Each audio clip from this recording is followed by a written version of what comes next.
Just as a reminder, there is no eating or drinking in the council chambers. If you wish to testify, please go to the back of the Sergeant at Arms table to fill out a slip, even if you registered online. At this time and going forward, no one is to approach the dais. No one is to approach the dais. Chair, we are ready to continue.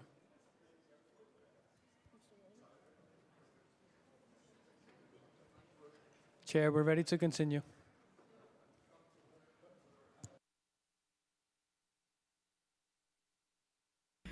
Okay.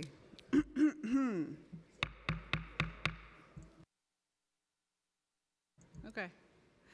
Good afternoon, and welcome once again to the hearing for the Committee on Cultural Affairs, Libraries, and International Intergroup Relations. I am Councilmember Carlina Rivera, Chair of the committee. Today we will begin with a hearing on the city's 3 library systems, followed by a hearing on cultural affairs, and finally, committee will hear public testimony related to these 2 hearings. With that, I'd like to welcome you to our libraries hearing. This afternoon, we'll be discussing the fiscal 2025 preliminary expense and capital budget for the systems. For fiscal year 2025, the administration is proposing a $420.9 million subsidy for the systems. And with the fiscal year 2025 preliminary capital commitment plan that covers 5 years, 2024 to 2028, that includes $879.9 million for the library systems. But just to be clear, there is certainly a reduction in the subsidy from the amount in the fiscal 2024 adopted budget. And this to our library systems. Libraries, which are an essential presence in every neighborhood of New York, providing indispensable services in a safe and reliable space to the youth, seniors, immigrants, among many, many other New Yorkers and newly arrived New Yorkers. The doors of the library are open to everyone, and libraries are a critical component of moving our society forward. Our library system protects the right to speech and expression and promotes a vibrant civic society and human flourishing. I grew up on the Lower East Side, and libraries were an important part of my childhood. I was raised going to free public library events, and now I take my own family to enjoy the many services public libraries have to offer. Libraries continue to launch groundbreaking initiatives to meet the needs of the diverse communities they serve. Our city's public libraries provide language classes, theater and music performances, access to technology, career and financial services, and many, many other opportunities, all for free. So in the November plan, I was very disappointed to see a baseline reduction to the operation subsidy of the systems. Reductions total $23.6 million in fiscal year 2024, $22 million in the out years. I was further disappointed that even though some pegs for other agencies were restored in the January plan, the library's peg was not. We've seen how cuts have impacted Sunday service across the city, reducing access to youth centers and a safe place to gather and invest in skills. And now the libraries might be forced to adopt 5-day service, cutting another day of service. New Yorkers deserve better, and these cuts are unacceptable. The council calls on the administration to support the library systems by increasing their expense and capital budgets to meet all shortfalls the systems have. It is essential that the budget that we adopt this year is transparent, accountable, and reflective of the priorities and interests of the council and the people we represent. I look forward to an active engagement with the administration over the next few months to ensure the fiscal 2025 adopted budget meets the goals the council has set out. I would like to acknowledge the members who are present. We have council members Osei, Hanif, Hudson, Lewis, and Williams. I would also like to thank my staff for organizing today's hearing, including Chief of Staff Budget Director Katie Loeb, Legislative and Communications Director Eddie Amador, Financial Analyst Sandra Gray, Committee's Counsel Christina Yelamati, and Legislative Policy Analyst Regina Paul. We find ourselves in a time when library capacity is expanding, and yet program hours, which are rising, branch utilization is rising, are all on the chopping block. City funding is being cut, and we are here to get to the bottom of why the administration finds this is appropriate at a time when we know it is so critical. So with that, I will turn to committee counsel. You can begin your testimony. Good afternoon. I'm Linda Johnson, President and CEO of Brooklyn Public Library. Thank you, Speaker Adams, Chair Rivera, and members of the committee, Finance Chair Brannan, our Brooklyn delegation, and the entire City Council for your steadfast support. Libraries are the most democratic spaces in our city, and you, our dedicated, outspoken leaders, understand the importance of protecting libraries and the promise we hold for every community. For this, we are grateful. As you know, libraries are facing some of the most significant cuts we have seen in years. In total, $58.3 million for New York City's libraries has been stripped from the fiscal year 2025 preliminary budget. And for the first time in 16 years, the library's capital plans have been reduced by a staggering $130 million. The numbers are overwhelming. We are not blind to the city's financial troubles, but libraries ought to be held harmless. As you know, investments in our libraries yield strong returns. Given the difficulties facing our city, we should be increasing these investments, not slashing them. Today, I ask for your continued support and urge the full restoration and baselining of library funding in the fiscal year 2025 budget. In expense funding, this includes a reversal of the $22.1 million peg to the library's baseline funding, the reinstatement of $20.5 million in mayoral funding, and the restoration of Council's Libraries Initiative funded last year at a level of $15.7 million. In capital funding, we ask you to advocate for a reversal of the capital peg, returning the sorely needed $130 million to our capital plans.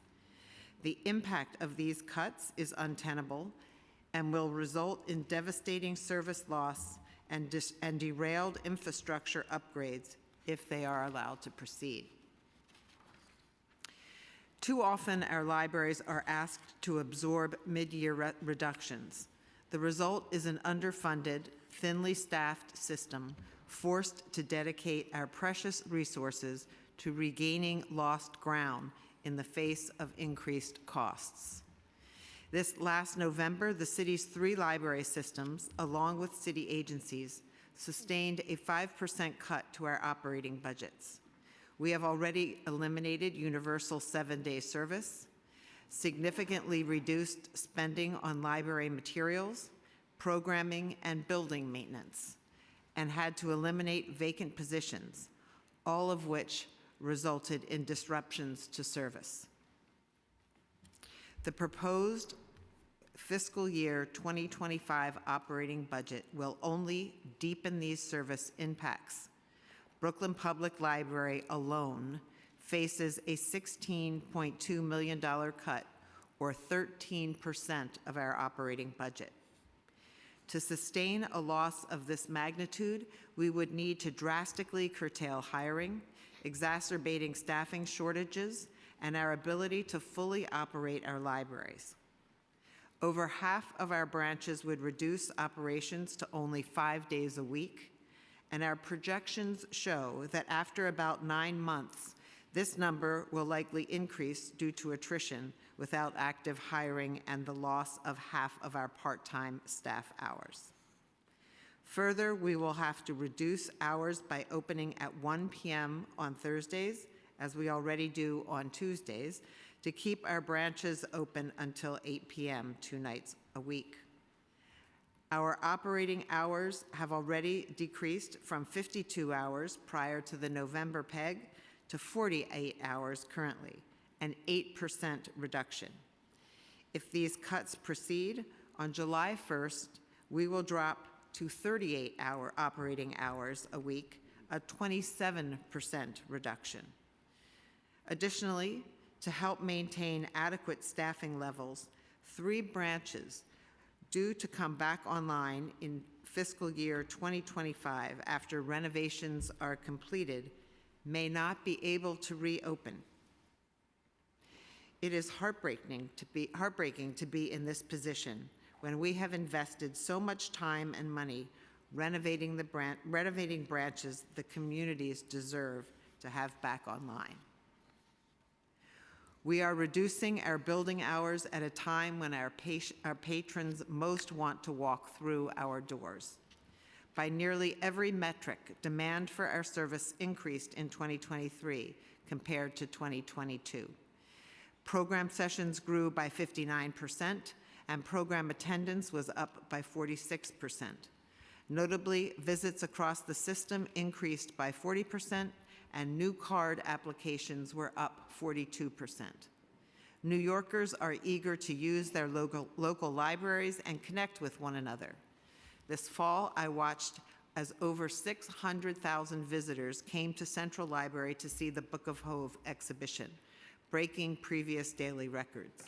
Visitors sang, danced, even skipped rope together on our plaza as they not only celebrated a Brooklyn icon, but also checked out their first books in years and found a genuine sense of community and belonging.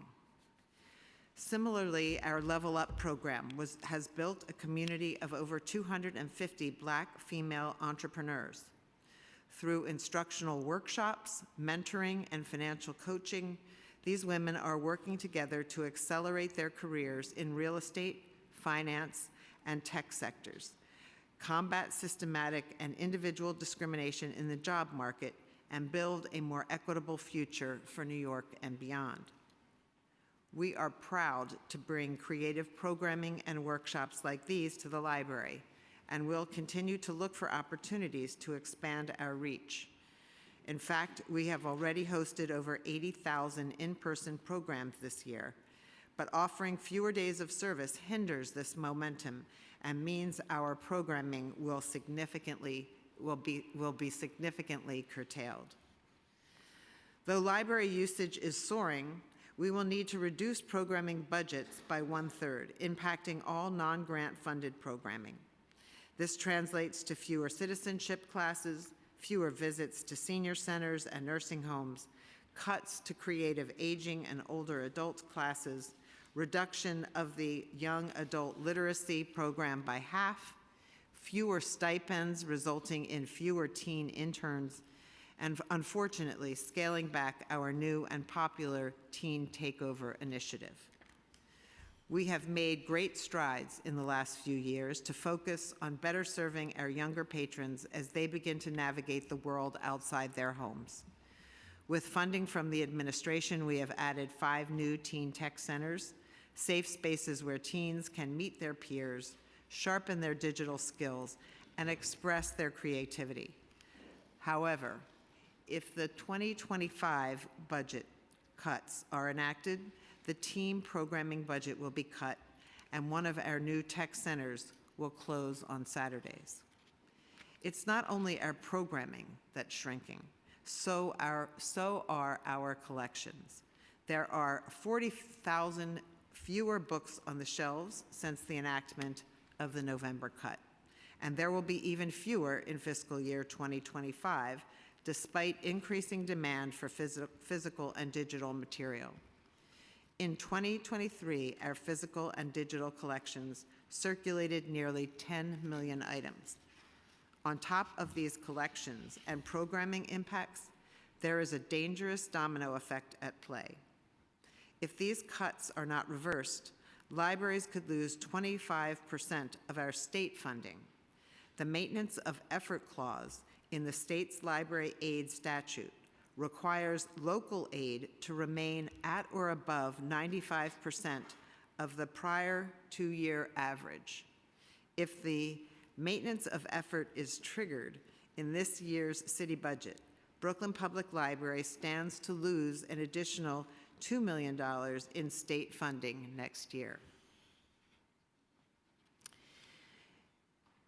We spend months every year planning for cuts instead of planning more programming.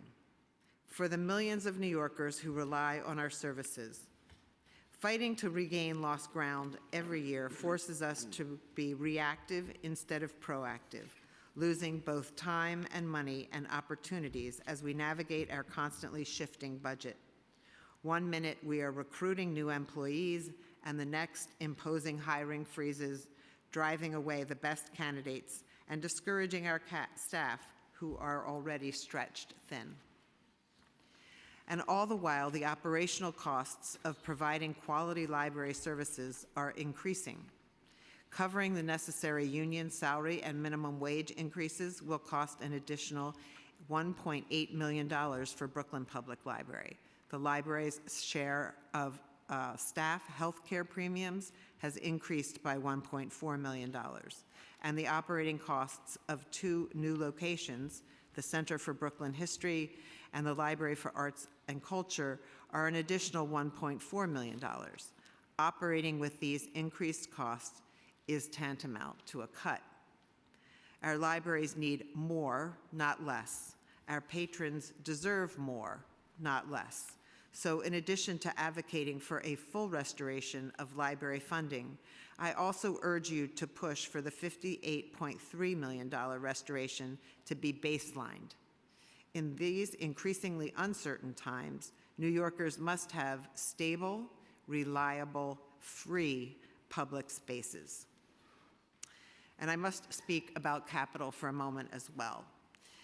These spaces must be safe, welcoming, and in a state of good repair. While the library's operational funding is of grave concern, our capital funding is also at risk.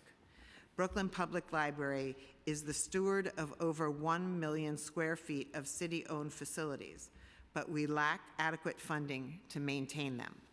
These needs are not new. You have heard it many times. Brooklyn Public Library is an aging system where the average branch is 70 years old and 19 locations are over 100 years old. Our deferred maintenance has grown to over $380 million, 1/3 of which is emergency infrastructure work like roofs, heating, and cooling systems, or fire safety and accessibility needs. Last year, we lost more than 2,200 hours to unplanned closures, stemming from infrastructure needs at 56 of our 62 libraries. What is new is that for the first time since 2008, nearly $47 million of capital funding necessary to maintain the public libraries our patrons rely on has been pulled out of the capital plan. We depend on city support for the maintenance of our physical plant. And of course, without the support of our council members who have funded local projects in their districts and supported us with delegation-level funding, we would not have come this far in revitalizing our local libraries. But our progress is at risk. Try as we might to minimize the detrimental impacts of this capital reduction, we have already been forced to eliminate 4 long-awaited renovations, remove funding for several construction projects, and eliminate critical infrastructure funds.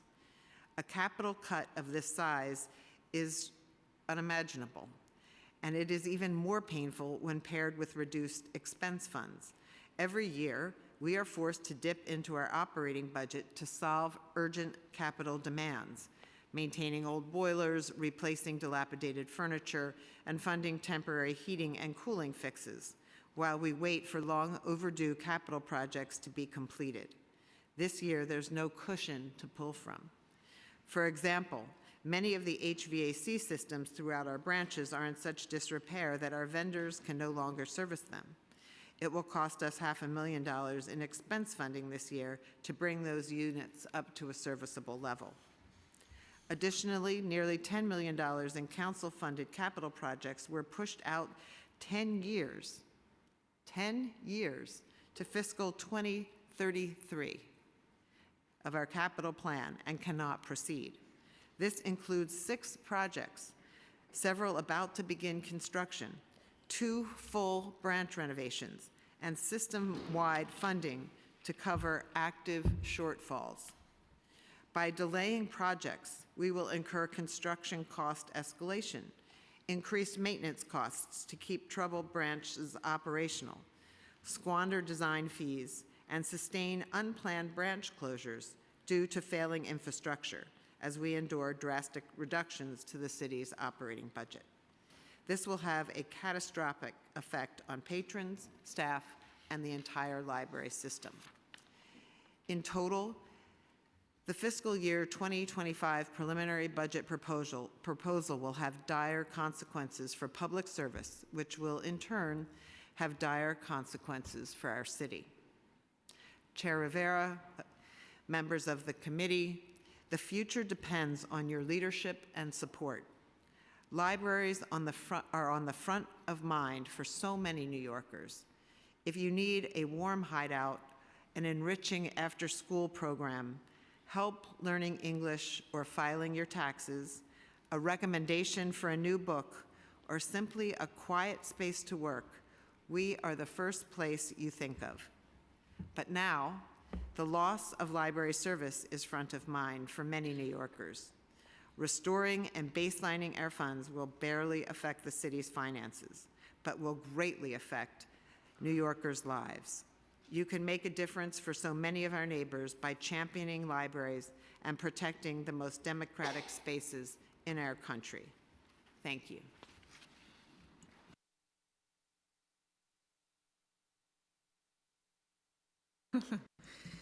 Thank you very much. Ready? Good afternoon. My name is Tony Marks. I'm the president of the New York Public Library. I want to thank Speaker Adams, Chair Rivera, all the members, and all the members of the City Council for their stalwart support. We're here to testify. I have submitted a testimony. I will be brief and summarize here. Last July, the City Council passed a budget that fully restored libraries for the current fiscal year 24. That was amazing, and we're so grateful. Unfortunately, the victory was short-lived. Libraries received from the administration a mid-year November cut of $23.6 million, nearly two-thirds of the amount that was restored through your great efforts. For the New York Public Library, that included over $10 million. We've already seen the end of Sunday service, which is tragic for New Yorkers. We've had to reduce spending on our collections, our programming that is depended upon by so many, our outreach efforts, our maintenance and repairs. We've had to delay hiring for our amazing colleagues who are the driving force of our systems and what New Yorkers depend upon. As we enter FY25, we are facing $58.3 million. $58.3 million in reductions. The mid-year cut baseline to FY25 is $22.1 million. The one-time mayoral funding from last year is $20.5, and the non-baseline council funding that we depend on is $15.7. A cut of this magnitude to our expense budget is the highest we have faced in the time I have been with the library systems. It includes $25.5 million just for the New York Public Library. We will have to further reduce days and hours of operation. 6-day service will no longer be universal. Unthinkable results in the city at the center of the world. Budgets for pages, who we love and who become our great colleagues, will have to be slashed. The number of branches that have been closed for large-scale renovations and are slated to be reopened, we will not be able to reopen them. Tragic. The staff that we need to operate those budgets we will not be able to hire them. We won't be able to reopen on time. Those include 5 Carnegie branches in the highest need areas of New York that we were so proud to work with the administration to be able to give great restorations. Now we will have to sit on those restored libraries for lack of staffing. These locations are essential in their neighborhoods. And it was only possible because we were in the 10-year capital plan. That happened in 2016. It has not happened since.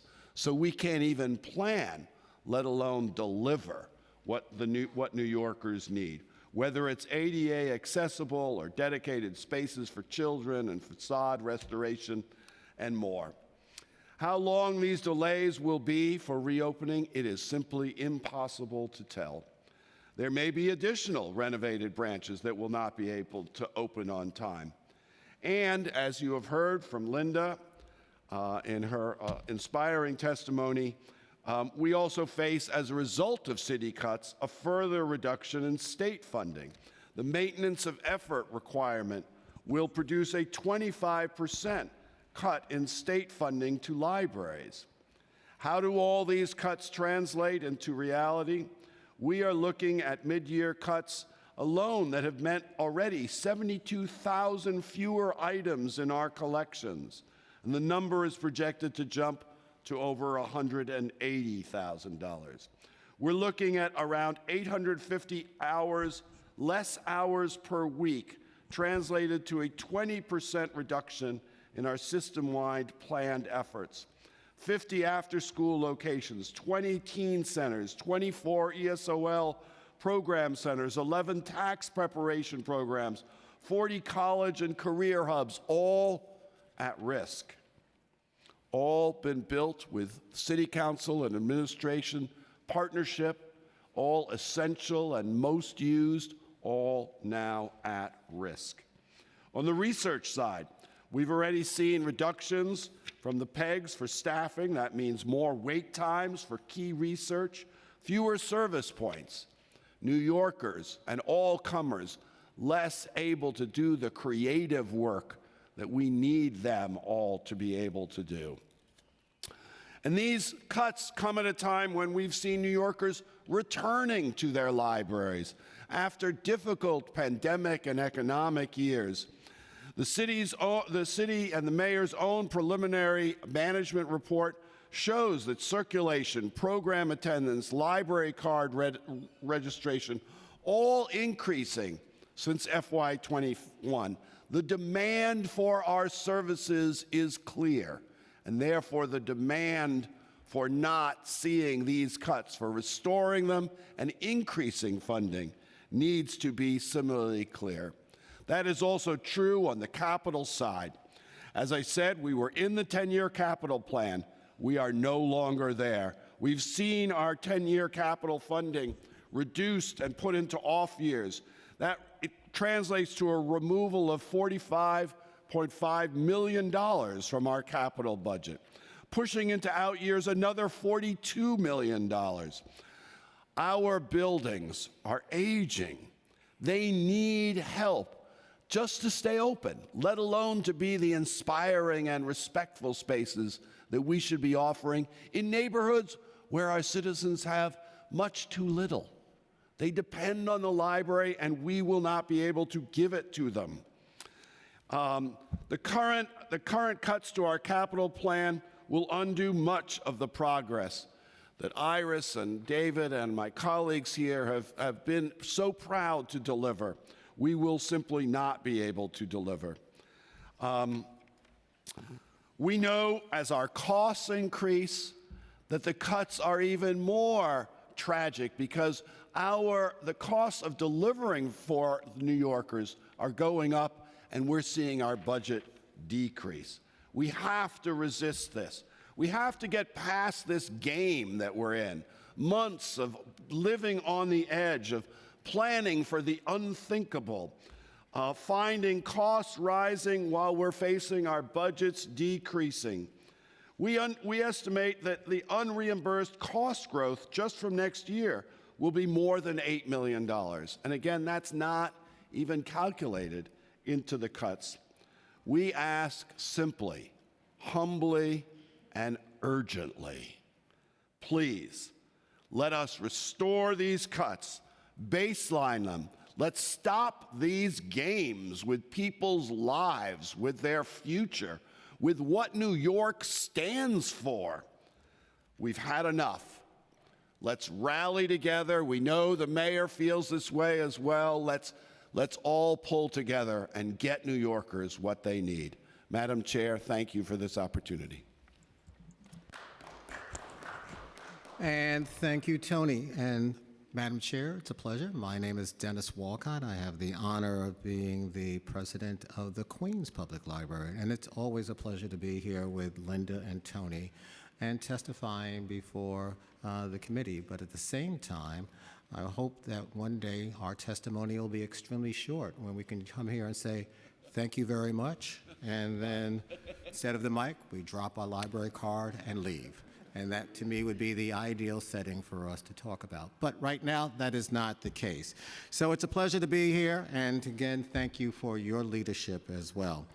Chair Rivera, you have been outstanding. Members of the committee, we thank you for your advocacy. To our speaker, we always thank her for her advocacy as far as libraries and her leadership as well. Right now, we are witnessing before our eyes what happens when a library funding is cut. As a result of the mid-year November PEG, not a single library in the city of New York, the greatest city in the world, is open 7 days a week. This is New York City, and that's unacceptable. QPL, Queens Public Library, estimates that since we had to shutter Sunday service at our two busiest libraries, Flushing and Central, we have lost at least 45,000 visits, 1,000 per Sunday at Central and 2,000 per Sunday at Flushing. That is tragic.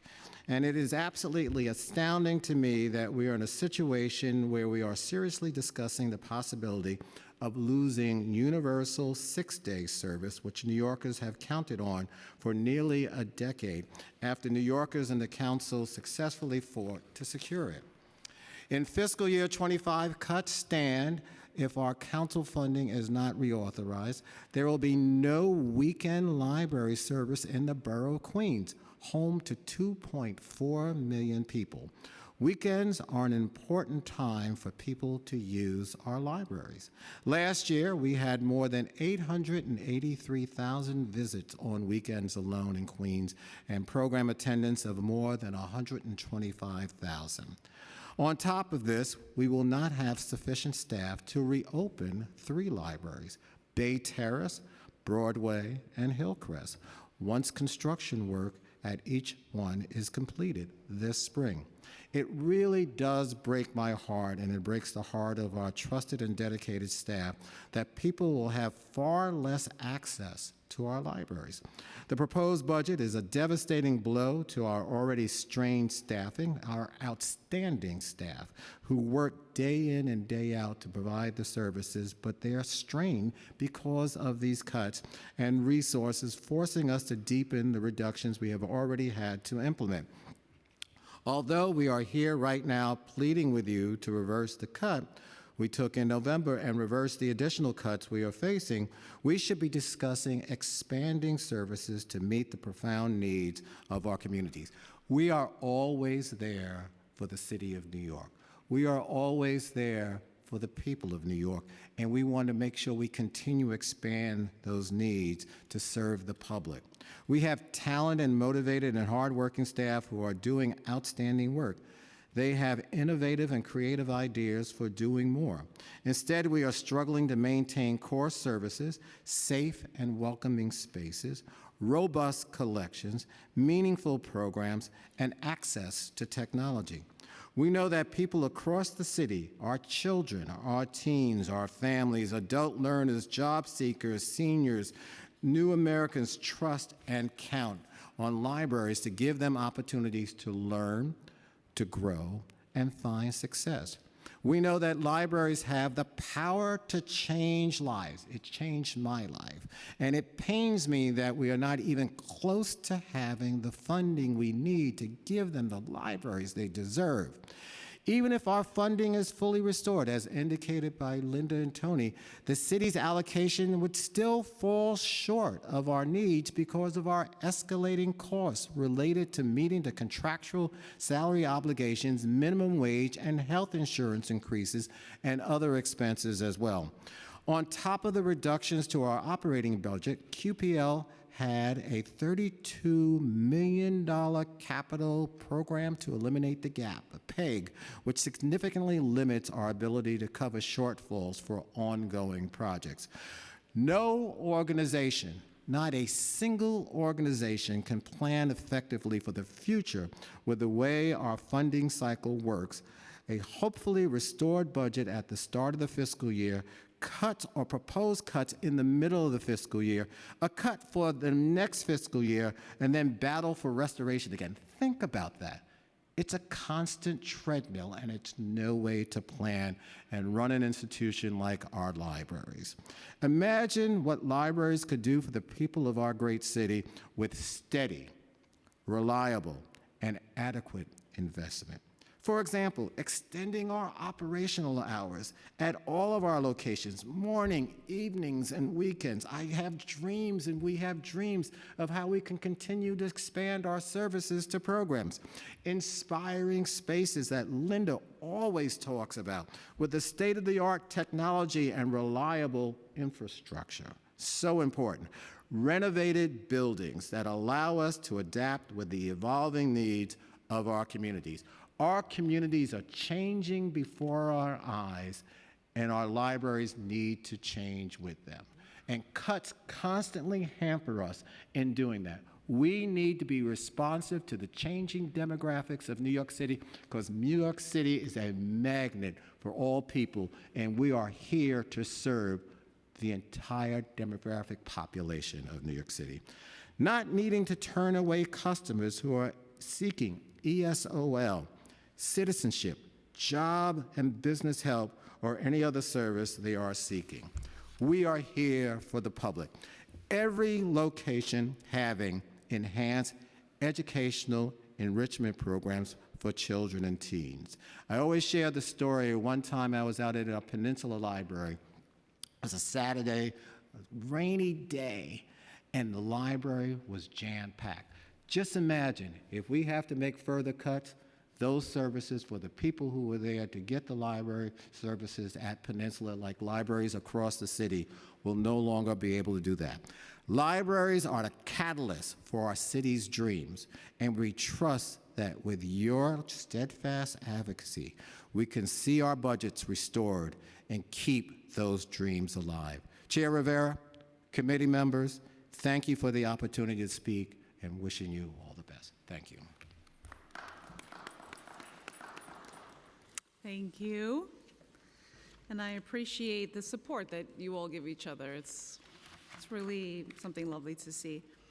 I don't mean to steal from your testimony, Tony. I know you kept it brief, but you had a line in here that I thought really encapsulated the issue that we're facing here, which is for less than half of 1% of the total budget, the library has proved itself unmatched in its ability to reach our communities.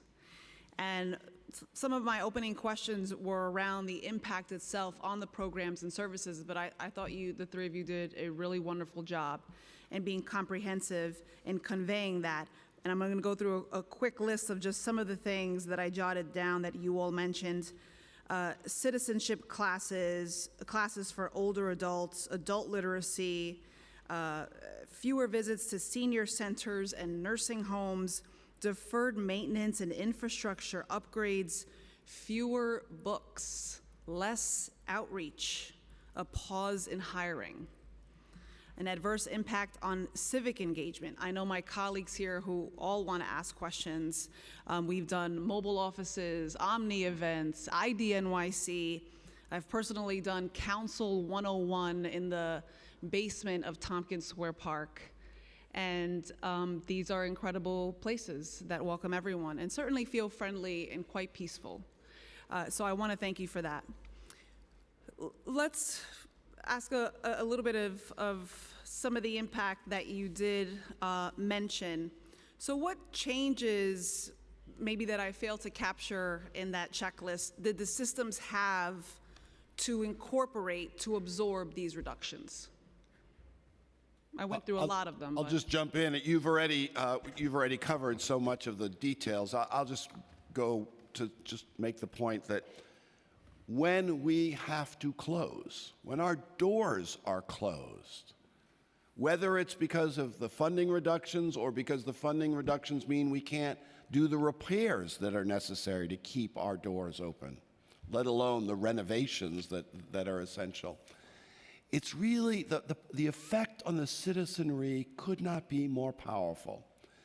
These are the most trusted, the most used civic institutions in New York. We are in every neighborhood, neighborhoods that are not served in any other way.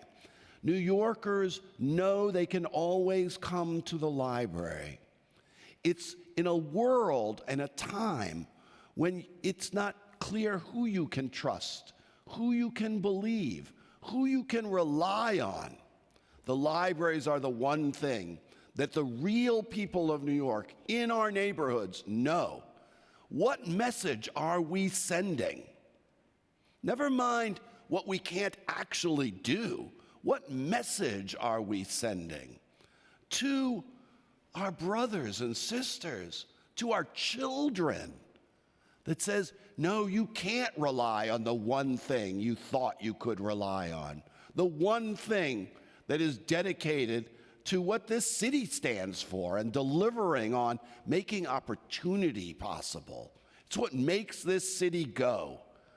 And when we have to close, the city stops delivering.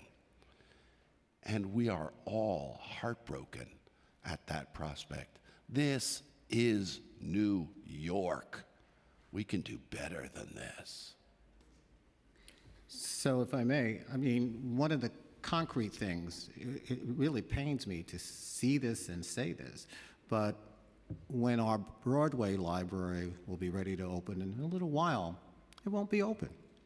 Plain and simple, because we don't have the staff to staff it properly. And we have a brand new computer center there. And as a result of that, you'll have people walking by a library and they look in and say, what the heck is going on? And rightfully so, to be angry and not receive services there.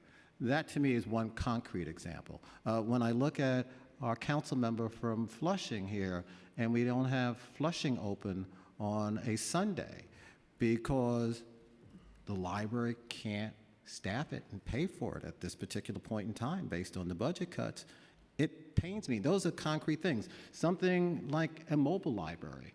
I mean, we have our mobile library out on a regular basis, but we will not be able to have our mobile libraries out on a Saturday at all because we can't have staff to staff it. And then when we had those extra hours to maybe have it out on a Sunday, we won't be able to do that. And the mobile library reaches the communities at their point of contact, so they don't have to come to our buildings. I mean, those are some of the other types of things that we face, much less the regular hours that we have, and not having the ability to have regular hours. And then, not to steal Linda's thunder, because I always like the way I hear Linda always say it, but with the infrastructure work, I mean, you have to delay projects? That's ridiculous. And then on top of that, pushing money out to 33, and when those projects are ready to launch now, so our aging buildings will look either refreshed or to have new buildings. I mean, those are all real examples. Those are not dramatic examples just to make a point. Those are things that we have a decision to make on how we balance our budget based on the projected cuts itself. So I think those are some of the real things, in addition to less services and less hours available for people to come in on weekends and during the weekday.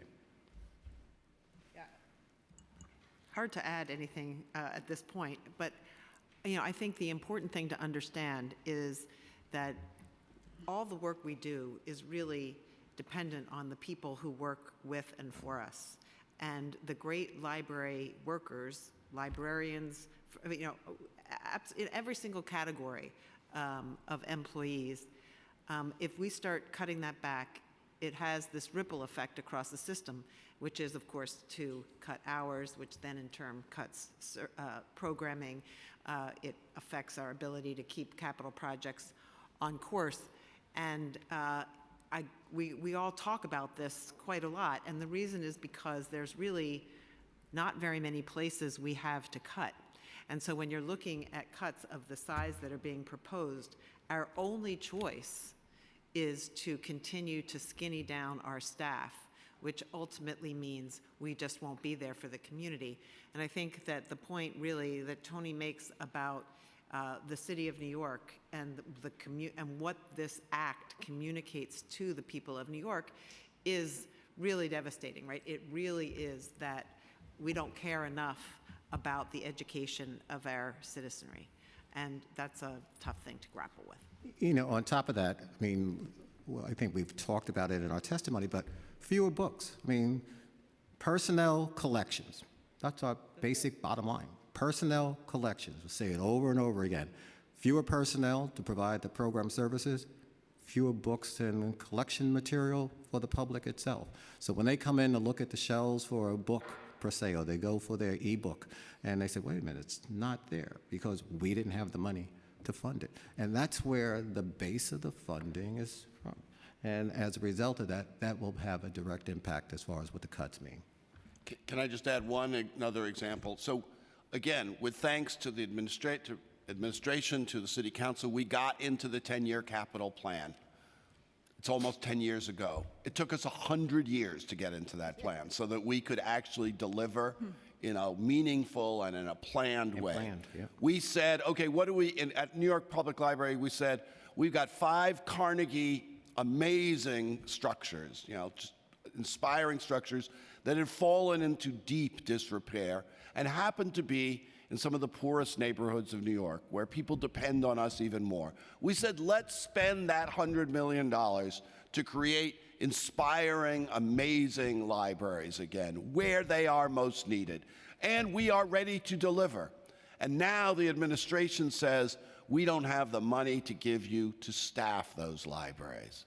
In Port Richmond, Councilmember Hanks, we are so proud that we are going to have this amazing new Carnegie ready to reopen, and we will not be able to open it until we get the funding necessary to make that possible. That is tragic for New Yorkers who depend and love their libraries and need to know they will be open. Help us. Let's not do this. Well, thank you. I want to say we have been joined by council members Hanks and Ung. I think we all agree on the messaging. Not too long ago, we had a hearing on book banning, and to recently see in the news books about the queer experience in the trash beside a school, fewer books on the shelves. It's all related to how important it is to see representation on those bookshelves. The young people, the increase in Gen Z attending the library and creating that safe space. And you all mentioned head count as well. What is the total number of employees at each of the systems?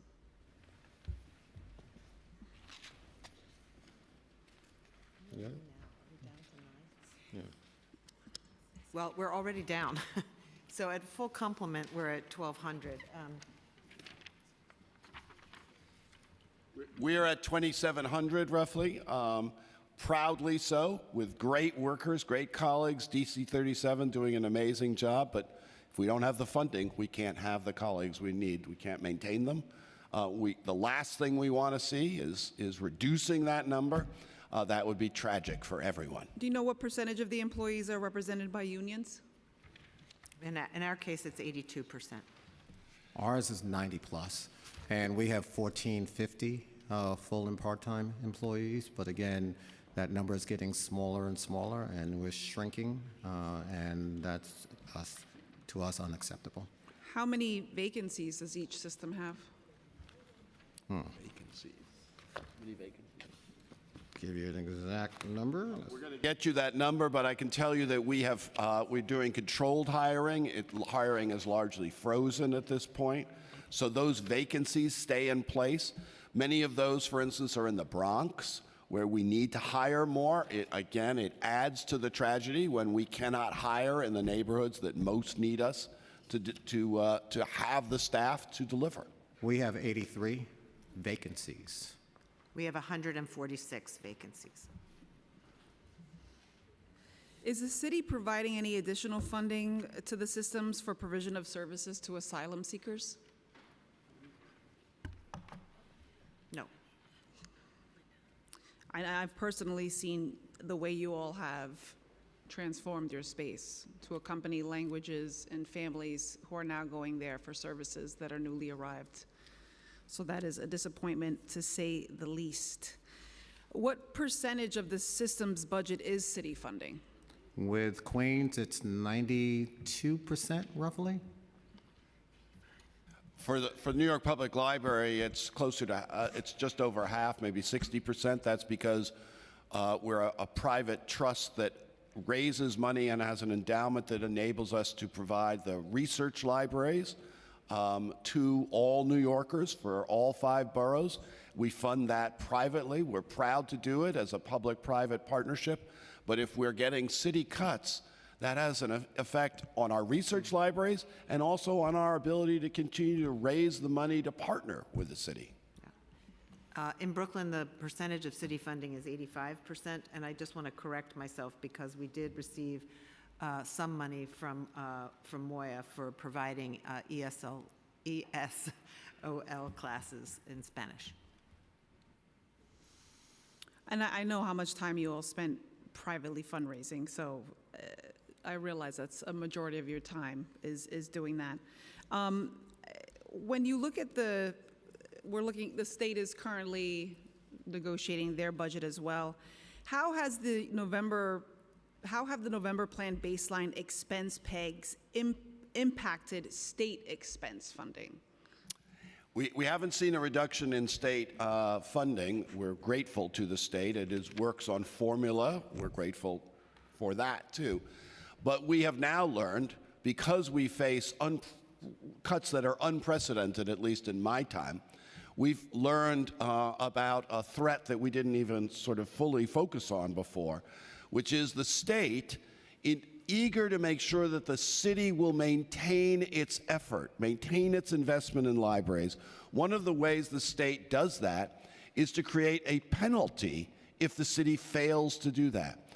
2 years of 5% cuts triggers a 25% cut for New York Public Library, $20 million we get from the state. That means rather than protecting us, which is what the state was trying to do, the legislation forces the state to reduce us significantly in addition to the reduction of city cuts. It's a piling on that will have terrible results for everyone. And we know the governor is eager for that not to happen, that our colleagues in Albany are eager, just as the city council and the mayor are eager to make sure that doesn't happen. But that is what we are also facing at this juncture. So with capital projects, what obstacles and delays do you face in starting and completing capital projects? And how can this process be improved? So several things. One, with the capital process, the PEG could be just totally restored, and that would basically address our needs. In addition to that, as Linda and others have indicated, Tony has indicated, that the push out to 33 just stops projects dead in their tracks and will not be funding for us to kick projects off that we've been planning for a long period of time. So the various districts throughout the city will be impacted in having buildings that are potentially closed as a result of infrastructure problems.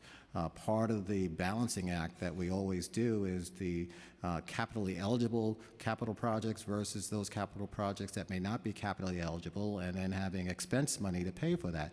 Now we'll suffer on both sides of the coin, in that we'll have fewer capital dollars available, and then we'll have fewer expense dollars, and that'll double impact the capital infrastructure needs of our buildings. In addition, as we've all testified, our systems are aging. We all have libraries from different eras. The Carnegie libraries, perhaps the most cherished just because of their historical significance, are also the most expensive to maintain. And we've been told by OMB that we should not be forecasting new capital projects. But at the same time, we have $13.8 million in new needs. And those needs get more expensive as time passes. Obviously, the sooner you can correct an issue, the less costly it is to do the renovation. So in the case of projects where we've already designed the work and we're ready to go, but we've been told not to start, that means we've squandered the design money, which is not nothing. Right. And in the case of of buildings that are in disrepair, the longer the problems languish, the more expensive they get to fix. And that's sort of part of how we got here in the first place. It's why we all have such significant deferred maintenance numbers. And I imagine the increase in capacity that you have had with the projects that were completed, now you have to staff them, and that's Yeah, been well, a challenge. that's a separate problem, which is that we have a couple of libraries that are ready to come online. We being the city, we being you, City Council, and the administration have spent significant dollars on capital projects that are ready to go, and the public will, benefit greatly and no doubt will start using them immediately. We just opened a library in Sunset Park that had been closed for years, and within days, it was though that library had been operating at full bore forever.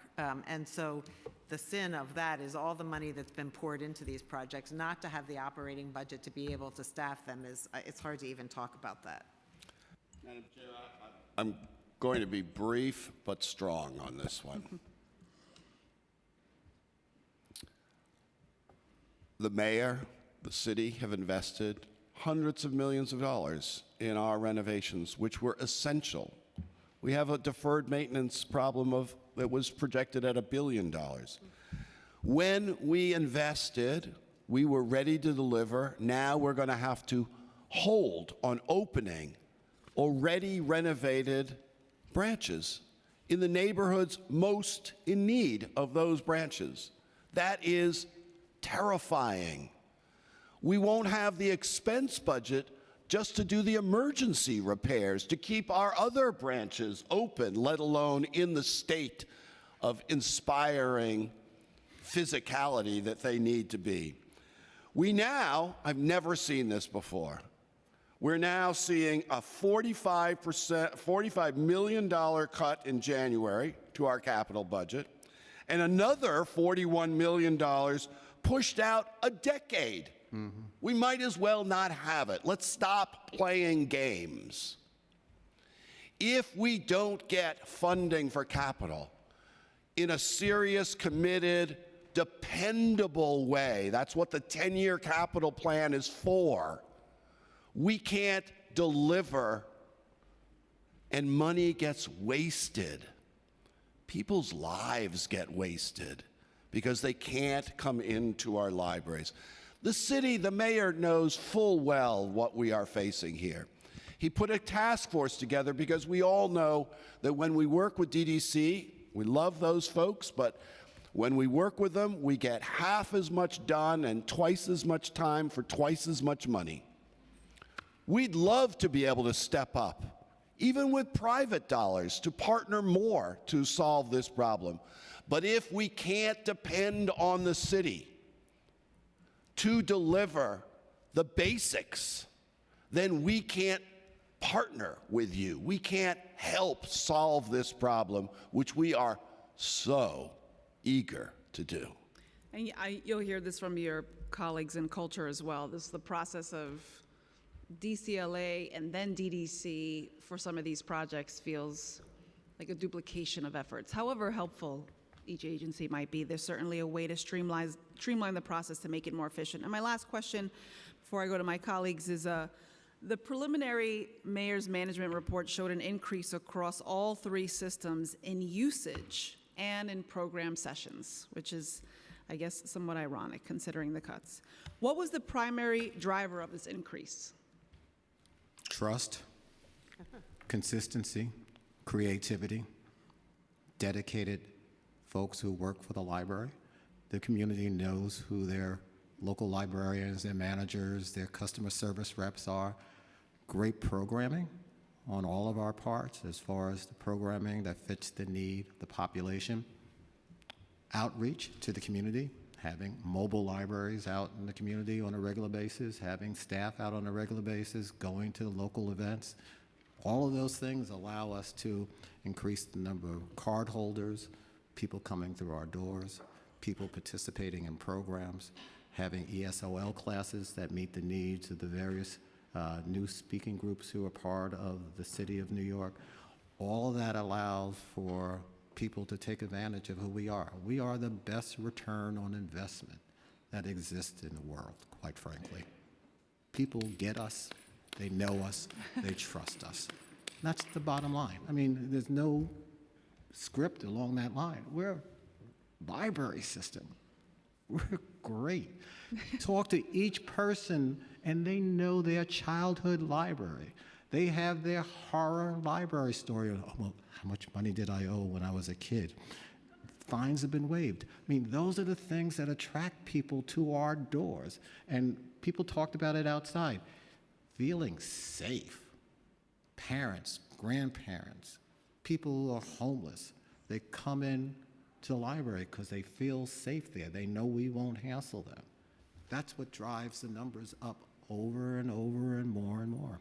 I will tell you, Hamilton Fish was like my around-the-corner library, and when I was a kid, they gave me a free copy of Strega Nona, which is, classic, of course, Magic Spaghetti. And I still have it, and I can't wait to read it to my kids. So I know you have more to add, but I want to make sure, because I'm sure my colleagues are going to ask something similar to this.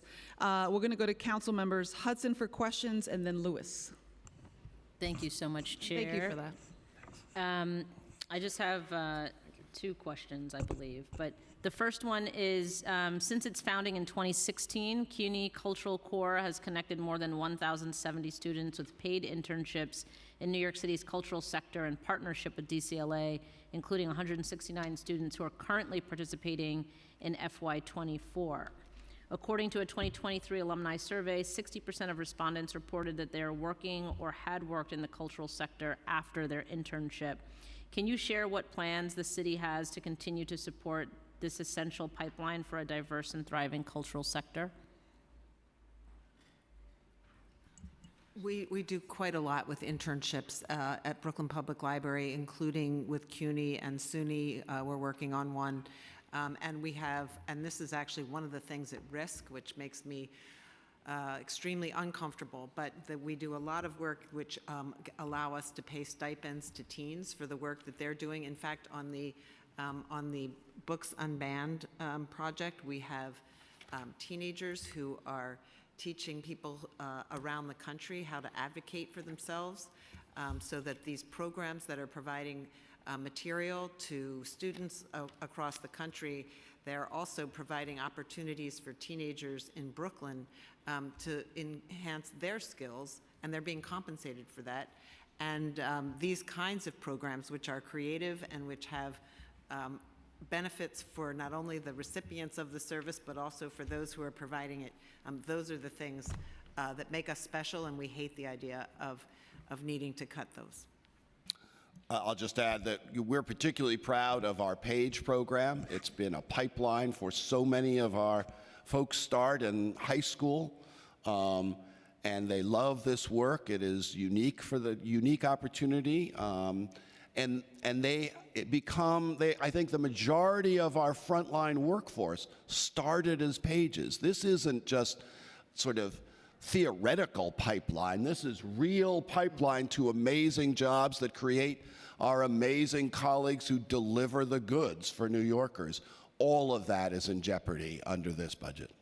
Yeah, we do internships with our colleges and also high schools. We have a pipeline, as indicated before, with pages. I mean, so there's a constant reinforcement and partnership with various institutions to make sure that there's that connectivity between the libraries and the communities that we're there to serve and work with. Yeah, I would just add one thing, which is, Tony spoke about jobs. I would just modify it slightly to say that what we're really doing is giving students, younger students, the opportunity for really lifelong, enriching careers. These are people who are deeply committed to the work of the library. Absolutely. And can I just ask one other question? Thank you. In the FY24 adopted budget, the City Council allocated an additional $15.7 million subsidy support for the systems. How did the systems use this one-time funding? And was it adequate? So for us, it was a lifeline of help and tremendous support, both from capital needs and dealing with emergency needs and some programs as well. And what we decided to do is to make sure we developed a clear itemization of the use of those dollars as well and broke it down to show the return again on the investment. So we were able to definitely take advantage of that money to deal with the necessary needs of the organization, both from an expense programmatic side as well as a capital side. And you asked a question that is a lovely open-ended question, was it enough? It's never enough, but it was perfect, though, as far as filling the needs that we had to address emergency types of responses. In Brooklyn, we spent $2.1 million for 19 public service positions, people who are in the neighborhoods interacting with the community, $710,000 for the care and maintenance of our buildings, and $1.5 million for our collections. Thank you. Thank you, Chair. Okay, Councilmember Lewis, thank you. Thank you, Chair, and thank you all for your testimony today. Councilmember Hudson asked my last question, but I have a follow-up to it, so I'll ask all three. So I wanted to know, how has the November PEG impacted women's programming, like the Level Up, as well as Level Up Black Female Entrepreneurship Program that was mentioned in testimony, Teen Takeover, and the Teen Tech programs? I also wanted to know the programs that provide language access for BIPOC communities like ID NYC. How has the PEG impacted those programs, and what does the current infrastructure for those programs look like right now with that PEG? And the last question is in regards to the $15.7 million. I heard the quick breakdown for Brooklyn, but I just wanted to know, if restored, the $15.7 million, will that be a sufficient amount if it's baselined through the mayor's office? I'll start just because it was directed at Brooklyn. I'll echo the comment that it's never enough. I think the thing about libraries is the better funded we are, the more work we can do, and it feels to us anyway that there's always more to be done. There's always ways to do better, to get people the information and the knowledge they need, but to continue to build and cement the communities that we serve. And so we are deeply appreciative, and any penny you give us, we're going to put to good use. So thank you for that. In terms of the specific questions about how the PEG impacted our delivery of service, I would say that what we've done is we've lost 55 full-time public-facing positions through attrition and vacancy elimination. So the domino effect of that, of course, is that we've suspended, as we've testified, we've suspended 7-day service. And so we keep reducing hours, which means that we reduce programs, which means there are fewer opportunities for our patrons to come into our branches to take advantage of those programs. And that's really the spiral that we're on, and that we're worried about sort of where we are today, but where we could get if we don't get these proposed cuts restored. And that includes the ID NYC, because I see long lines by Central Branch with migrants. The ID NYC lines are long. We were actually in jeopardy of losing our ID NYC offices, but fortunately, wiser heads prevailed. It's the same issue. There are lines at the ID NYC centers, and it's just a matter of how many we can process. And so if we have shorter hours, we'll process fewer. And the 15.7, that's sustainable for the entire system if it's baselined? It's extremely sustainable, but always more helps. Yeah. Because Right. again, that money has allowed us, we probably treat it a little differently, each system, but to allow us to deal with emergency repairs, capital needs, and also various types of programs to plug as well. So it's been very beneficial, I think, to all three systems, and more is always better. And we respect, though, the amount that we have as well. Thank you so much. Thank you, Chair. Thank you. I just want to ask a couple more questions. You know, you all have done so much for the families, and specifically the asylum seekers piece I just keep coming back to, because I know you've seen an increase just in attendance and like physical presence of people. I mean, just in Epiphany Library, we've done IDNYC, library cards, just tremendous things in this, you know, little part of Manhattan. Are you thinking of, and I know you're very strained by the budget limitations, but have you considered any sort of like workforce programs or maybe like a job component, some sort of programming to accommodate the population in the future? Well, we're all doing a lot of work in the workforce development space. And of course, the demand has increased with the advent of our new neighbors. We're also doing a lot to go outside of our four walls and deliver service right into some of the shelters where they're living, providing knapsacks for kids with books, and really trying to invite them into the library and to educate people who are new about all the things and resources that we have that will make their lives better. Go ahead, after you tell me. I'll just reiterate, Madam Chair, I mean, we have for 125 years been the place where immigrants have come, because this is a city of immigrants. It's why we are the center of the world, why we are so strong, because of waves of talent eager to come to this city and to work. And the libraries have been the first place they come, because they know, they hear from their neighbors, from their friends, you can trust us. We don't, as Dennis says, we don't ask for your papers, we don't ask anything. We're here to serve. And that is true of the latest wave of folks who have joined us in New York. We're proud to serve them, as we have always been proud. We don't say you're different because you're asylum seekers. You're part of New York, part of the strength of New York. We can't deliver what those folks, what everyone needs, if our doors are closed, if we don't have the amazing staff, if we've had to reduce our pages or our teen ambassadors. All of those are part of our workforce efforts. None of it works if we don't have the funding. Yeah, in Queens, we have our Job and Business Academy, but again, as a result of the cuts, we can't staff it at the level that it had been staffed before. We have our workforce development folks who are there to work with the community and people, no matter who they are, who come through our doors. But again, it's all connected in that we have fewer people on staff, fewer hours, then the people won't be able to take advantage of the experts that we have who are sitting behind me or in our libraries right now. And that, to me, is the tragedy that we face. I think it's safe to say in restoring the cuts and bringing back a leveled and then talking of expansion is how we would get these critical programs back online and expanded the way that we need them. So I guess my last question is, what would be required for the libraries to remain open 7 days a week?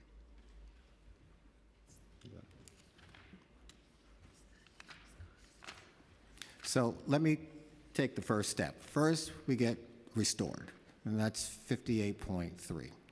Then for Queens, I know it's a specific amount, and each of us have our unique amounts, but to meet the cuts that we talked about, or the unfunded program expenses that we have with minimum wage increases, contractual obligations that have to be met, that's an additional $5 million. But then to be creative, there's additional money on top of that as well, because again, that's just the expense side of the budget. And then we also have to make sure, and you've heard us talk more and more this time about the capital restorations as well, because that's a key part of this whole equation. Because if we don't have the work done in the buildings, then we have buildings that are in poor state of condition, then the people will not be able to get quality services. So that also factors in. So a full restoration of our capital budget and not pushing the budget out to fiscal year 33. So that's just the start, I think, of the discussion of how we can both restore but then build on top of that restoration. Madam Chair, we would love to join a conversation, a serious conversation about 7-day service, which is what New Yorkers should have. It's actually what a contract with Andrew Carnegie says they will have and that the city is committed to funding. But let's be serious. We're sitting here facing unprecedented cuts. We're begging to be restored. Our costs go up. We should be talking about increased investment, given the return on that investment, which you've heard eloquently from my colleagues. We should be talking about that. We're not even talking about that. And none of that gets us to 7-day service. We'd love to have a serious conversation. We need to have a conversation with our union about that because we can't require Sunday work. But we would love to have that conversation. We are way far away from having that serious a conversation. However, I do have some numbers because I can tell you that what restoration does, which would be great, but given the increase in the costs of doing business, I have a list of things that total to $5.3 million over and above what restoration would do for us that somehow we'll have to figure out how to cover. So restoration would be terrific, and we wouldn't look a gift horse in the mouth. However, to really be whole, we need, in Brooklyn alone, over $5 million to get to a point where we're able to do business in the way we were doing business before. Yeah, mine is 5. What about the capital budget restoration funding amount? Do you have that?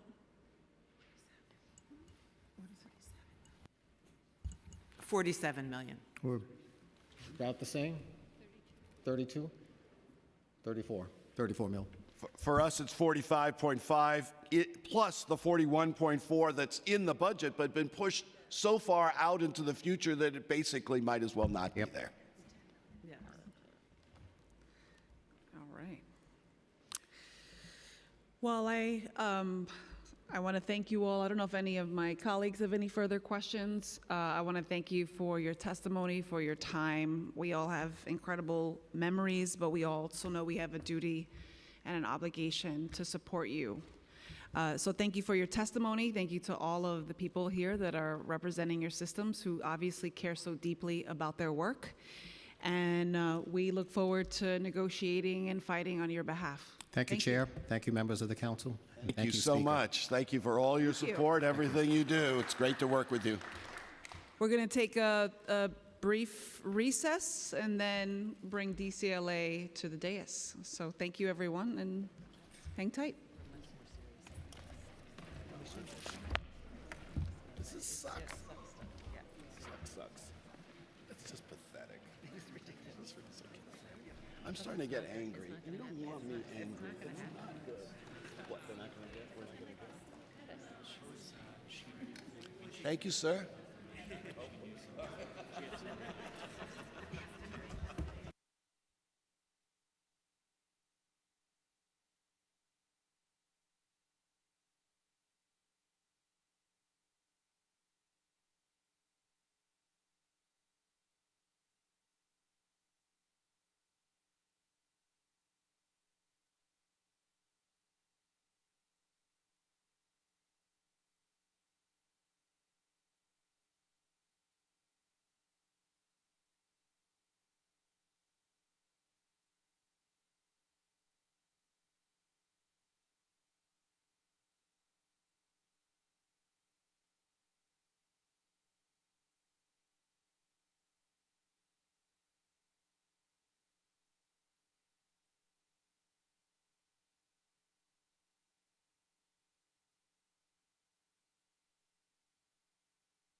Good afternoon. If everybody could just find a seat, please. If everybody could just find a seat, we're getting ready to begin.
Once again, as a reminder, if you are testifying, you have to fill out a testimony slip at the Sergeant at Arms table, even if you already registered online.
Good afternoon, good afternoon. If you already registered, can you please find a seat? If you already registered to testify, can you please find a seat? Thank you.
Can everybody settle down? We're getting ready to begin.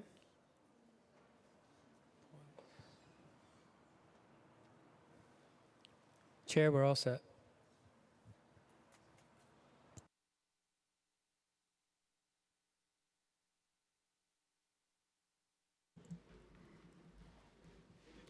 Good afternoon.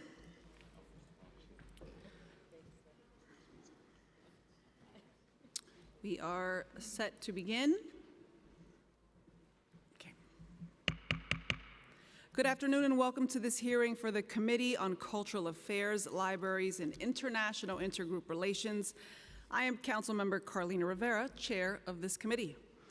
This afternoon, we will be discussing the fiscal 2025 preliminary expense budget for DCLA, which stands at $144.8 million, and the fiscal 2025 preliminary capital commitment plan that includes $1.1 billion in fiscal 2024 to 2028 for the department. At the urging of the council, the administration added approximately $40 million at adoption of the fiscal 2024 plan.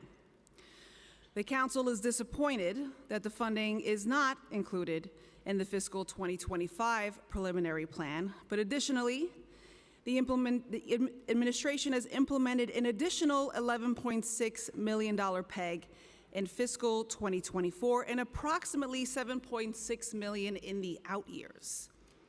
This is on top of the November plan PEG of $9.3 million in fiscal 2024 and $8 million in the out years, for a total of $21 million in cuts to culture in the middle of this year and over $15 million in cuts for future years.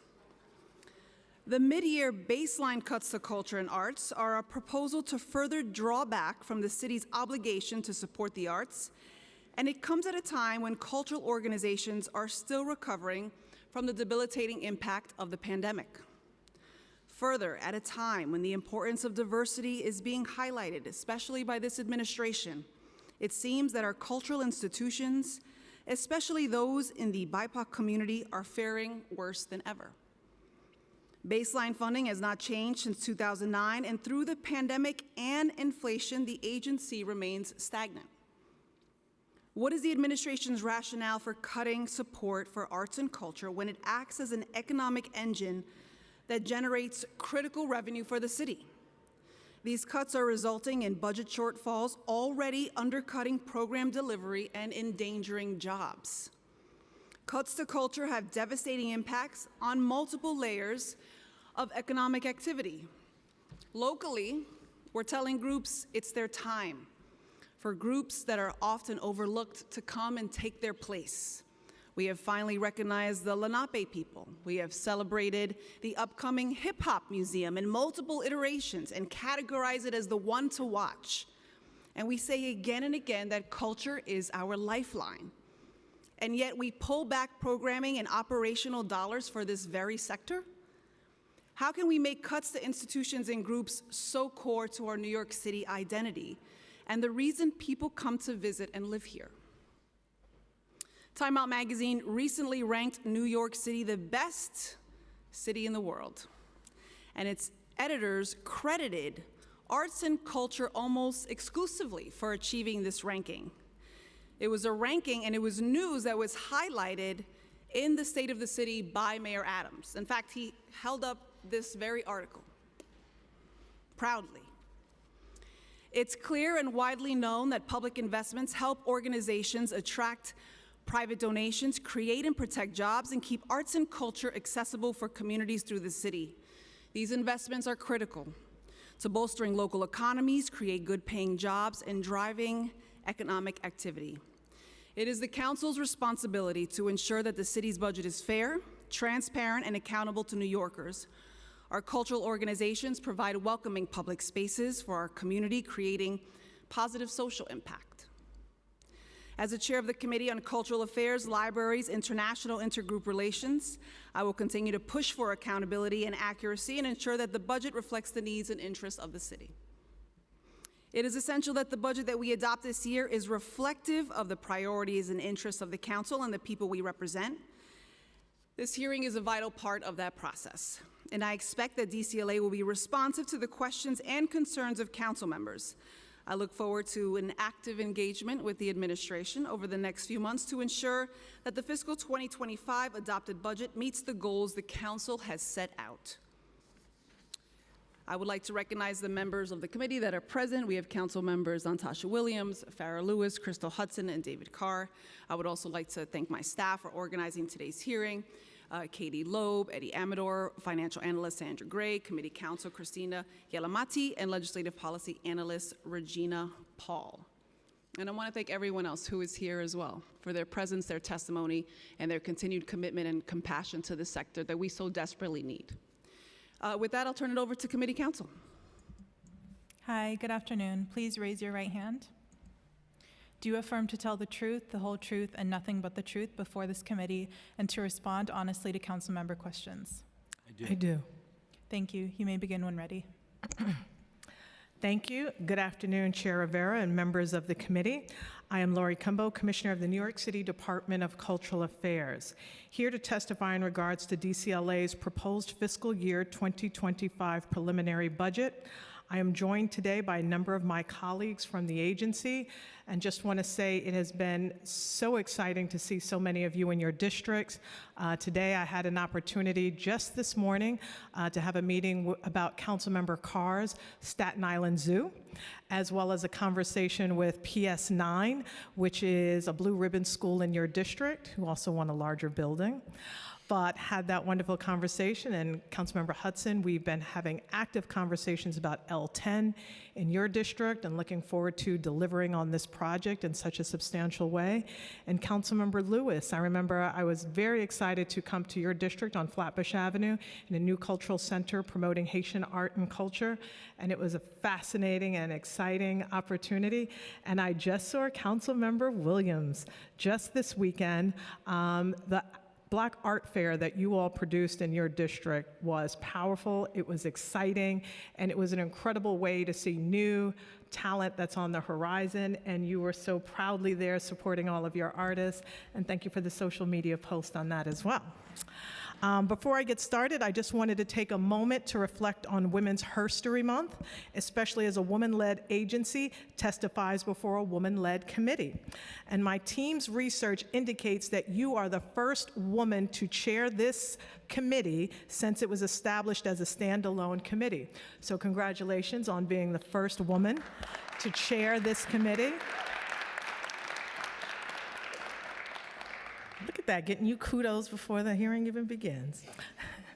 But I'll take it one even better. You and I also share something in common. We are two of the council members from this term as well as last session who gave birth while running for office and successfully won. So it's so exciting to see women assuming so many leadership roles throughout the city, something that this month provides a perfect moment to reflect upon. I will start my testimony today with a quick review of the numbers. For fiscal year 25, the preliminary budget allocates a total of $143.9 million for the agency.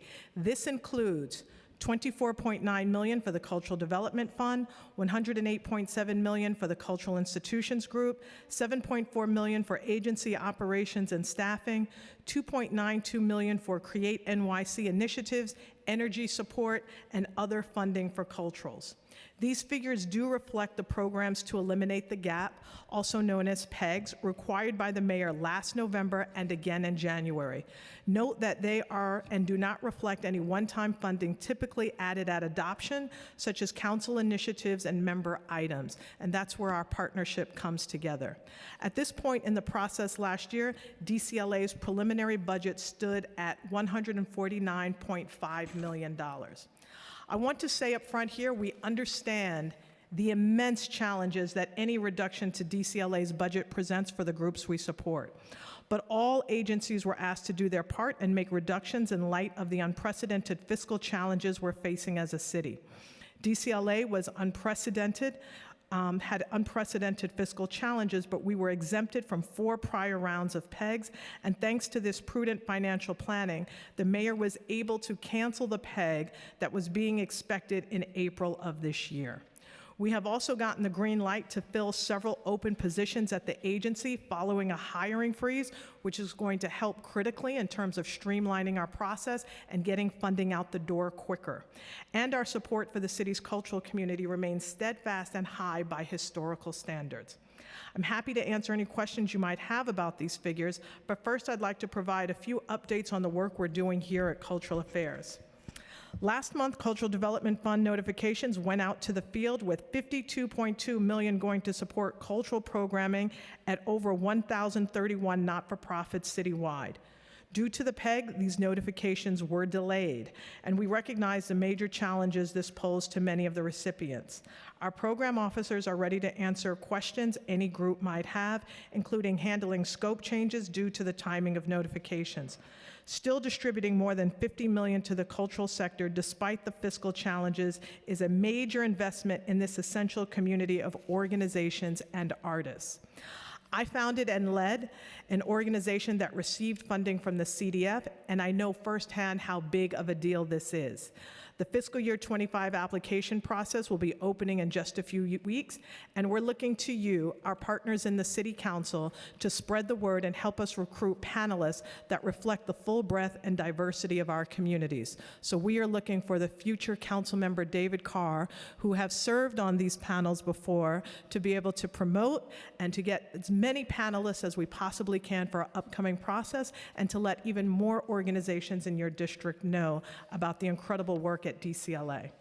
City Canvas is an exciting program that allows artists to install work on sidewalk sheds, fences, and scaffolding that line so many miles of New York street. You might recall last July, Mayor Adams and the Department of Buildings announced Get Sheds Down, a sweeping new effort to remove these eyesores from city streets more quickly while redesigning and reimagining those that are needed. Make no mistake, we fully support the effort to get sheds down. We are here for it. But for the sheds that have to remain installed for safety reasons, we stand ready to transform them into platforms for creative expression that beautify our cityscape.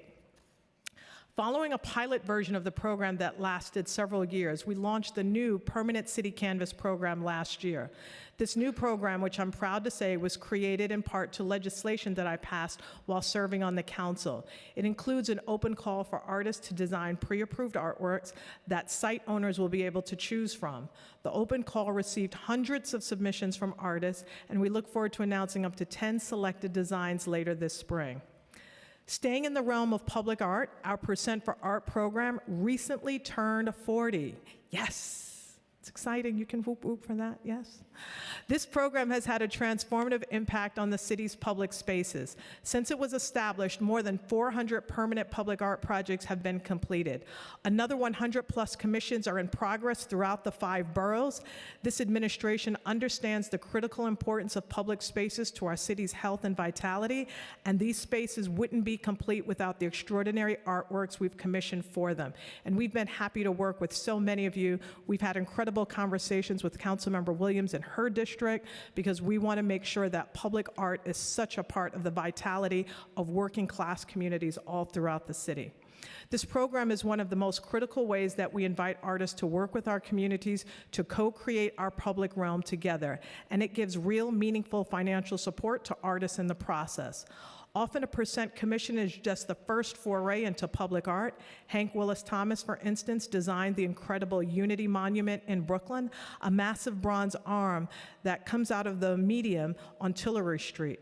This was the first public art commission, and now he has also created the monument to Coretta Scott King and Dr. Martin Luther King Jr., recently unveiled in Boston Common. The very first Percent project completed in 1985 was artist Jorge Luis Rodriguez's Growth in the East Harlem Art Park. It stands tall there today, and it marks the first in a proud lineage. Soon, a monument to Shirley Chisholm will rise in Prospect Park, designed by the MacArthur-winning artists Amanda Williams and Olulekan Jafis, who won a major award at the Venice Architecture Biennale. So far, in recognition of the 40th anniversary, we've already had an installation on the steps of City Hall in celebration and hosted tours during Open House New York weekend. When I was in council, I was proud to support legislation that updated the Percent for Art formula for the first time since the program's inception. Law 22 of 2017 raised the cap per project from $400,000 to $900,000 and raised the annual cap for spending from $1.4 million to $4 million, allocating even more funding to create ambitious, exciting projects that can stand the test of time. Black History Month and now Women's Herstory Month provide great opportunities to remind us of the power of cultural programming to examine our past, come together in the present, and chart the course for a brighter future. Last month, you could visit the Black Future Festival at Brooklyn Children's Museum, explore the history of the Black Angels of Seaview Hospital at Staten Island Museum, participate in the Bronx Museum's James Baldwin Book Club, or hear Bass's Hillard Green present Milestone Negro Spirituals at the National Jazz Museum. This month, you can experience Jamaica Center for Arts and Learning's Strength, Courage, and Wisdom, a performance showcasing the range of women's voices and vocal expression on March 30th, or visit the Women's Work exhibition at the New York Historical Society. We are living through such a pivotal moment for our Black community and for the rights for women's equality all across New York City.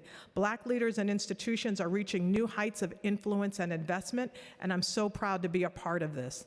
Just think of Studio Museum, Universal Hip Hop Museum, Afro-Latin Jazz Alliance, National Black Theater, Mokata, 651 Arts, La Mama, and so many more. These Black institutions, many of them founded and led by women, have all opened new and renovated spaces or will soon. We're proud of the city's investment in all of these spaces. Black culture, Black leadership, Black excellence are getting their long overdue credit, but it took generations of advocacy and investment to get to this point, and it's going to take generations more to continue building on the achievements we're witnessing before our eyes.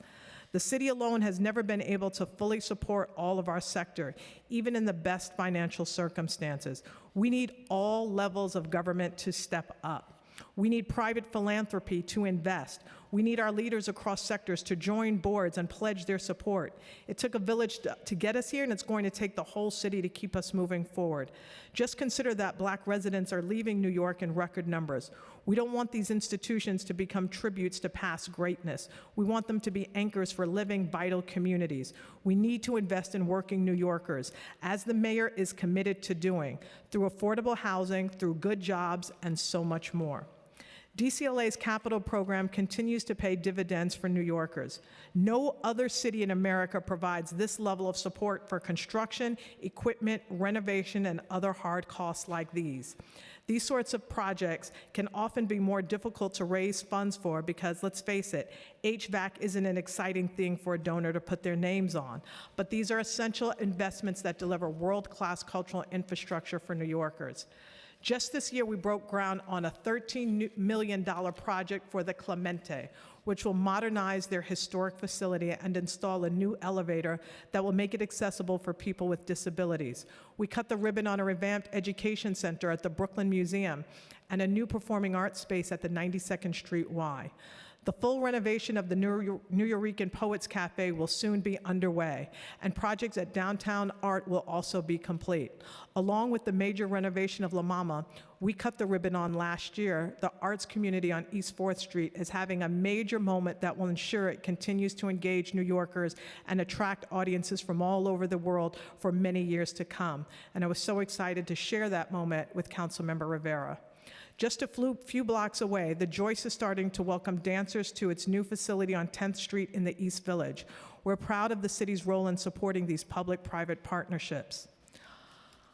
Art and culture is essential to New York City. They drive our economy and strengthen our communities. We're proud of the city's ongoing investment in the partnership with the cultural nonprofits that form the backbone of this essential sector. Despite the fiscal headwinds the city has been facing, we've done our best to make the necessary reductions in a way that would minimize impacts on our constituents. We're optimistic about the city's trajectory. With prudent financial management, we've been able to avoid another peg, and soon we'll be preparing to launch the fiscal year 25 CDF process. No one knows your districts better than you do. So we'll look to you to help spread the word about this opportunity to groups in your communities. We will provide toolkits and everything you need to make this happen. Thank you for the opportunity to present on the fiscal year 25 preliminary budget. I'm happy to answer any questions you may have. Thank you. I appreciate you, going through some of the places that you've been and that you've seen and that you've experienced with the local council members.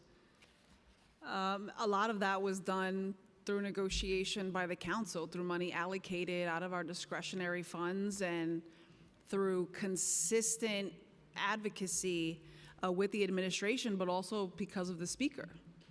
And a lot of that money now is included in sort of this pot, right? You have the council money, you have mayoral funds, And out of that pot of money, again, funds that were negotiated and for adoption, and out of that money that we worked so hard to try to produce, the administration has made cuts. It feels like theft. It feels like theft to the council members and to our work. And at the minimum, it's bad faith in terms of negotiations. So in that, we're very, very disappointed that it's come to this. I realize you mentioned a few tactics. We need private philanthropy to invest.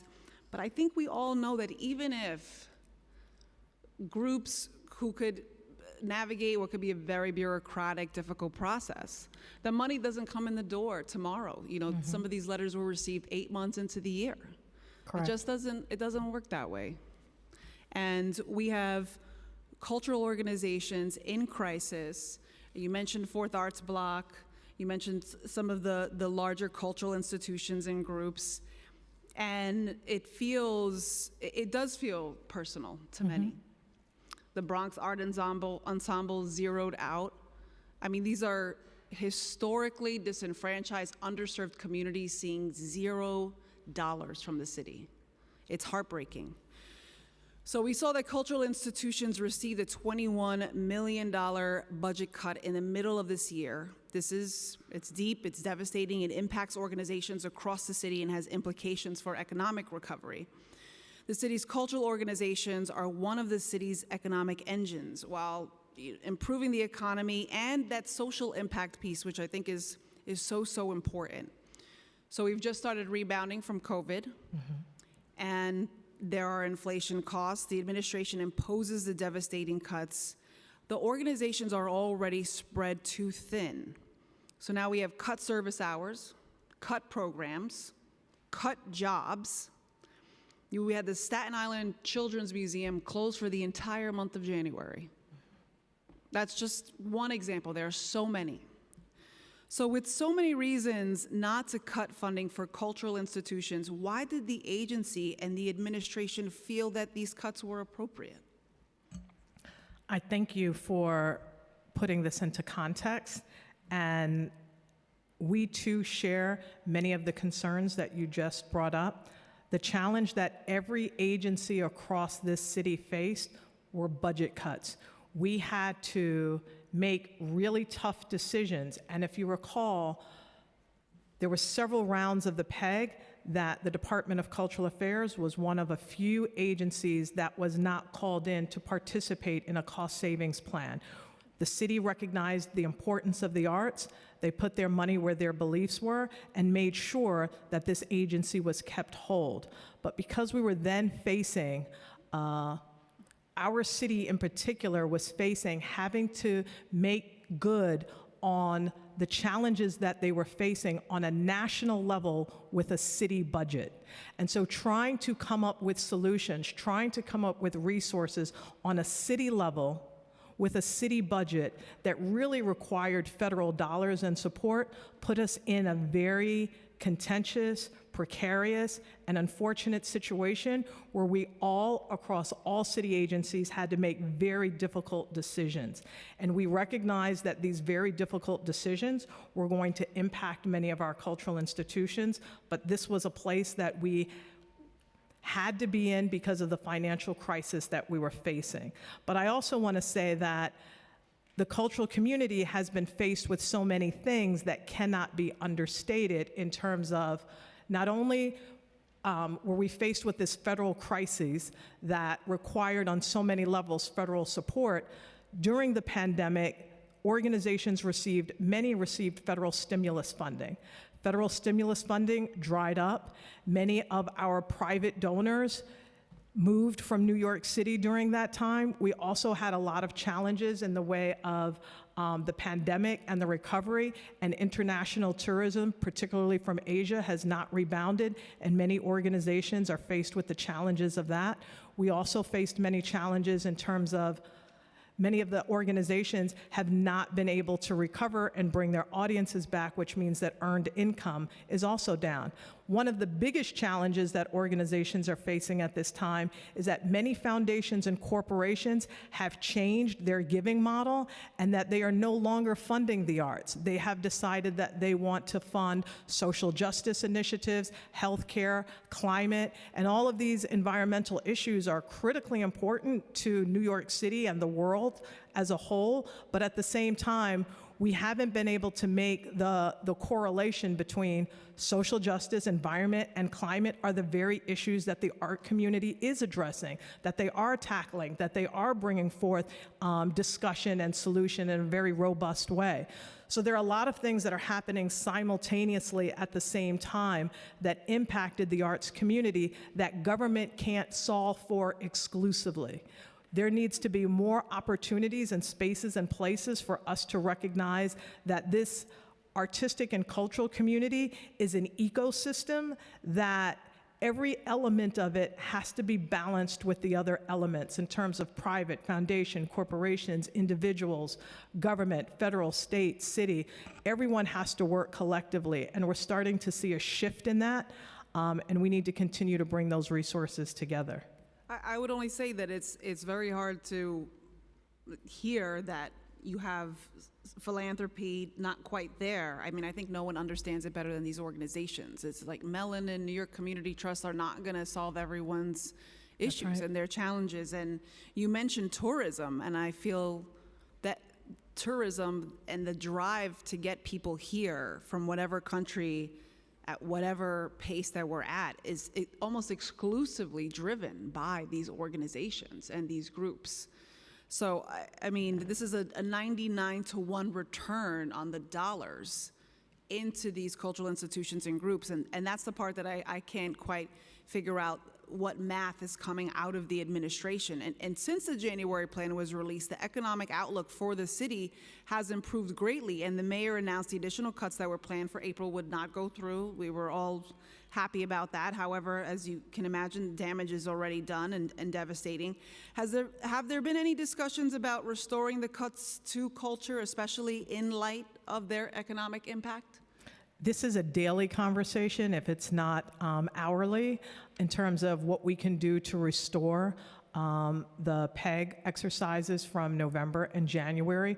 We are in conversations with OMB. We continue to have discussions. We continue to put forward many of the ideas and proposals and the information that you just shared in terms of the rate of return on cultural institutions to the city of New York.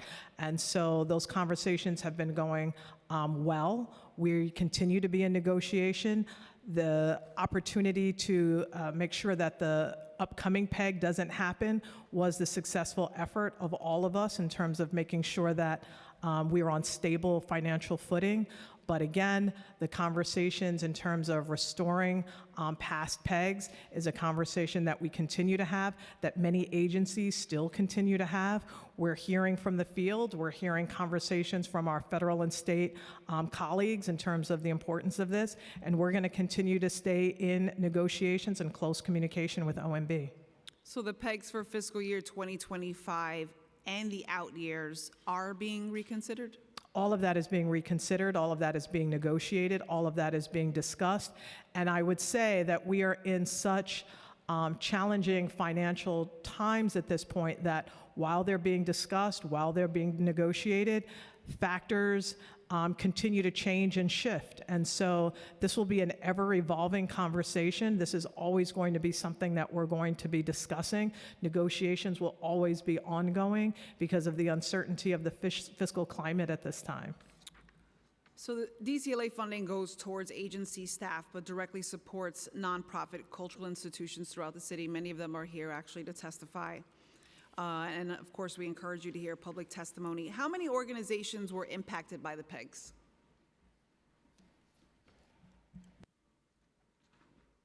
And can you explain to us how the PEGs were calculated and implemented for the cultural institutions group in both November and January?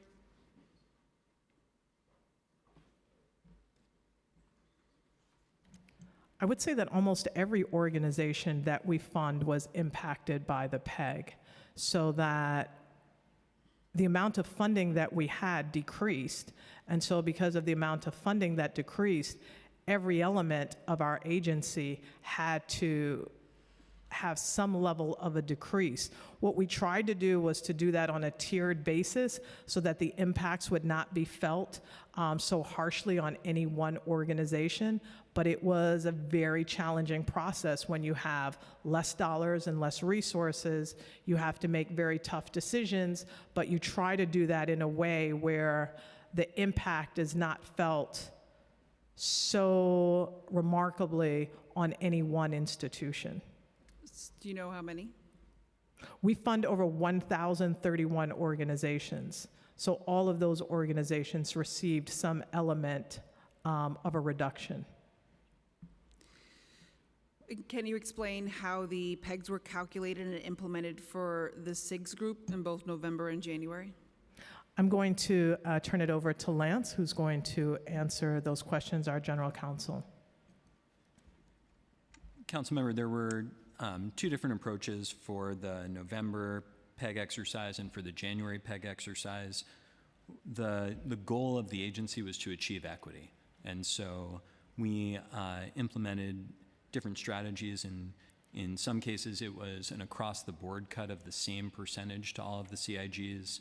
And in others, it was a more tiered approach to make sure to acknowledge the impact that that a PEG exercise would have on smaller organizations. So we experimented with both, keeping in mind the sacrifice that larger organizations at some points were playing with cap swaps and cuts at adoption against the inequity of all groups receiving the same cut.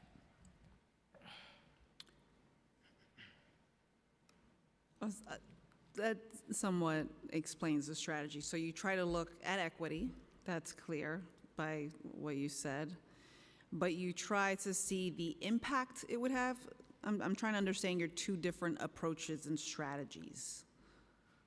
Was there any analysis about how these cuts would impact individual institutions and their ability to absorb these cuts? We didn't really look at individual organizations, let's say when we're looking at the cultural institution groups, right? Because the thought process there is that every organization has its own dynamics. They're totally different institutions, from zoos to parks to botanic gardens, so it's very difficult to look at them individually. What we tried to look at them as were by economic budget size. And so we looked at some of the smaller organizations that are part of the cultural institution groups, some of the mid-size organizations, and the larger institutions, and making decisions in terms of how could we surgically do this in a way that would allow essentially these organizations to see another day, right? So we sort of looked at it in that way in terms of like, how can some of these institutions survive during this PEG exercise, but then also looking at the CDF process, and the CDF process functions differently because it's a panel review process. So even in the panel review process, some organizations do have an opportunity to fare better than they did the previous year, but even with that, they're still working from a place of a reduced amount of funding for grants as a whole. So many of those organizations during the CDF process, some organizations saw an increase, some stayed right where they were, and some saw a decrease, and as you have stated before, some were zeroed out, not because of a lack of resources, but more so because of how they scored during the panel review process. But was there any analysis of how these cuts might affect ticket prices, admission fees, or other accessibility and equity measurements? We didn't have the ability to make those decisions in that way, primarily because of the expediency in which you have to respond to the PEG exercises. The type of analysis that you're looking at would take some sort of outside firm to do a review and analysis and to make recommendations and to understand how the field works and how all of these institutions would be impacted. We simply didn't have those resources and tools at our disposal, and we had to make very significant cuts to meet those target goals. And I'm sure even with that level of analysis, there would be organizations throughout this process that would be hurt through this process. What we are proud of is that 76% of the organizations that applied to the Department of Cultural Affairs did receive an award. So 76% of those organizations received an award, which continues to make us the largest cultural funder in the United States of America, above that of even the National Endowment for the Arts, which is the national funder for all of the United States. We still allocate more resources because this city recognizes the power of art and culture, and this mayor has established, particularly during the first 2 budget cycles, his deep appreciation and understanding of the power of the arts. I agree that at some point an organization might feel hurt, but it just feels like a very careless and destructive way of implementing blunt cuts instead of meaningful analysis on the city's economic outlook and revenue, which is what the administration continues to tout as sort of their metric. As to how we rebound from what has been a very debilitating last couple of years.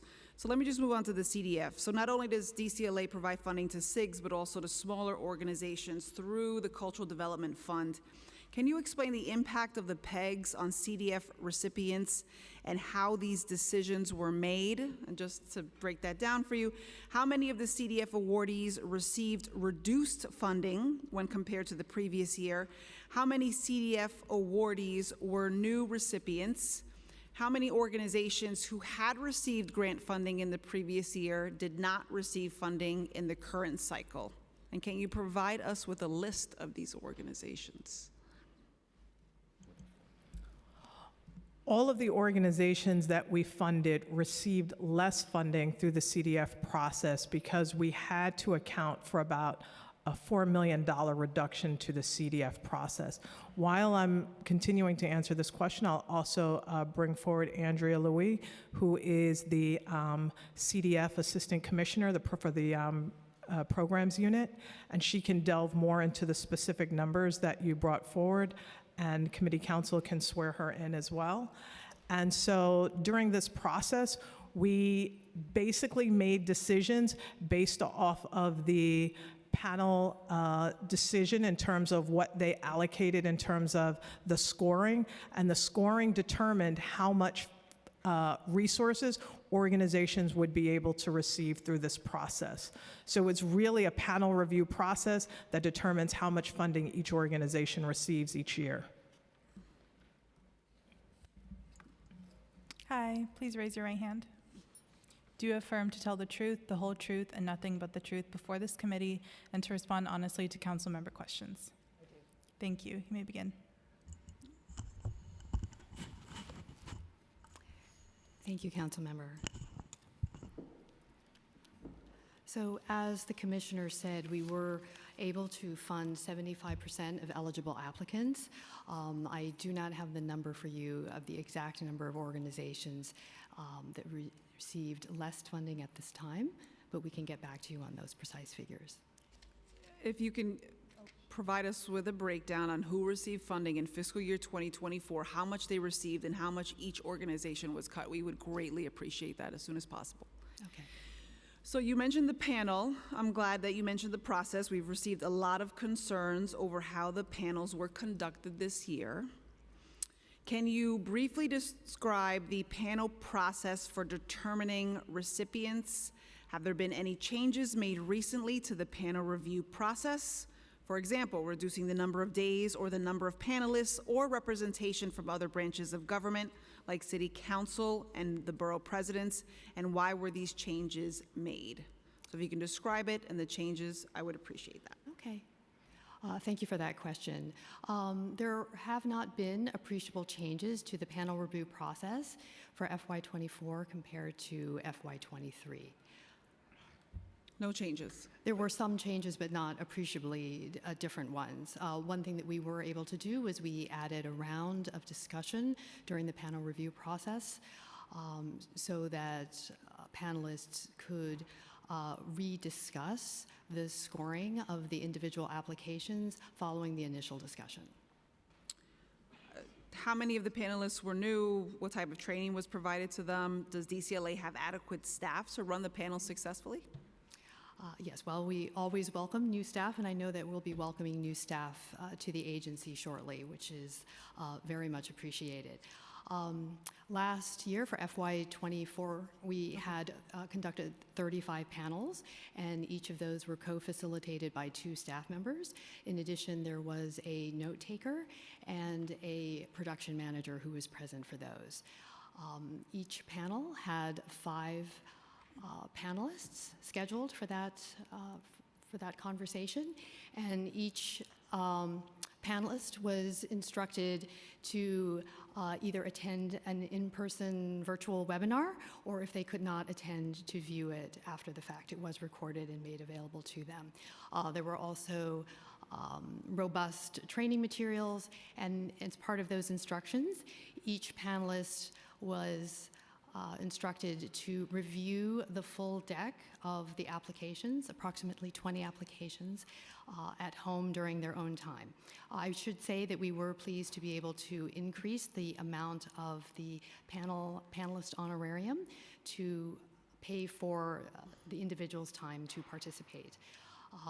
The panelists then spent approximately 8 or more hours reviewing the applications at home, and then came together for a virtual discussion on one day. Prior to the pandemic, the panels did take place over, on average, 1 to 2 days, and for a very large panel, there was an occasional third day of discussion, or partial third day of discussion, but that was definitely on the rare side.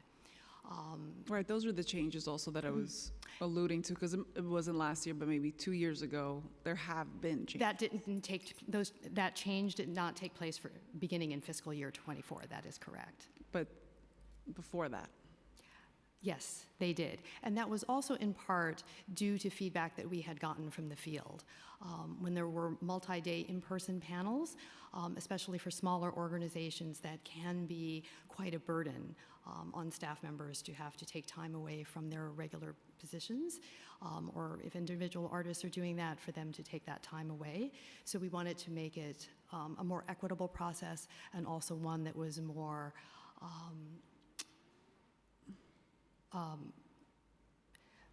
in other words, we wanted to be able to open the door to allow for greater participation. And so in doing so, we have it now as a one-day virtual process. You want to maximize participation by limiting the time that you, you're going to hear from many organizations as to what they think would be a more efficient way to run the panel process, starting with better communication on expectations. I think that's going to be something that's underlined over and over and over again. I just want to recognize we've been joined by Councilmember Brewer as well. And I would like to go to my colleagues for questions. We can start with Councilmember Carr. Thank you, Chair. Commissioner, always good to see you, although with you and Lance sitting there, I really expect to see you sitting behind us in your old chair, but always a pleasure. I want to piggyback off what the chair was asking about the CDF panel funding, and you know that this is a matter of great concern to me over the last 2 years, which is that the changes that predated you, right, that came into effect as you were becoming the commissioner, the removal of the political representation, the council delegation, the borough president, the elimination of the borough base structure that predated fiscal year 23 has created outcomes that are always going to be iniquitous from a borough perspective. And that's really what we've been seeing since fiscal year 23. And to your credit, you used the budget that you had to mitigate those negative externalities while you could, but now we're in a tough budget scenario. Right. And what I hear from CDF panel applicants locally is that they're being zeroed out, not just cut. And while there are some groups in the past that had told me there were issues, that now are happy with their grant this year, and that's to be expected. Not everybody's application is the same every year. But the outcomes are uneven, even internally to the borough that I represent. And so given that structurally we're always going to have, in my view, these iniquitous outcomes, and these so-called reforms predate your tenure, why are we still experimenting with them? Why don't we go back to a model that worked and that was fair across the board, and then tinker with that base model to make sure that everyone has accessibility like you're claiming you'd like to get? I thank you so much for that question. I would say that, as you stated, the implementations of the reforms came at the very moment that I was coming into this position.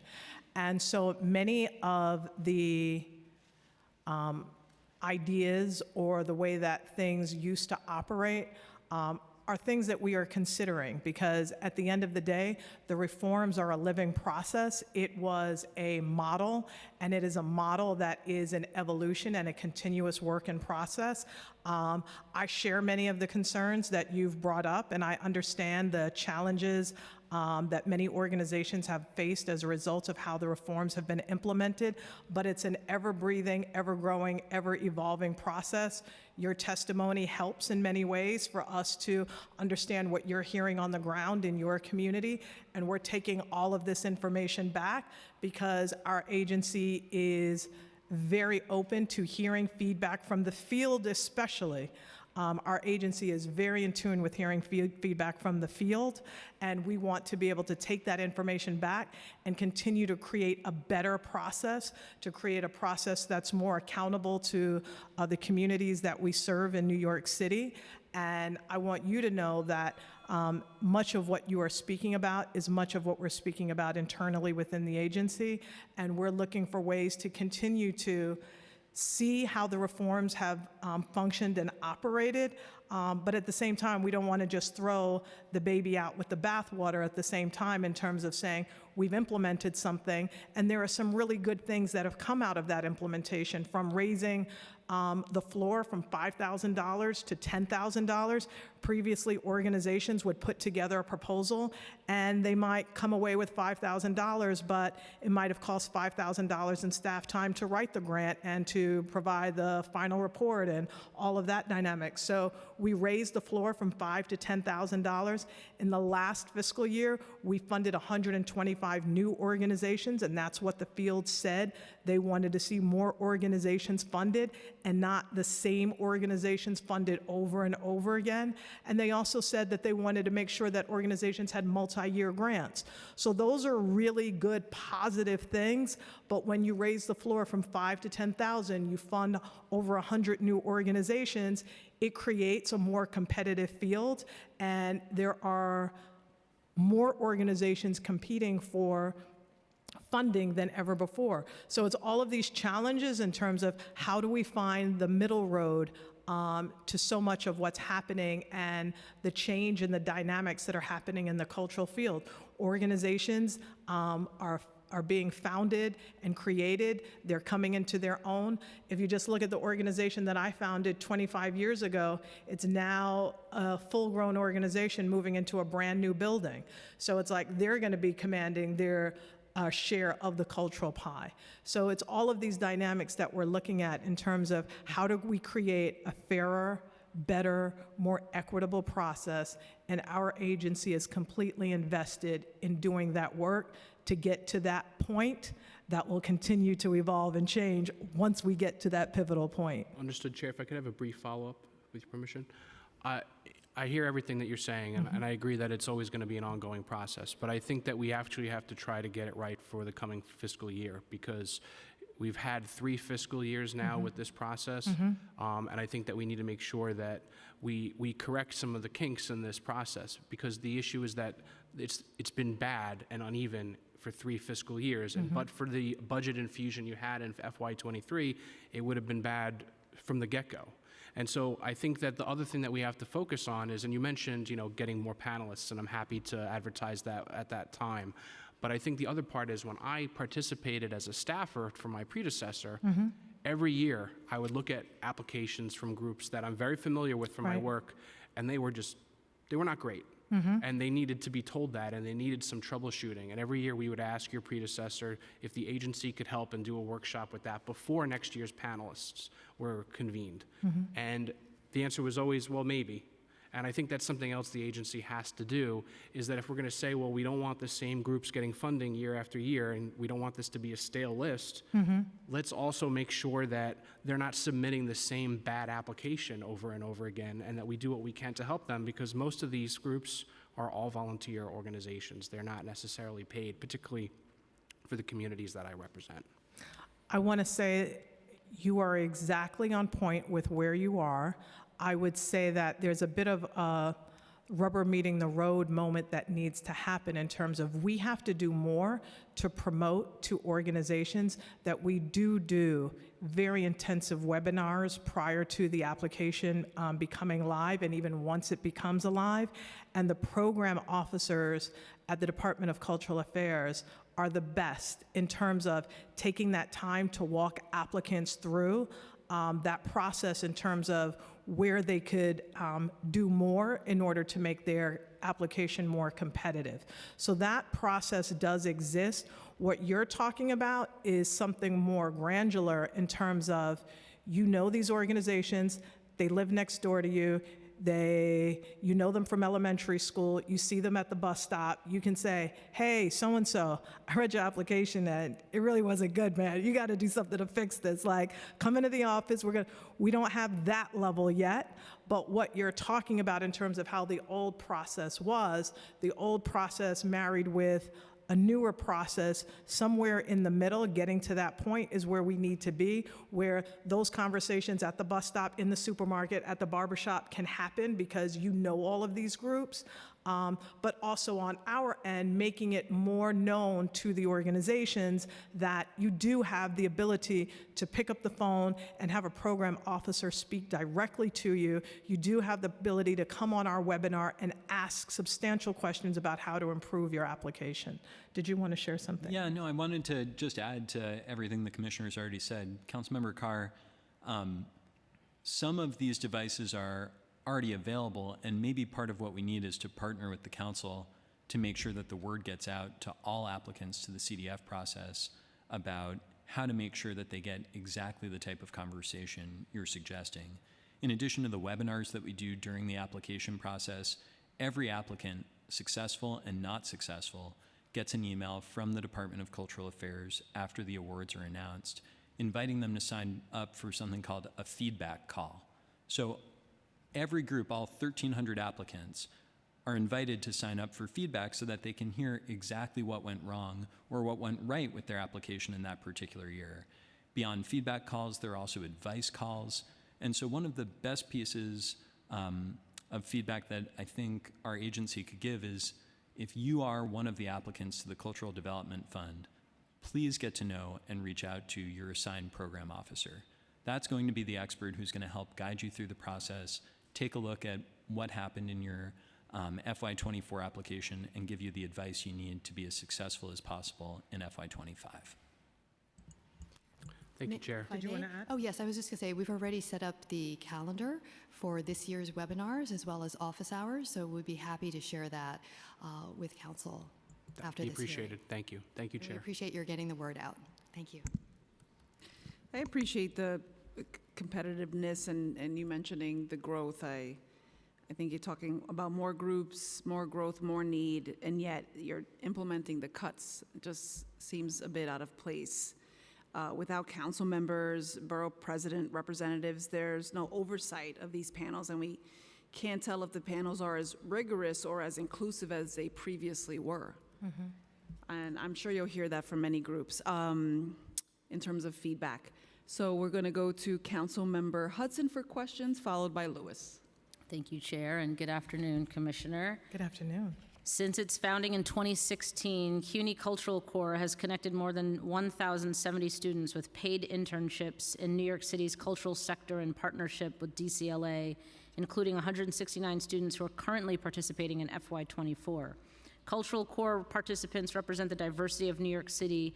Since 2016, 78% identified as non-white, 33% identify as Latinx, and 23% identify as LGBTQIA+. Each year, approximately 80 of New York City's cultural institutions, including MoMA, Museo del Barrio, Little Island, and Jazz at Lincoln Center, benefit from access to CUNY student talent, expertise, and assets during the internship. Partner organizations then have connections to strong candidates for job openings because 80% of CUNY students stay in New York City after graduation. The result is a cultural institution workforce that better reflects New York City and ultimately a more inclusive cultural sector. According to a 2023 alumni survey, 60% of respondents reported they're working or had worked in the cultural sector after their internship. Can you share what plans the city has to continue to support this essential pipeline for a diverse and thriving cultural sector? Thank you so much for that question. CUNY Cultural Corps is certainly a program that I believe very strongly in. Internships are why I am here today. I was able to intern at the Brooklyn Children's Museum, the Brooklyn Museum, the Met, and many others in order to get to this place right here as the Commissioner of Cultural Affairs. So during this budget cycle, again, we had to make very difficult decisions to implement the PEG, and we had to pause the CUNY Cultural Corps for fiscal year 24. We are hoping to restore it next year. We are going to fight to make sure that the CUNY Cultural Corps is part of this administration. It's a strong point to the work that we're doing in New York City in terms of building the cultural leaders of tomorrow. And this is one of those programs that is just, it exemplifies everything that we believe in New York City in terms of training the next generation. But I want to say it was one of the hardest decisions to pause this program. And to anyone here, you know, as Mayor Eric Adams says and asks us, do you really think that this is the budget that I wanted for the city of New York? This is absolutely not the budget that Mayor Eric Adams wanted to implement for the city of New York, but he had to make very tough decisions, and thereby we had to make very tough decisions. And CUNY Cultural Corp is something that we want to see come back. It's something that we're going to fight to make come back, because the future, all of us, are essentially in this CUNY Cultural Corp. So we want to make sure that it comes back. And just to clarify, are you having conversations with OMB about bringing it back? For Oh, FY certainly. 25? I mean, this is at like the top of the list in terms of it's not a significant amount of funding, and we want to make sure that this amount of funding does come back in the negotiations. So we are negotiating, we are fighting hard for CUNY Cultural Corps, and we are certainly making sure that it's part of the negotiation process in a very robust way. Thank you. Thanks, Chair. Thank you. Councilmember Lewis? Thank you, Chair. Good to see you, Commissioner. Always good to see you. 3 quick questions. I wanted to know if you could talk to us a little bit about the impact of tourism. So I wanted to know, how does DCLA measure the impact of tourism on the city's cultural institutions, and which boroughs see the greatest amount of visitors when it comes to tourism? I also wanted to ask, what metrics are used for DCLA in measuring which organizations will be qualified for funding? And it's based off of the competitiveness conversation you just had with the chair, because what I often see is organizations for the first time get funding, and some organizations that have been doing work for a long time don't get access, and it may be that their application is not viable. But it would be great to know what metrics are being used so that we could further support those organizations that we think would be the best qualified. And the last question is in regards to the upcoming application. I spent maybe 3 hours of my time looking for a program officer when our application was the deadline was up, just to make sure I had the dates right. So the website had the incorrect information, and I went in my phone and found an old staffer of yours that was able to connect with someone else. But it would be good to know, like, who's the best person to contact so that we're prepared for that time to provide the information. Thank you. I'll start with tourism. NYC & Co. has been our go-to in terms of understanding the metrics and the numbers of the impact of tourism. We know that tourism generates over $110 billion in New York City, and it is certainly the lifeline on so many levels. We haven't had a more recent breakdown of the impact of tourism in that way since the pandemic. The Comptroller's Office has often done those types of assessments. We don't have the most recent numbers, and we should get a breakdown in an upcoming assessment in terms of where each borough places in terms of the amount of revenue that they bring for the city of New York. So we can definitely get that number for you. In terms of I understand in terms of what you're saying as far as viable applications, and Andrea can talk a bit more about that. There is an assessment internally that are part of our guidelines that explains to each applicant how they can get funded through this process. And we want to make sure that organizations understand those guidelines and where they need to put more emphasis in terms of explaining what it is that they do and the outcomes and the deliverables of their programs. You know, we want to make sure that organizations are doing, of course, quality programming and that it's reaching diverse audiences and that they have individuals from their community that are reflective of the organization, that are working, that are providing services for. So there are multiple points in terms of how organizations can show the very best of what they do and who they're reaching. And what we do essentially is that organizations, through the panelists, are given points, or they score a certain amount of points. Those points, based off of the points that they scored and the amount of funding that we have, come together to determine how we will award grants. But Andrea can speak a little bit more about the nature of that process. Sure, thank you, and thank you for that question. The guidelines are on our website, as the Commissioner mentioned, and are very clearly listed throughout the application process as well. There are 3 criteria by which the applications are reviewed, and that is service to the field, organizational accountability, and quality. And as I mentioned, those are sort of described in much greater detail, both in the guidelines as well as also in the application. I should say that also we do provide worksheets for the written portion of the application as well as the budget, so that organizations can prepare their responses well in advance. And then also that material is also available through our Salesforce platform when they actually log in to input their responses. And Right. if I may answer your final question, Yes. if anyone has a question about who their program officer is or would like to speak to someone, the email address is cdfhelpdesk@culture.nyc.gov. It would be good to have a contact that we can speak to as council members. Oh, okay, very We could good. also email the help desk. You can email me. Not a problem, but Okay. if you could give us a Yes. point of contact, that would Of be course. helpful. It's also helpful that, so the guidelines are online, folks see that. The issue is the scorecard, right? So making sure that the application is really viable, so they could definitely check all the boxes. Yes, that's But right. is the application vibrant? And I think that's what the commissioner just shared, finding a way to sit with folks and making sure that the application actually looks exactly like what the guidelines are expecting. That's right. And then the percentage that each of the categories is weighted is also noted clearly on the guidelines as Yes, thank you. well. Okay, thank you. I would like to, and it's been in my mind, but I want to further talk with you and explore, because you passed the legislation for the not-for-profit offices of support. What is the correct title for it? The Mayor's Office of Nonprofit Services, which we would help with applications like these. So we should figure out a way to connect so that the not-for-profit support office that you've created holds the Department of Cultural Affairs and those types of not-for-profits as part of that service, and how can we build out that office to have more of those levels of support and touch points, because they really shouldn't be seen as separate, because not-for-profit art organizations are clearly part of the not-for-profit field of New York City. So we should meet shortly after this to discuss that. And congratulations on passing that legislation.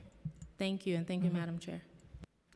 Thank you, Councilmember. And I know after Councilmember Brewer, I certainly have questions about the issues that the nonprofits are facing with the CDF letters that have headcount, capital projects. But first, let's go to Councilmember Brewer. Thank you very much, Madam Chair. So a couple of things. On the economic development, so I obviously represent on the Upper West Side some very large institutions that bring tourism. So I actually feel, whether it's the Met or the Natural History they all need to have full funding, even though they're large, because they've already gone into their endowment quite a bit given this pandemic. So my question is, in terms of, I know the controller hasn't done a tourism so-called economic impact for the arts, and they really should be doing it because we haven't had one for a very long time. Port Authority used to do it, so between the Port Authority or the controller, somebody needs to do it. So my question is, do we have any sense of closing the American Museum or canceling shows at the Met or whatever? What kind of an impact? Because that's what's going to happen if these horrible budget cuts go through in terms of tourism and economic development. Do you have a sense of that, or you have none because there's no study? Currently, there is no study for us to make a comparison, but at the same time, living on the edge in that way, we are trying to do everything in terms of negotiating with OMB to have the restoration of those pegs restored so that we don't have to answer that question at this time. So we are in robust conversations. Nothing has been decided at this time, but we want to make sure that those organizations, I shared with you the opening of the Gilder Center, shared in the enthusiasm of seeing Dr. Sean Decatur, the first African-American man to hold that position at the Museum of Natural History, really making Black History Month quite a celebration. We want to make sure that these organizations are doing well. We want to make sure that they have the budgets that they need to perform at the level that they need to perform at because of the level of tourism that is so viable to New York City. So we're continuing to engage in conversations, continuing to engage in negotiations, share your enthusiasm, and recognize the importance of these institutions. Okay, I appreciate that. I wish that the mayor, I know he goes to the events, but I wish that the mayor would also understand that. So I'm just reiterating, agreeing, and feel very strongly that these organizations are the backbone for our economy in so many different ways. Young People's Chorus also got a cut, my God. I mean, if there's another organization like that, I haven't met them.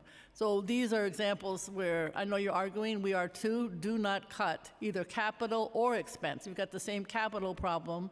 The Met can't live without certain technology that, when we give them money, it's not for fun, even though they're large, it's because they need a new system for the largest opera in the world. And they need that. It's not fluff. So I just want to emphasize that. Other quick question, which is not on the list, is arts education.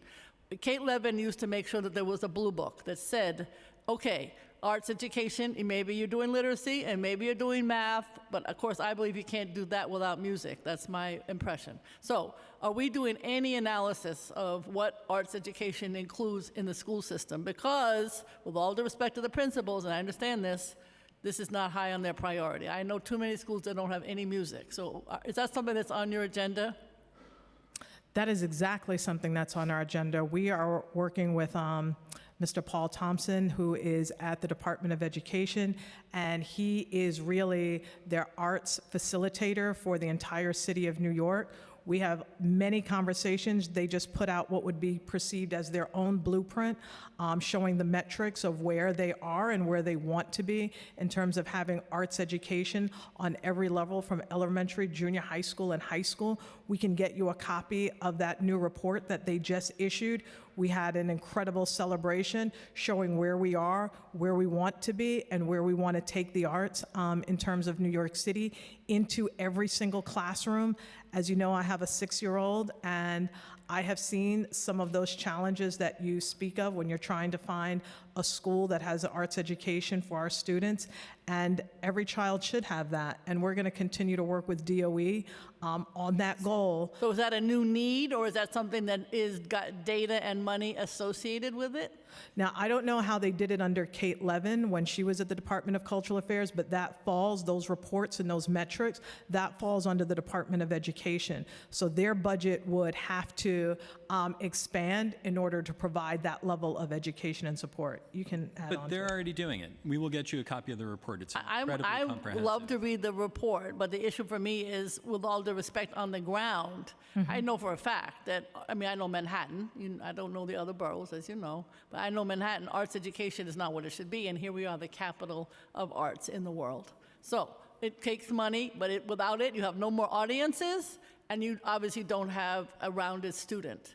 So I'm saying it's got to be in every single school in a quality way. So I'd like to, if you don't have arts, if you don't have it mandated, and if you don't have data, and if you don't have somebody paying attention, then it's not going to happen. Because I understand you're a principal, you got other challenges that you have to address. So we're not doing enough on arts education. That's what I'm saying. And it's one administration. So DOE has to work with you. You got to work with DOE, et cetera. Thank you, Madam Chair. Thank you so much, Councilmember Brewer. Absolutely. I would just say the arts and education, I mean, that has to happen. And then the services and the programs that we depend on in the schools and even beyond the schools, in our senior centers and nursing homes and everywhere else, that is made possible by the revenue generated by these very groups. So it's actually a cycle that should continue with the support of the city.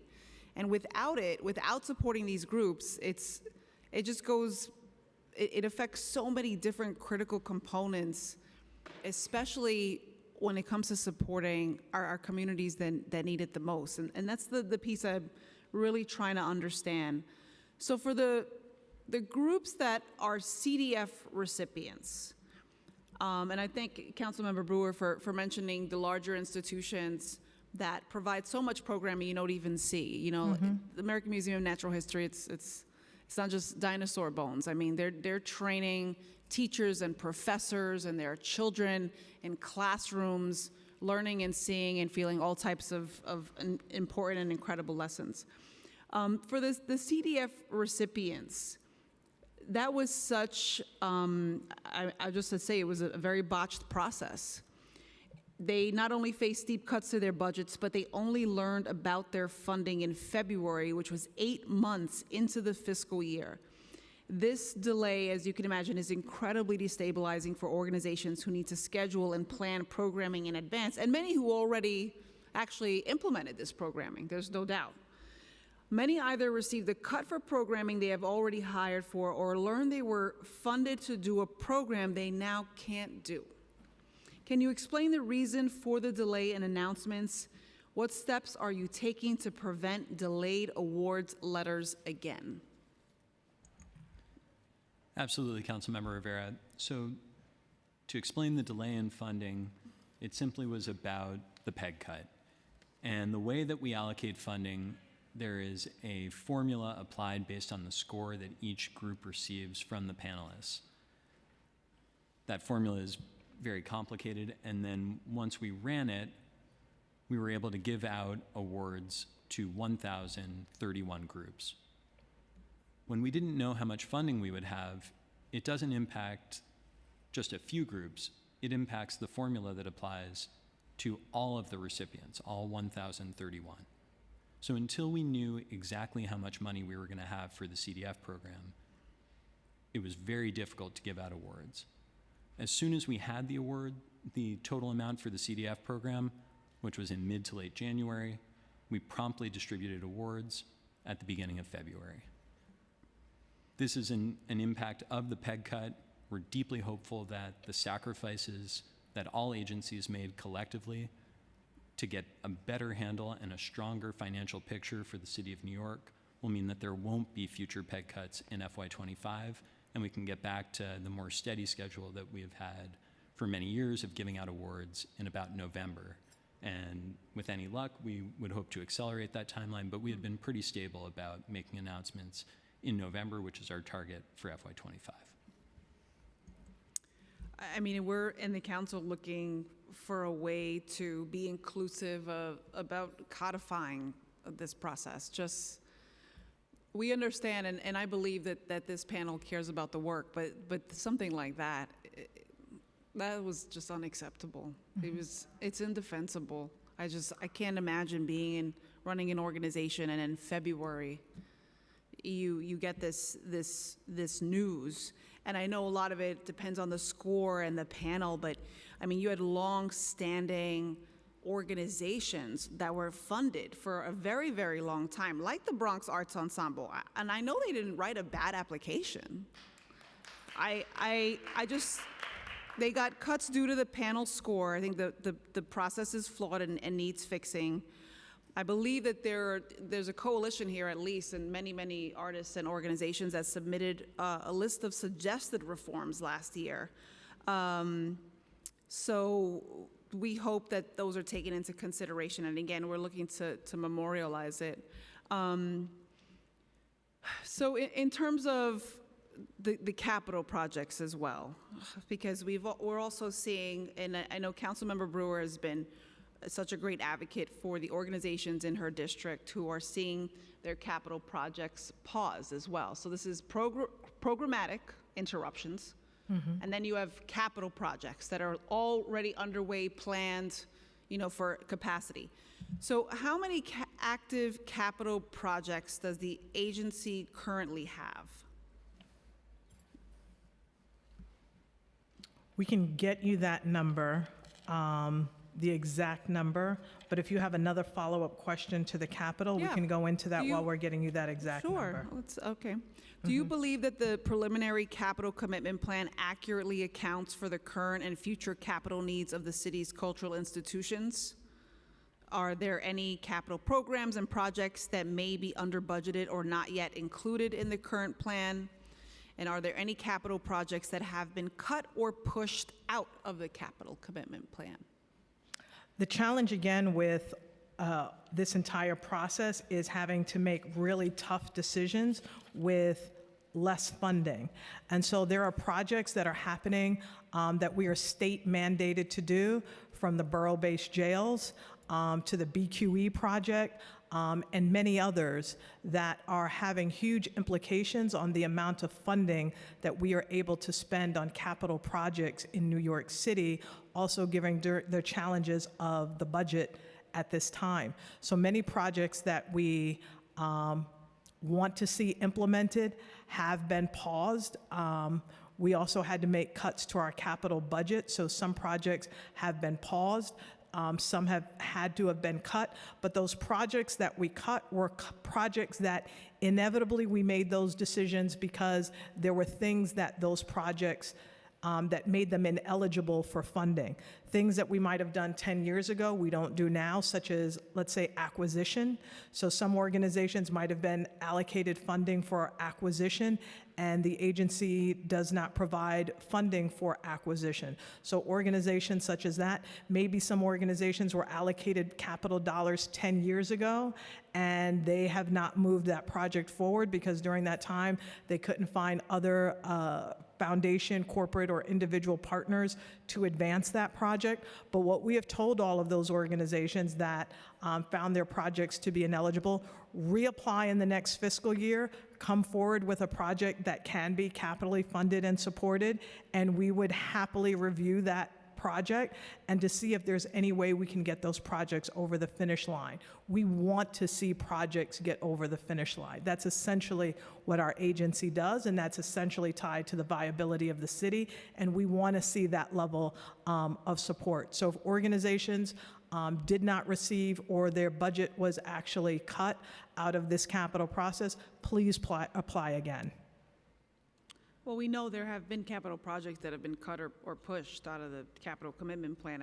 I wanted to hear from you all as to sort of the decision-making process. I mean, the administration has been moving projects into the out years or canceling them altogether under the assumption that the city is nearing its debt capacity. And with the governor including the TFA debt limit increase as part of her executive budget proposal, do you believe that the capital commitment plan can now be readjusted to move projects back into the first years of the plan and to recommit or restore projects that had been canceled?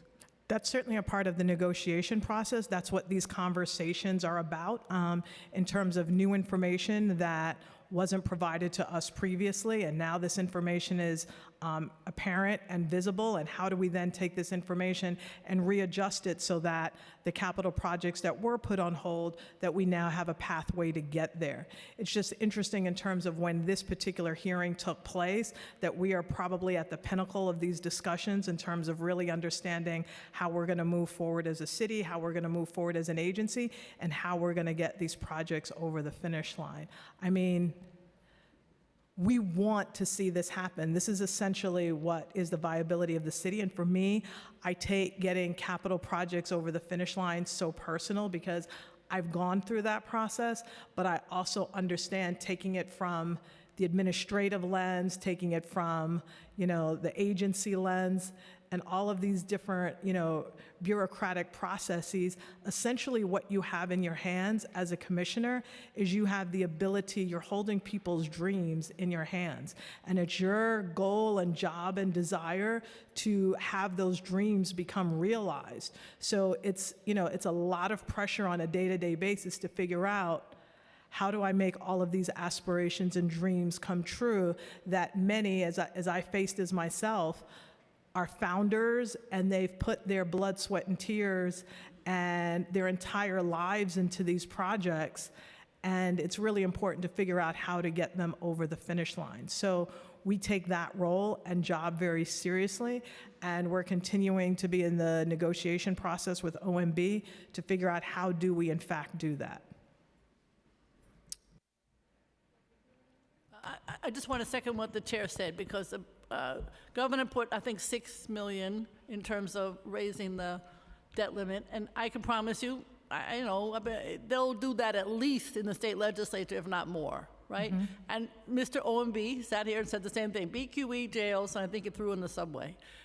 Come on, there's no question that there's enough for your agencies to be able to get their capital. So when I hear from the Met and I hear from Lincoln Center and others, I say, with all due respect, you're going to get your money, your capital money, right? So, but then you tell them, with all due respect, to go and apply for something else. I say, you can apply for something else, but you're going to get your money, your capital money, because we're going to fight for it. So it's just a little bit of a mixed message coming from you and from us. Maybe I think what you should say to people is, I know you can't counter OMB. They're like the elephant in the room. But you could at least tell them that there's money coming in terms of ceiling in Albany, because I think that's going to happen. Mm-hmm. I know that's going to happen. So the capital projects they're so, as you say, they're so important. They're jobs, they're the future, they're the economic development. And particularly for your agency, they're incredibly important. So we are going to fight. Tell them something off the record and on the record, Commissioner. Thank you. I appreciate that. And yes, the off the record conversations are far more interesting than the hearing conversations. But we want to make sure, and I just want to be clear, we can only fund projects that are eligible. And so there are certain dynamics that we have to adhere to, but we do want to make sure that organizations that did receive cuts because their projects weren't eligible, they absolutely have an opportunity to reapply for that funding. And just to Chair Carlina, we have 408 active capital projects. But the ones I'm talking about were eligible originally, just so you know. Totally. Then those will definitely be looked at. Thank you for the number. I mean, you mentioned in your testimony Nuyorican, Downtown Art, Teatro Círculo, La Mama. I mean, these are the Joyce. These are all in my district, which I appreciate your personal touch there. But absolutely my priority, because they needed their capacity expanded. There was no That's question. Right. They're critical. And so whether it's, Downtown Art, Lincoln Center, I mean, these are places that are lifelines for our communities, our young people especially, because I've personally witnessed that on Fourth Arts Block. So thank you, Councilmember Brewer, for your addition to that, because we feel with OMB and your organization, we're trying to at least have some sort of collaboration on messaging on what we need from different levels of government. But truly, the city, we have to do better, and so does DCLA. So the department's fiscal 2025 preliminary budget provides for 60 full-time positions across all divisions, an increase of 2 compared to the head count at the fiscal 2024 adopted budget. Does the agency have adequate headcount to meet the needs of the cultural organizations and effectively run all the programs and initiatives? Well, I want to, and Lance will take up the rest of this question, but I want to say one of the things that I'm really excited about that happened out of this process was that we were able to take the the hiring freeze. So during all of these negotiations, we had a hiring freeze. The hiring freeze has been lifted. We now are able to hire for so many positions. We are actively interviewing for 3 positions right in the programs unit. And there are many other units throughout our agency where we are interviewing. We are now able to hire so that we can meet the needs of the communities, and we can get our capital process more streamlined when we have the level of expertise and positions filled, as well as through the CDF process. We're in that process of negotiations. Did you want to add to that? And we can always do more with more.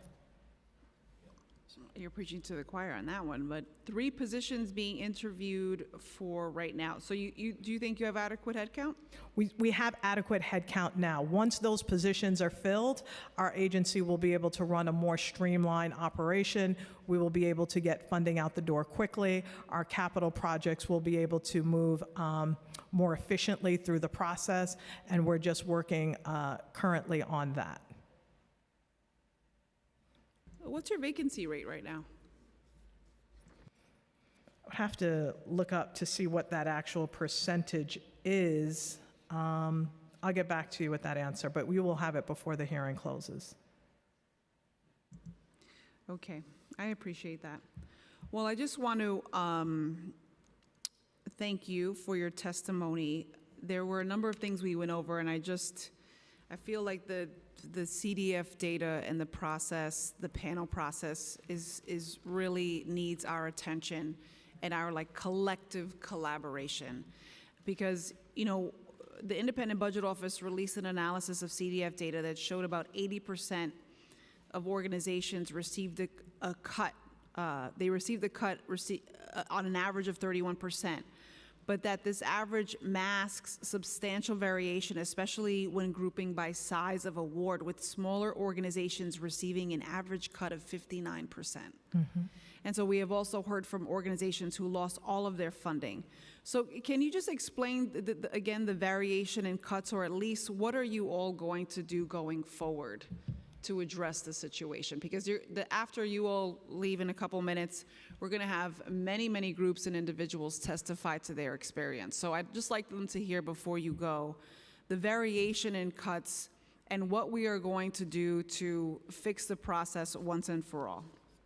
So I just want to first start off by saying, before I go, sitting on that side of the table, I always was very disgruntled when commissioners would leave and run out of the room right after a hearing. I am here for the entire hearing. I want to hear from each and every person that came here to testify. I understand, and I'm going to say the reason why I ran for office was because I could no longer afford to come here, to come to Albany, to organize the bus trips, to protest on the steps of City Hall for more funding, to protest outside of the Department of Cultural Affairs for more funding. So I decided I needed to just run for office. So I just want to say to all of the organizations that are here, I see you. I know, especially with these gloomy financial times, the last place you need to spend all day today is here, but your presence is appreciated here. Your testimony is appreciated here. So I'll start by saying that. Secondly, I would say that we have done a lot internally in terms of how we're going to improve this process. So we have done a lot in terms of restructuring and working on the guidelines. We have put formal processes in place so that the agency runs more from a legal perspective versus a policy perspective. We've engaged with members of the community in the field to determine how to strengthen this. Many conversations have been held with many of you, our local elected leaders, so that we can have a better process moving forward. Because as Councilmember Carr has said, we do not want to go into a third year with the same process that is hurting so many of our organizations. Again, much of this was based off of the scoring. And oftentimes when the field talks about we want increased grant award sizes, we want more organizations to get funded, we want multi-year grants, we want a lot of things, but there's a give and take in terms of how wanting all of those things actually shapes out in the process. So we may want 125 new organizations, but we have to figure out how do we include those 125 organizations in a way that does not destabilize the 1,000 organizations that are already being funded. So a lot of those questions are going to have to be answered, and we're going to have solutions for them in the next budget process moving forward. Okay. Again, the cuts, we hope that we're going to have better news. We demand, the restoration. We really need these organizations to have more trust in the city, and that's really only going to be acquired through restabilizing them and valuing them. We are committed to a better process, but I just want to say there is no place or where that a budget that's going to consist of cuts at this level is ever going to be a satisfying process for all of those involved. Budget cuts are going to feel bad. They're going to feel terrible. They're going to amount to terrible hearings. They're going to amount to terrible discussions, terrible implications for the organizations. Budget cuts feel bad. They don't look good. They're not good for the city. They are not helpful, but they are a necessary evil to satisfying and moving forward our city in terms of like dire financial times. This is not a budget that any of us signed up for. This is unprecedented in terms of coming out of a global pandemic, coming out of a financial crisis that should have been managed by the federal government. All of these dynamics happening at the same time, as well as a campaign of many foundations and corporations pulling out of funding the arts, happening at the same time is not going to be or put forward a satisfactory result for the city and for a community that is the lifeline for this city. And so we're going to try to work through this very challenging budget cycle, and at the same time, we're going to have to talk to our other partners in the cultural community to come up with better solutions for stabilized support. Well, we did pass a local law in relation to requiring DCLA, the commissioner specifically, to report annually on department funding of art and cultural organizations and institutions. That was Intro 1184. Can you provide us with the action plan for providing the geographical and the demographics in the reporting as it relates to the cultural organizations and institutions?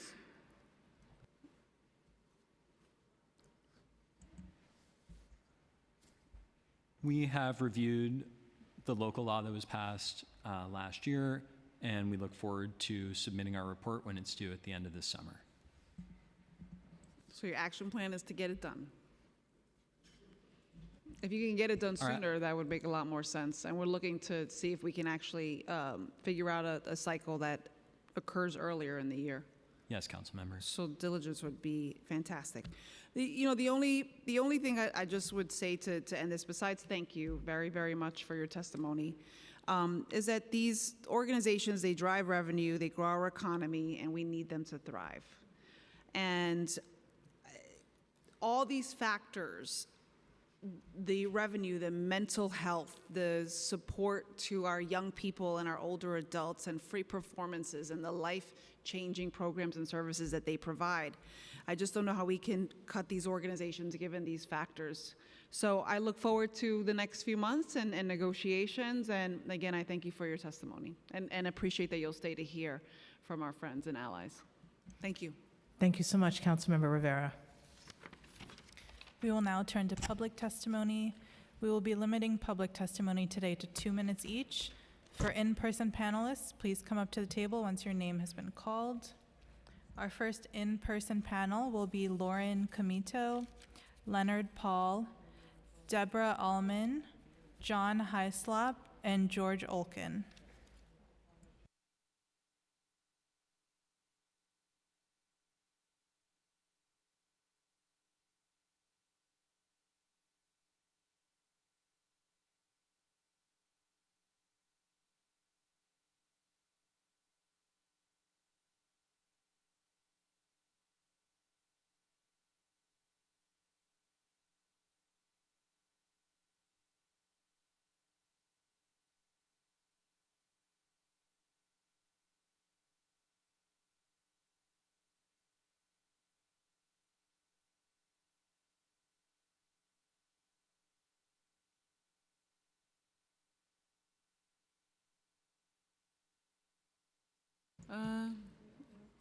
Would you like to start?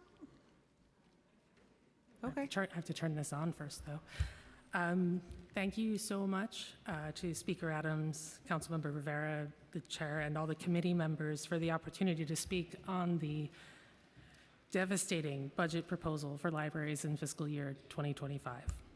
My name's Lauren Camito. I'm a librarian here in New York City and the executive director of Urban Librarians Unite, a 501c3 professional organization based here in New York City and Brooklyn.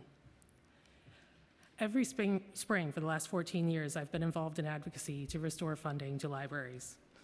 Every year during this painful process, we come to City Hall and someone inevitably says that a budget is a statement of priorities. But I would take it a step further. I would also say that a budget is a demonstration of vision and leadership. This preliminary budget, particularly when paired with yet another year of proposed mid-year cuts, demonstrates neither vision nor leadership. 7 budget cuts in 2 years have left providers like libraries unable to plan even a full 6 months of service. It has become yet again the burden of this body to save services like libraries that New Yorkers rely on. This Saturday, a patron came to my reference desk with a journal article and a circled citation, and they were looking for access to another journal article. And this is usually the most fun question. Somebody has a hard one, right? They want an article you may or may not be able to get. It's gonna be a fun question you can really dig into. I love these, usually. Couldn't find the article, so I dug deeper and I asked what it was about the topic she really wanted to know. Her real question was, given the diagnosis she had just gotten, how long did she have left to live? Libraries aren't just for assignments and reports in academic settings. We don't just find articles for school. We help people answer the pressing questions of their lives. Under this budget proposal, we'll lose at least half our Saturday services. She could very well walk up, instead of to help and an article and an answer, to a locked gate. So today, I'm imploring you to hold the line on these cuts. Fight back against them, restore library funding, and increase it, hopefully, so we can continue to be this human connection with our neighbors, connecting them to a sea of information that people can't find their way through on their own. Thank you. Good afternoon, Councilman Rivera, Councilperson Rivera, and members of the committee. My name is Lenny Paul. I'm thankful for the opportunity to come before you today. We are asking for a full restoration of the mayor's pegs from the November modification and the preliminary budget totaling $35.5 million. And we're asking for the restoration and baselining of the $45 million from the City Council to the CIG programs, such as the Cultural After-School Adventures Program. Cultural institutions partner with the New York City Public School to provide educational programming and visits throughout the year. Without these programs, many low-income students will not have the opportunity to visit and experience the beauty of our world-class institution throughout the 5 boroughs. Without continued funding, many free educational programs for students and the public will be reduced or eliminated. Furthermore, this will limit the availability of career development and internship opportunities for students who are thinking of working in the cultural field. I would like to remind everyone that the CIG employs thousands of unionized workers. They provide a stable living wage for many New York City families. As a matter of fact, the Bronx Zoo is the largest employer of young workers in the Bronx who live and work in the community. If these cuts are not restored, it can lead to the elimination of many jobs, furloughs, and reduced hours at various institutions. Some institutions have already rolled out furloughs and hiring freezes. We have seen this occur in the past, and we are pleading for this not to happen again. It has been proven that in New York City, cultural institutions are economic drivers. This is true for the past and the present. Tourists come here to experience our world-class and world-renowned museums and famous botanic gardens. Our institutions are revenue generators that support local economies and businesses. We all remember how our institution played a key role in the city's economic revitalization after the worst economic downturn due to COVID-19. If we want our city to continue its economic recovery, The administration needs to invest in places that draws tourism, which are our cultural institutions. In closing, I would like to reiterate that it's so vitally important for the city to restore the funding for our cultural treasures and for its workforce to survive. We really, really need this investment, and I thank you for your time. Chairperson Rivera and fellow committee members, thank you for giving us an opportunity to submit this testimony on behalf of all the union workers of Brooklyn Public Library, New York Public Library, and Queens Public Library. We are united in our appeal for our elected officials to save our public libraries. In July 2023, the mayor and the city council agreed to a fiscal year 2024 budget that allowed library workers to provide all the library services our patrons expect 6 and 7 days a week across every borough. 5 months later, the mayor implemented a 5% budget cut that forced the libraries to cut a whole day of service, decimated materials budgets, eliminated maintenance budgets, and stopped them from hiring staff. The mayor's cut had no meaningful impact on the city's fiscal situation, but had a very meaningful and negative impact on the patrons of the city. Today, only 2 branches are open on Sunday, and they're closed on Saturday. Queens Library cannot afford Sunday service at Flushing, the busiest branch in the nation. Those who relied on Sunday service because that was the only day they could visit their branch are denied our services. Furthermore, this cut has impacted staff salaries who need that extra money to survive in New York City's ever-rising costs. The library systems have not been able to fill all the positions that have been made vacant from people who have left, and staffing levels are very low. Locations sometimes open with 2 or 3 library workers, limiting the ability to provide programs and services and creating very unsafe conditions for staff and patrons. Custodians cover multiple branches in one day, affecting the cleanliness and safety of these branches. Programs are cut because we do not have enough staff. Maintenance requests remain open longer because we do not have enough maintenance staff. Newly renovated branches cannot open because we do not have enough staff. The library systems have had to cut back our materials budgets. As we learned in the City Council's oversight hearing on book banning is a crisis across the country, including New York City. We cannot be effective fighting these book bans if we cannot buy books or keep our doors open. Many have stated that New York City is resilient and thriving, and that is true. Our spirit remains as defined and strong as ever. However, the majority of New Yorkers are still struggling with day-to-day expenses of our city. New York Public Libraries are one of the city's most democratic and trusted institutions. Our free, open, and clean spaces in every New York City community allow library workers to create literacy and community for everyone who walks through our doors. As the divide between those who have and those who do not have grows into a chasm, New Yorkers need our government resources. The only way library workers can do our vital work is for our elected officials to adopt a budget that is more than what we received in fiscal year 2024. That will allow us to grow and thrive. Thank you.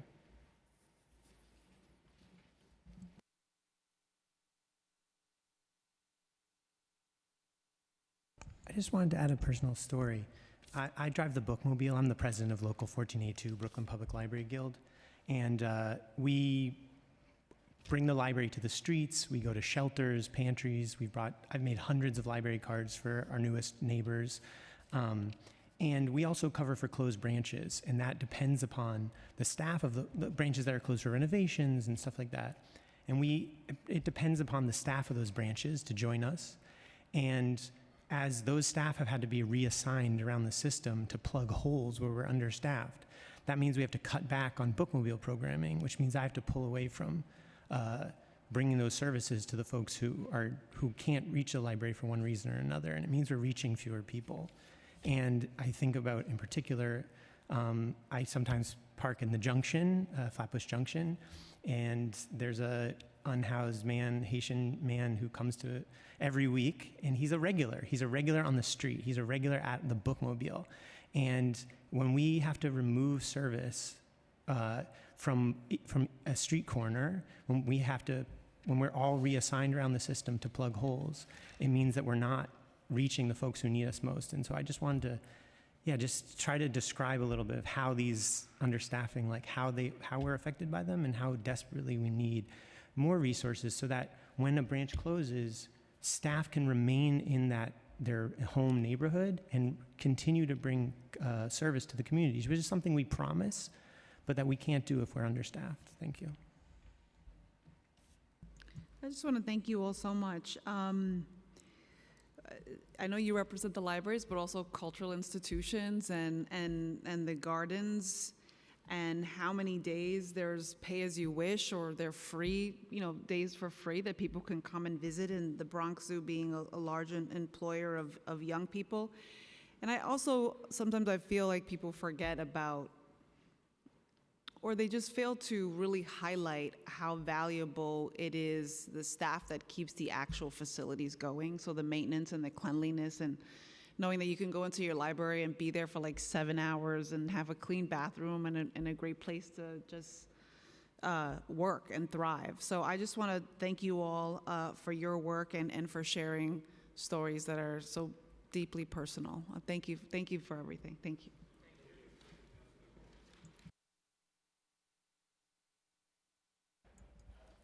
Our next panel will be Shannon Rocket, Jessica Phillips, Coco Killingsworth, Nora Yaya, Erin Busca, and Jose Ortiz.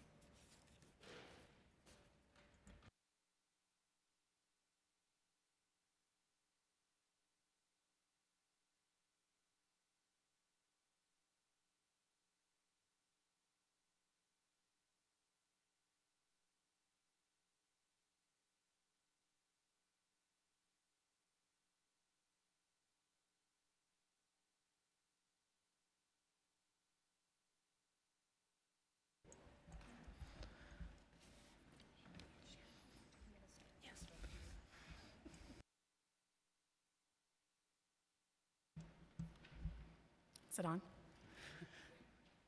Good afternoon, Chair Rivera and members of the committee. I'm Coco Killingsworth, Chief Experience and Impact Officer at BAM and Chair of the Cultural Institutions Group. I'm here today to provide testimony on behalf of the CIGs, a coalition of 34 cultural organizations across all 5 boroughs, including zoos, gardens, museums, and performing arts organizations. This is a critical time for the cultural community and the CIG. The city's relationship with the CIGs is based on partnership. CIGs are nonprofits operating in public facilities for the benefit of all New Yorkers, and the city provides the institutions with critical funding. However, the November and preliminary budget cuts have cut our sector to the bone. In addition, our baseline support for the CIGs has not increased since 2009. Many of the impacts of the cuts have been immediate, and more will be on the way. Staff hours have been reduced, hiring freezes and furloughs have been implemented, and jobs left vacant. Public programs have been curtailed, including programs that engage local and underprivileged communities, seniors, youth education, career development, and internship programs. This is an unprecedented disinvestment in the arts and culture that make our city great.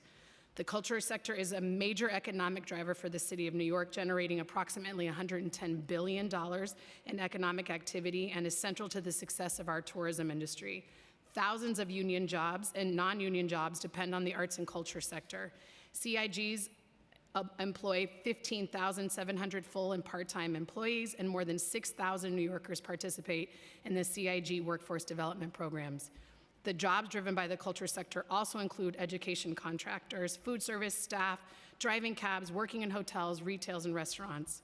And as if driving critical economic revenue to New York City isn't enough on its own, arts and culture is a lifeline for our youth, for low-income New Yorkers, and for families throughout the 5 boroughs that rely on their local and citywide institutions.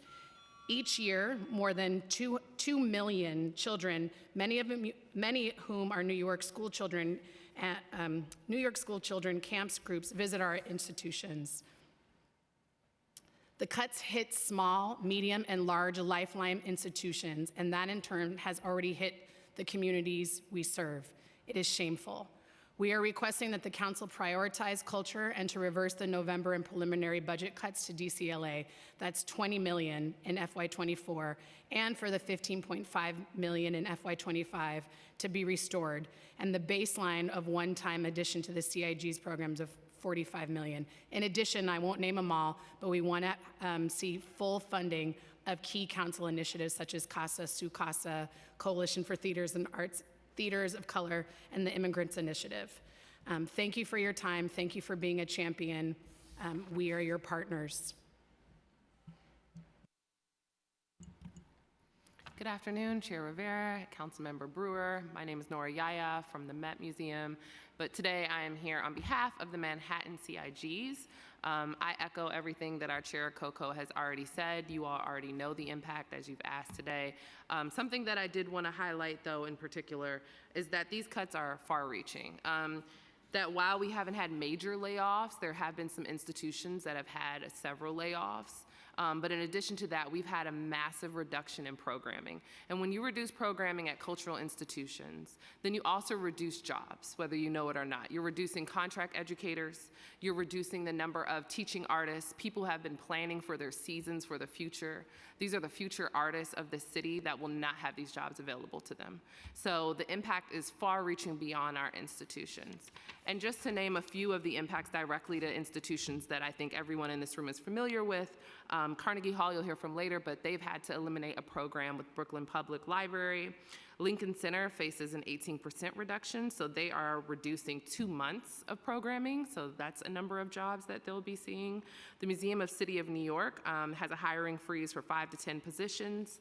They are at risk of eliminating 2 positions, and they have almost fully eliminated their credit professional development programs for NYC educators. So these cuts, again, are far-reaching, and I can say for the Met Museum, in 2019, we had 7 million visitors. In 2023, we're only at 4.3 million. We have not fully recovered from the pandemic yet. While we're excited that we're making progress, those visitors, the demographics are very different. We're not seeing the same international visitors, and they're our highest spenders, so we're losing revenue. So these cuts exacerbate what we're already still recovering from.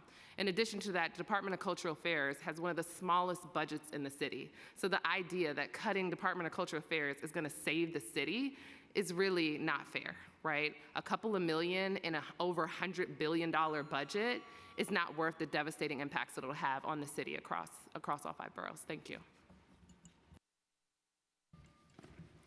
Chair Rivera, good afternoon. My name is Aaron Boschka. I'm testifying today as the Bronx Vice Chair and Cultural Institution of the Cultural Institutions Group. I'm also, as the City Council acknowledges, this is a critical time for the cultural community in the city we all love. This crisis is especially true in the Bronx for the 5 cultural anchors that I represent today: the Bronx Zoo, Bronx Historical Society, Bronx Museum, NYBG, and Wave Hill. Many of my colleagues have said important things, but I just wanted to quantify this. In just the past 5 months, starting November, Mayor Adams cut operating support to our 5 Bronx CIGs by $3.5 million as part of his $20 million in FY24 cuts to the Department of Cultural Affairs. And while the mayor's cuts are serious and consequential, resulting in 55 hiring freezes at NYBG, program and services reductions at some of my colleagues, and even the loss of jobs, the mid-year cuts are really only part of the story. And this is my main point. Even before the mayor's cuts, the city's funding to DCLA amounted to less than 0.25% of the city's adopted FY24 budget. Organizations like ours received more city operating support in 2009 than we did at the start of this fiscal year, without any adjustments for inflation or necessary salary growth. Simply put, DCLA's budget has not grown proportionately to the city's significant budget growth over the past decade, a choice that economists might describe as penny wise but pound foolish. We've all heard the economic reasons that we bring to the table, and so all of this begs the question, which the council has been really great at asking. Since culture creates revenue for the city, serves as a lifeline for communities, educates and inspires the next generation of scientists, artists, business people, and scholars, and does so at a cost at less than it was 15 years ago, what is the mayor's purpose in cutting culture? It simply doesn't make sense, and thankfully the City Council has been asking that loud and often and continues to do. Until such time that we receive a sensible answer, I respectfully request that the cuts be restored and the FY25 cuts be restored as well. Thank you for your time. Thank you so much for this opportunity to speak today. My name is Jessica Phillips, and I'm here representing as the Vice Chair of Staten Island, which has 5 cultural institution group members. That's the Staten Island Museum, the Staten Island Children's Museum, Snug Harbor Cultural Center and Botanical Gardens, the Staten Island Zoo, and my own organization, Historic Richmond Town. And I'm here today to talk about the devastation of the cuts to culture.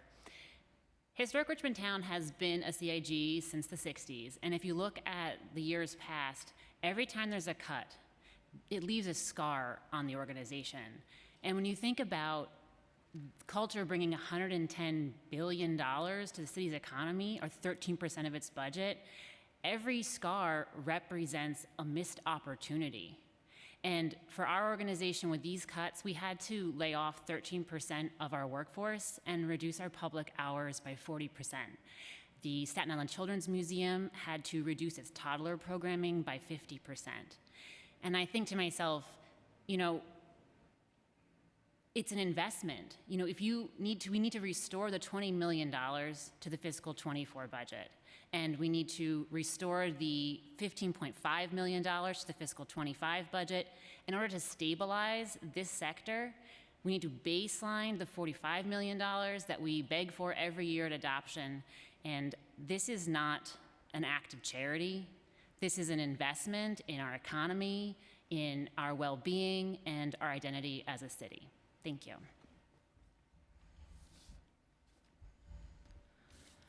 Good afternoon. My name is Shannon Rocket, and I'm here today on behalf of Carnegie Hall and with the Cultural Institutions Group. As a member of the CIG, Carnegie Hall is owned by the people of New York City. Public service to New Yorkers is mission central, and our public-private partnerships with the city, supported with city dollars and leveraged many times with private funding, makes that work possible. We echo and wholeheartedly endorse the requests made by my colleagues in the arts and culture sector today. And I want to reiterate that this is a critical time for the cultural community. New York's cultural community reflects institutions both big and small, multidisciplinary, and from across the city. CIGs are critical drivers of the economy and the city's workforce, yet baseline funding for CIGs has not changed since 2009. Cuts to the budget will affect livelihoods, and already has. Cuts to culture are cuts to jobs. The CIGs are foundational to the city's economic strength, neighborhood safety, and social health.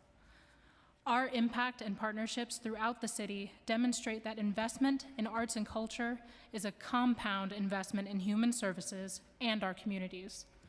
Cuts to arts and culture, therefore, have a compound negative effect on our communities. Thank you for the opportunity to testify today, and we urge you to protect and prioritize arts and culture in the months ahead. Thank you. Thank you so much. I just wanted to, you know, I know this is exhausting. It's like, and it's not sustainable. It doesn't make any sense. And I appreciate that you've heard me and my colleagues loud and clear, because we've asked. We don't know what math they're doing over there. Doesn't make any sense. For our economy, for our well-being, for our identity, clearly. And I just want to say, you know, I was pleased, I was lucky and privileged to accompany seniors to the Met on Valentine's Day, because that's where I like to spend my time, you know, with my seniors, my older adults. And there were people there that had never gone before to the museum, which was amazing. But I was also kind of sad because you were closed on a Wednesday. And, you know, in order to bring us back to, you know, our full selves and the vitality that we so desperately need, I mean, this budget not growing proportionally is just, it makes very, very zero sense. So I just want to thank you for your work. All the school children that go to visit your institutions. I know a lot of us will be at BAM tomorrow. And I want to thank you for your service to the city. Thank you. Thank you to this panel. Our next panel will be Lucy Sexton, Lisa Gold, Fran Garber-Cohen, Melody Capote, Candace Thompson-Zachary, Kimberly Olson, and Gonzalo Casals.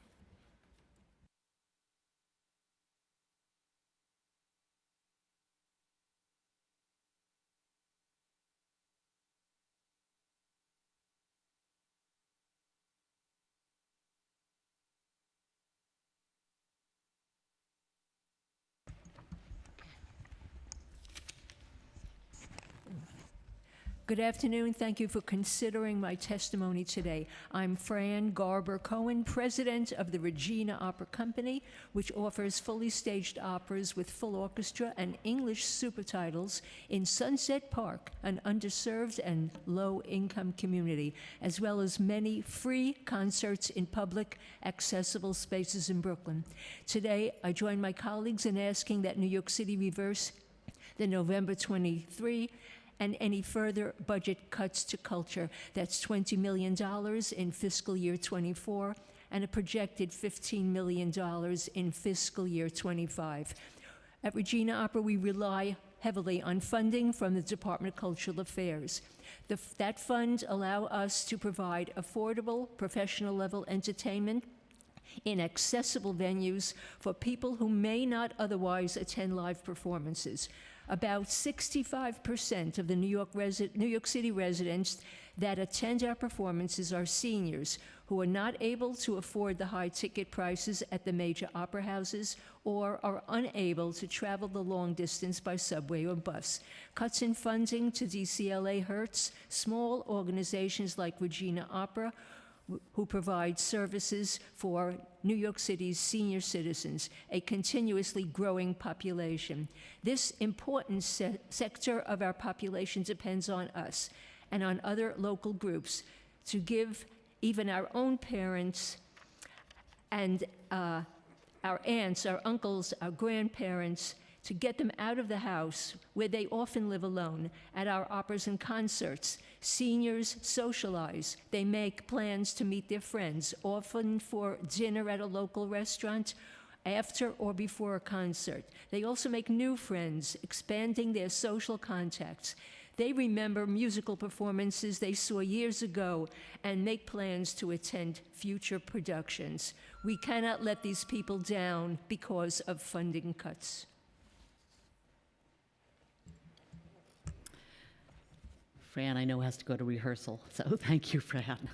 Thank you, Chair Rivera and members of the City Council for hearing my testimony. My name is Lucy Sexton. I'm with the Cultural Advocacy Coalition, New Yorkers for Culture and Arts.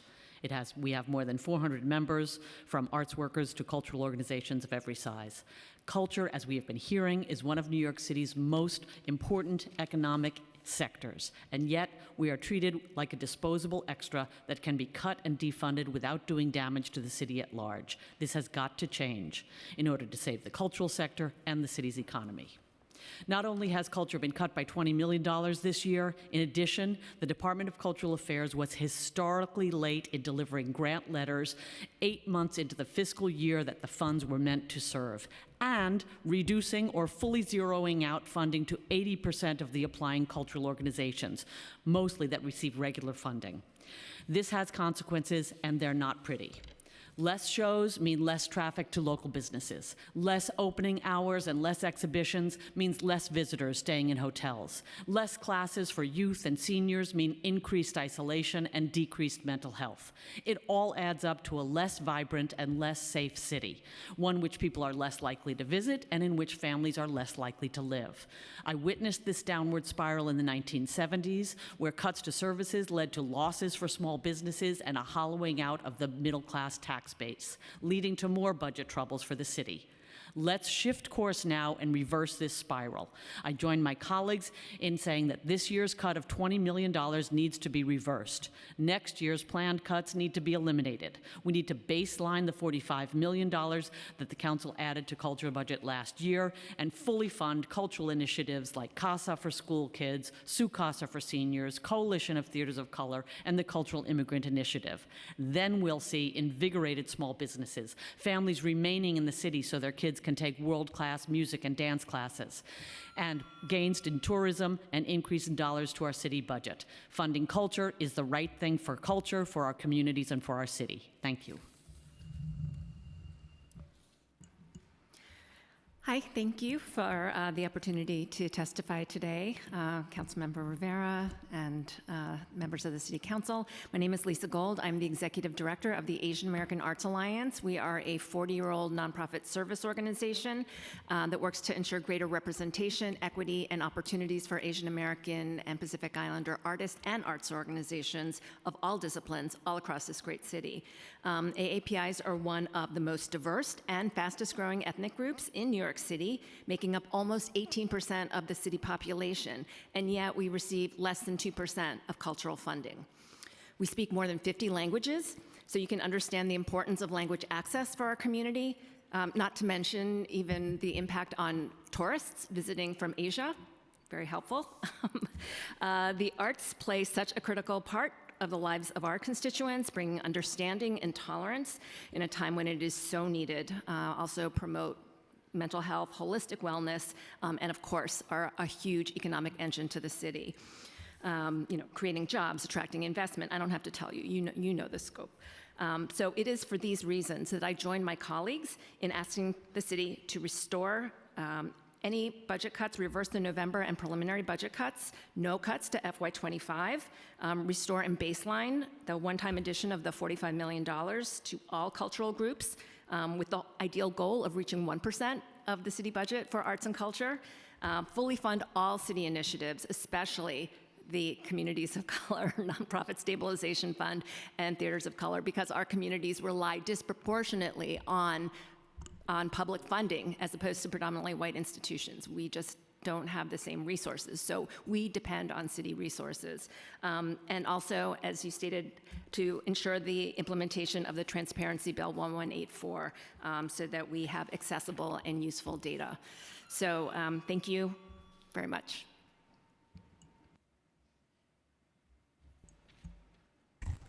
Greetings, Cultural Affairs Committee. My name is Candace Thompson-Zachary, she, her pronouns, and I'm the co-executive director at Dance NYC, a service organization dedicated to the dance industry, representing dancers, choreographers, dance groups, and institutions. Why does dance matter? We, despite contributing to the city's economy, about $300 million, not including for-profits or individuals, we enliven public areas and digital spaces. We engage millions of people each year throughout the city. And the dance sector continues to grapple at the effects of the systemic inequities and insufficient access to resources, funding, and advancement. Dance is integral to New York City. We are the building blocks for the entertainment industry. We are a substantial builder of cultural vibrancy and diversity, and an important contributor to both individual and community well-being. When we have cultural assets, we know that we have improved outcomes around health, schooling, and personal security. What is dance experiencing? Currently, our research suggests that dance organizations are relying more heavily on contributed income.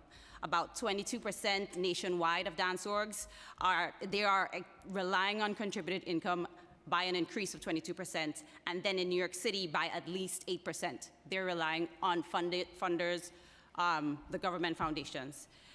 Alongside the fact that earned revenue in dance is lower across the nation, we're only at 69% of revenue compared to before the pandemic, and 40% of New York City dance organizations consider their financial health as weak, and our individual workers are experiencing hardship. About half of our workers work about 4 jobs to earn a living, and many don't have access to adequate health care or social safety nets. What are we contributing? Our workers are also doing the work of other essential sectors, including education, healthcare and wellness, and hospitality. About 64% of dance workers who produce work are shouldering the cost out of their own pockets.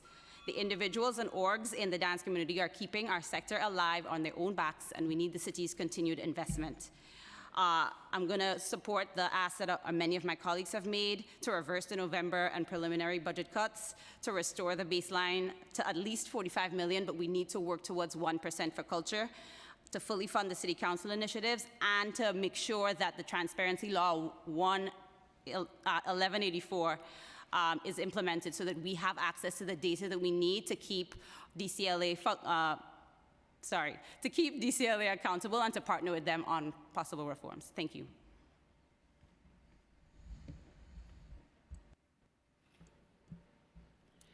Good afternoon, Madam Chair, members of the committee, and members of the City Council. My name is Melody Capote, Executive Director of the Caribbean Cultural Center, African Diaspora Institute. This is my first time testifying under the leadership of Chairwoman Carolina Rivera, and I am so honored to do so. I am testifying today about what I call the tale of two cities, with deference to Charles Dickens. At this time of the year, you are bombarded with testimony and letters attempting to show the impact of the cultural affairs budget, especially as it affects tourism.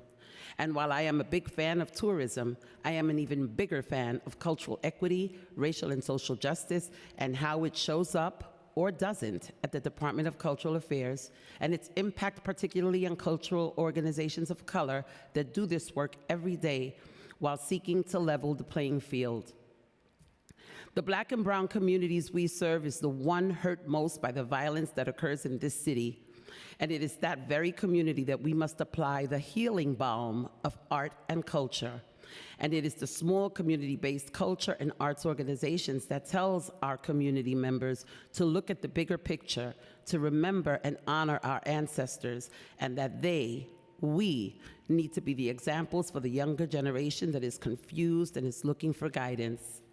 In these challenging times of deep and drastic budget cuts, we urge you to restore and reverse the November and preliminary budget cuts to culture. That is $20 million in fiscal year 24 and $15.5 million in fiscal year 25. And to fully fund the City Council initiatives that include CASA for school-age children, SUCASA for older adults and seniors, the Cultural Immigration Initiative, and the Coalition of Theaters of Color. The two above named positions are strongly held by an overwhelming majority of the arts and cultural organizations in this city, and it is crucial for organizations of color that depend on initiative funding to boost and ensure their delivery of services. We urge you to set up a capacity building fund inside DCLA that will assist legacy organizations that not only have long-term programmatic funding histories with the agency, but have excellent track records in the field. This will provide greater stability, sustainability, and specifically for organizations of color, the ability to effectively compete for opportunities. We can do this if you fund it. One of the urgent reasons for significantly expanding the Cultural Immigrant Initiative is in order to address the significant influx of new immigrants to our city. Why can't we bring arts and culture to Roosevelt's Hotel or to the armories where our migrant brothers, sisters, and children are housed? We can, if you fund it. I'm going to close there. I know I'm over time. Thank you. Gonzalo. Thank you, Chair Rivera, fellow City Council members, your council staff, for your passion, your leadership, and your support of arts, culture, and arts education in New York City. My name is Kimberly Olson, and I'm so proud to be the Executive Director of the New York City Arts and Education Roundtable. We are a grassroots service organization working to improve and advance arts education across all 5 boroughs. I'm here testifying as part of our It Starts With the Arts Coalition, calling on our city to prioritize funding for arts and arts education in New York City schools and communities. As an arts service organization, I work with 4,000 arts workers each year, and the immediate impact of the budget cuts has been keenly felt. It has meant a stark uptick in the number of teaching artists expressing concerns about unemployment, delayed or canceled partnerships, housing insecurities, and also questioning the overall sustainability of working in the arts in New York City. Furthermore, these cuts will have an immediate and long-lasting impact on our city's young people. Arts and cultural organizations provide an essential lifeline of support for New Yorkers of all ages. More than 600 arts and cultural organizations partnered with New York City Public Schools in the 2022-2023 school year. This was the most ever on record. And this was in part attributed to federal stimulus funding, which is set to expire June 30th of this year, in part to the increased funding for DCLA found last year, which has now been cut and facing further cuts, and also an infusion of Title IV funding, which was a one-time funding within the DOE. Furthermore, cultural partnerships have become even more critical as New York City Public Schools experienced a loss of 425 full-time certified arts teachers.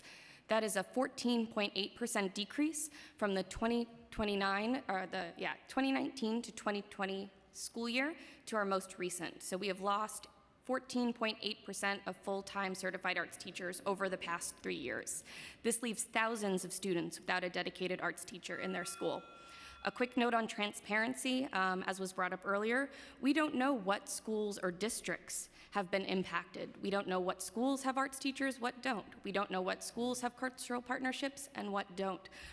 So that is something that we ask as part of our overall ask to the City Council, is to improve data transparency, not only for arts education, but for arts and culture as well. Prioritize funding for arts education too, as well as reverse the November and preliminary budget cuts, and restore and baseline last year's one-time addition of $45 million. Additional information will be found in my written testimony. Thank you so much for your time and consideration. Buenas tardes. First, I want to acknowledge sharing the honor of sharing the table with these amazing cultural workers and artists, and be accepted in the matriarchy of arts advocacy in New York City. Thank you, Chair Rivera and committee members, for allowing me to testify today. My name is Gonzalo Casals. I have worked in the New York City cultural and arts sector for over 20 years as a cultural producer, educator, advocate, and policymaker. Along with Mauricio Delfin, I co-direct the Cultural and Arts Policy Institute, which addresses critical systemic challenges in the sector. I'm not going to talk about budget cuts because everybody brilliantly spoke about the impact that they have. I want to only add that the funding cuts especially impact smaller community-focused organizations, which comprise over 65% of organizations applying for CDF, and rely heavily and mostly exclusively on government funds for their operations and outreach. Across the board, percentages are not equity. They are positive equality. We need a framework for equitable distribution of resources, which the Institute is working on, but a quick approach to equity in the CDF program is a lower percentage of cuts to small organizations as, and I repeat, they only get funds from government.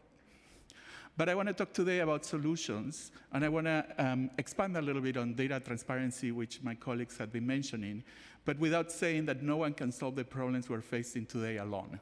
We all need to work together in this. A critical component of the IBO report is the inclusion of the data set detailing allocations for CDF grantees over 6 fiscal years, pre-pandemic, 19 and 20, pandemic, 21 and 22, and post-pandemic periods, including the implementation of CDF reforms in 23 and 24. The challenge with the data set is it incorporates aggregated not only the CDF awards, but New York City Council member items. The problem with that is that there's only so much we can do with that data. And I could go a little longer, or I can just use it on the report. The ongoing evaluation of these goals, which is the equitable distribution of funds, cannot be done. The data set also doesn't provide organizations' name and aggregated amount of CDF and council for each fiscal year. It does not include tax ID number. So without a tax identification number, we cannot cross-reference this data with an example, the Schedule C, which is a perfect example of open data transparency for government. From an open data perspective, the CLAs and presentation CDF awards present significantly challenged for comprehensive analysis. Even though the agency's funding allocations can be found in the city's open data portal, their quality requires improvement to increase interpretation, and as you mentioned earlier, it needs to be released in timely fashion. And I finish with this. With the inability to dissect these allocations by organizational size, location, discipline, and the race and ethnicity of the organization's leadership and communities they serve, stakeholders are left with less nuanced understanding of the funding impacts. The limitation underscores a critical area of improvement in open data quality. It highlights the need of more robust reporting mechanisms to enable a deeper, more informed analysis of cultural and arts, local public funding, and distribution across the city's diverse cultural landscape. And I want to finish with an invitation to the City Council, to the Department of Cultural Affairs, to join the sector in working together to, first of all, in compliance with the New York City Open Data Law, to build a standard for data in which we can all access and we can all evaluate the impact that the data New York City public funding has in the sector. Thank you. Thank you. I'm very honored to have you here, of course. Oh, yes, please. Councilmember Brewer. Thank you. Gonzalo, as you heard earlier and you know, there has not been a real study on economics of this. Are you going to do one? Should the Port Authority do one? The controller? Would it help, et cetera? Because you obviously are thinking about it in your testimony. We just launched the Institute, and we'll have our first event on Tuesday at BRIC. That is the Creation and Open Data Agenda for Arts and Culture in New York City. Everybody's invited. And we're like seeking funding to do these type of reports. But we don't only need the report, because the report can be done by any of us if the data is available, is explicit. You know, it can be used to provide interpretation. And we want to work with administration in order to do for everybody to access that data. And again, the Schedule C data that is available through the council's website is an example of the detailed amount of data that you need in order to do these kind of reports. Okay, all right, thank you. And excuse me, also, if we wanted to access some of this data, I try, and we can buy it in organizations like Candid for a minimum of $3,500, right? When we should be able to access this for free. Well, you know who wrote the open data bill, right? Yes. Thank you. Thank you, Gail. Thank you so much. I don't even think you mentioned you were the former commissioner, and so we appreciate your perspective. And also that invitation, I just want to give credit where it's due. The current commissioner is still here and is still listening, so I just want to give you credit, Commissioner Cumbo. But I just want to thank you all. I think that, Casa Su Casa, the Cultural Immigrant Initiative, Coalition of Theaters of Color, I think we know what the data would say, right? It supports small business. We're creating jobs. We're attracting economic investment. This is about our health, schooling, our personal security. I think you all just laid that out so beautifully. And the cultural equity of it, the racial and social justice, and how it actually shows up in DCLA remains to be seen. And thank you for specifically mentioning a capacity building fund within the organization to help legacy organizations and others effectively compete. I think that's really, really important. And I think we all know, and we'll hear from more individuals, organizations, but these cuts is affecting really the community-focused organizations. So thank you all for your testimony and for your partnership. Thank you. Thank you to this panel. Our next panel will be Kate Madigan, Judith Insel, Ryan Gilliam, Theodore Stabile, Tom Angelo, and Tracy Barrow.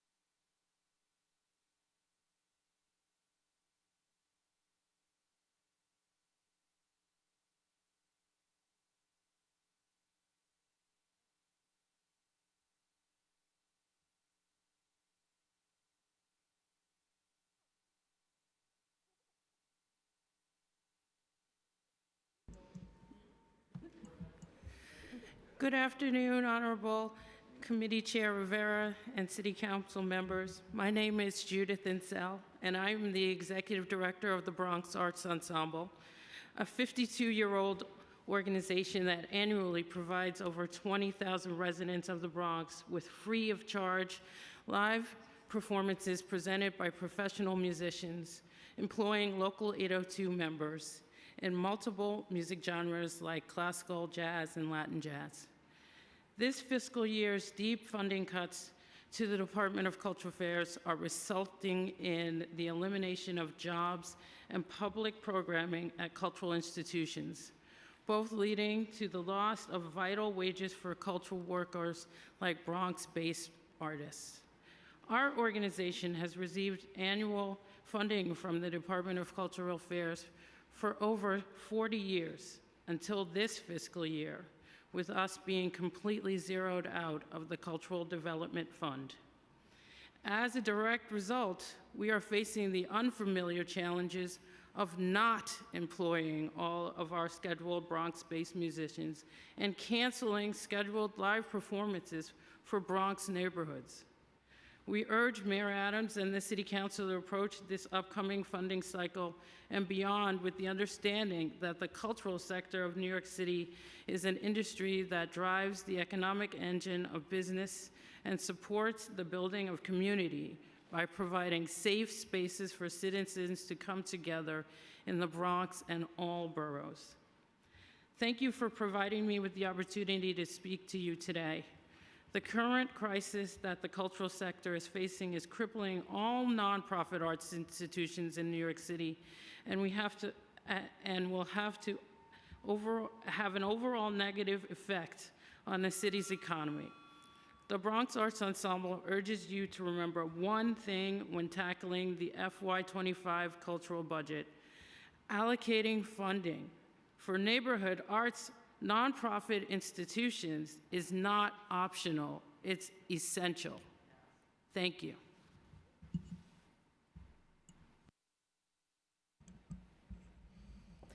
Good afternoon, Committee Chair Rivera, present council members, and staff. My name is Kate Madigan, Government Affairs Coordinator for the Public Theater. I am here to testify on the impact of the unrestored FY24 pay cuts to the CIGs, the hopes for the preliminary budget for fiscal year 2025, and to request your continued advocacy and support for the arts and culture sector. We are grateful there will not be an April round of pay cuts. However, we must continue to highlight the need to reverse the $20 million pay cuts that have already been implemented as a part of FY24 and the proposed preliminary budget cuts for FY25. Furthermore, we are asking the administration to restore and baseline the $45 million one-time addition to CIGs and programs. It is encouraging to hear verbal support from our allies, but without fiscal action on the mayor's part, the city's cultural nonprofit sector will become more unsustainable and eventually collapse. The post-pandemic funding levels were barely suited to sustain the industry, and with the city relying on the cultural tourism we bring in, the dwindling investments in culture some 5 budget cycles later is a real shame on the city government side. As our industry generates nearly $200 billion in revenue, the city's reinvestment rate of less than 1% is trivial. The Public Theater has seen a $100,000 cut to our operating funds, exacerbating the financial challenges we already face. Every cent is crucial to protecting jobs and providing free and accessible programming, which is vital for the cultural vibrancy of the city. From free and accessible programming such as Free Shakespeare in the Park to low-cost off-Broadway shows, the Public Theater has cemented its reputation as an incubator for innovative productions, up-and-coming playwrights, breakout actors, and premier theater professionals. 2 new shows originally produced by the public are being featured in this Broadway season: Hell's Kitchen and Suffs. Our production of Hamilton is still running and bringing tourists to NYC 8 years after it initially opened in Broadway. And just one more sentence before I go. The public is grateful to our government supporters that listen to our evidence and heed our appeals. Should we, nevertheless, without fiscal action, the nonprofit component of New York City's arts and culture industry will continue to struggle and may eventually fail, resulting in an arts and culture landscape less equitable, diverse, and accessible. Thank you so much for your attention, and have a good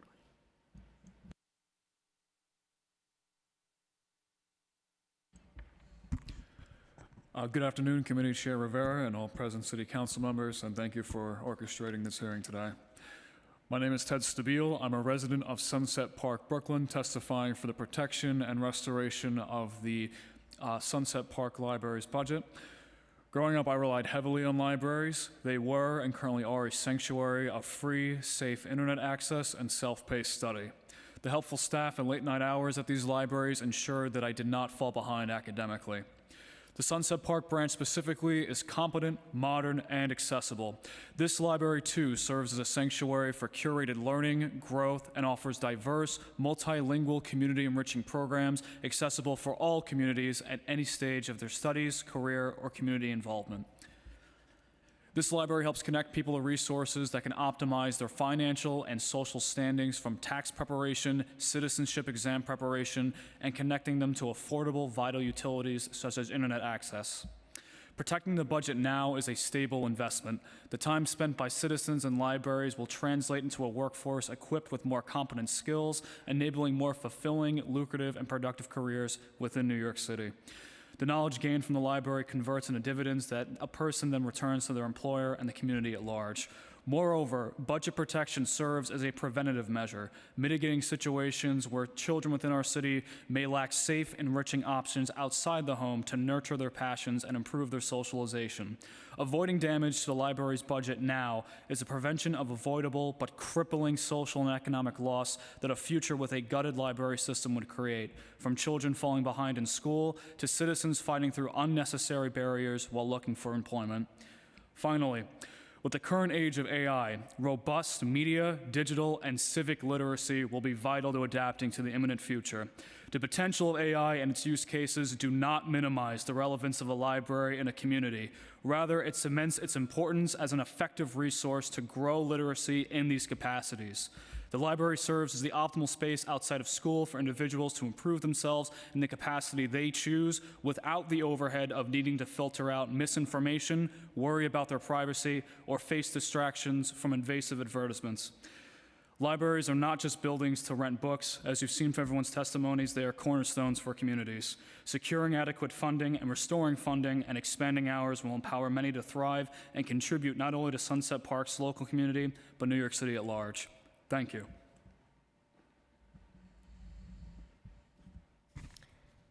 Good afternoon, Chairwoman Rivera, members of the council. My name is Ryan Gillum. I'm the executive director of Fourth Arts Block, or FAB NYC, and Downtown Art. But today, I just would like to speak to you as a working artist who spent most of my time working with the people of the Lower East Side. And I've been to these kinds of hearings before. They seem to be an annual event.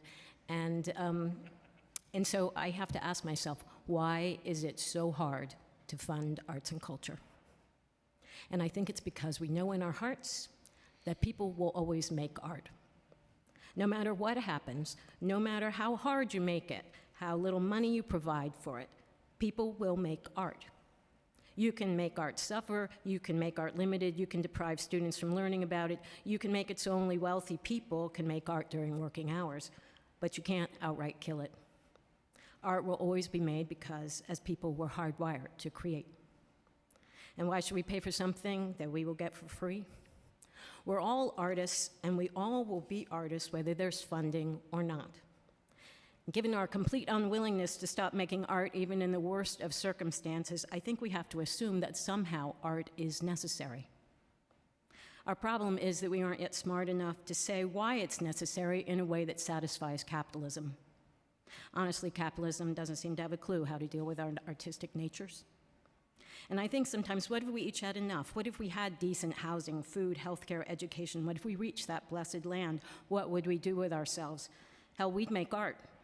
Yes, probably a few other things too, but I think we'd see an explosion of art and creativity, so maybe the end goal of a successful economy is that we can all finally be artists.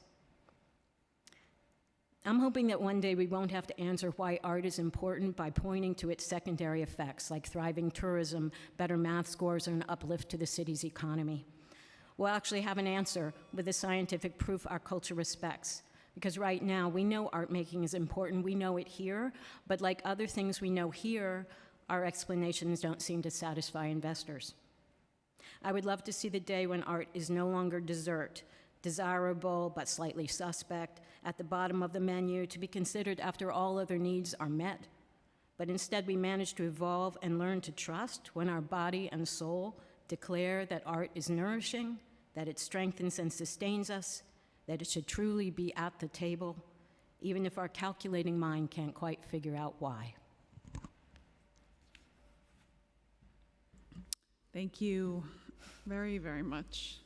I just want to say, I'm glad that you mentioned like AI. You know, this is just something that we're also thinking about for a future hearing. I know it's just one small component of your very compelling testimony, but I just think there are a lot of factors going on right now that are affecting the arts community that we have to focus on.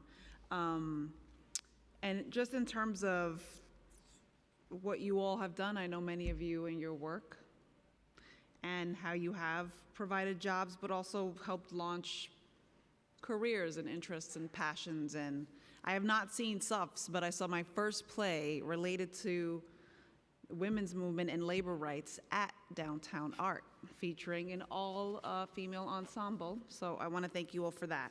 Though I did take my sister to see Fat Ham, and she actually liked it, and it's very hard to please her. So I just want to thank all of you so much, and I hope that we can have a different conversation in the very, very near future, and I'll be working every day to try to get there. Thank you. Also, Judith, I think you were really good on New York 1 last night. Yeah, you were excellent. I told you that already, though.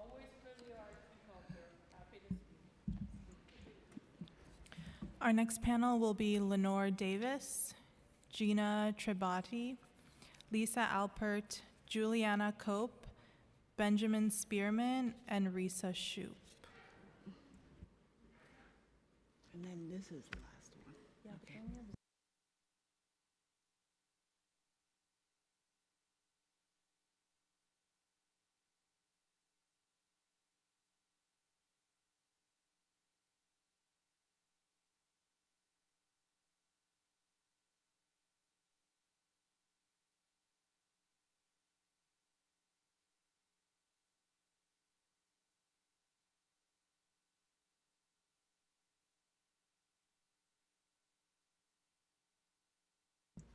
Who wants to start? Yeah.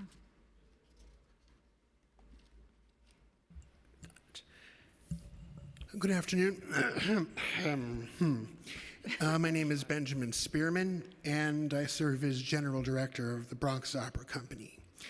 My first time testifying to a group like this was at 18 years old, terrified, to the Board of Estimates. So that shows you how long ago it was.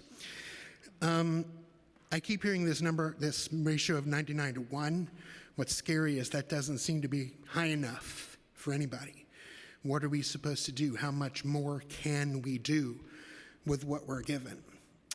Bronx Opera is in the midst of our 57th season, and we're the only opera company other than our much larger sibling at Lincoln Center to produce opera in each year since our founding.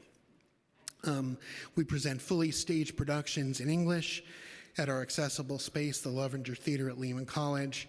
And we've also worked through all of the initiatives as well, through SUCASA, through CASA, through Cultural Immigrant Initiative, and of course we're funded via the CDF. We all know the financial ask. We've all said it 1,000 times, and it's come to our direction from you, Councilmember Rivera, and thank you so much for hosting this and giving us all a chance to say what we think and feel.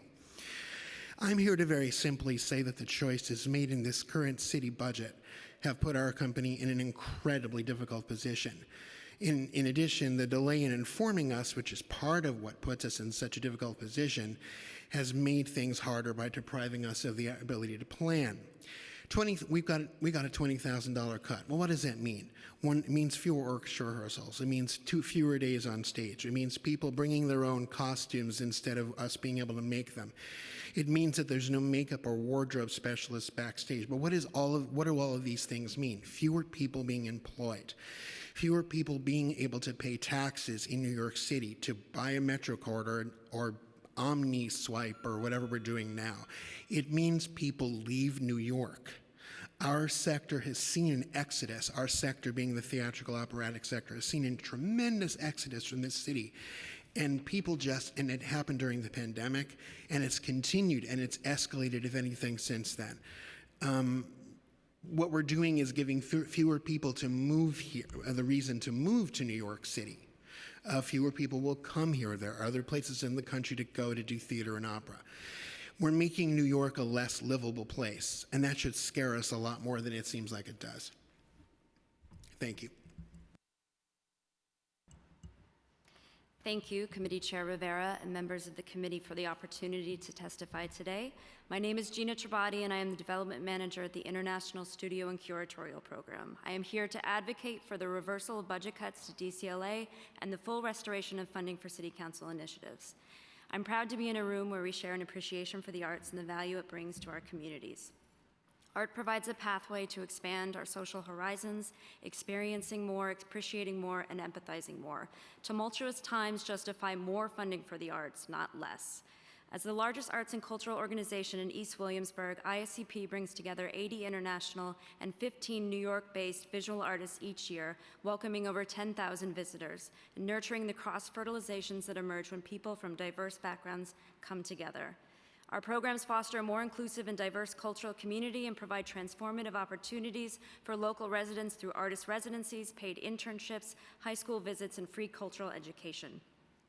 Our ground floor program addresses a lack of affordable space by providing subsidized studios for New York artists, and our Vision Fund provides fully funded residencies for BIPOC artists from across the United States.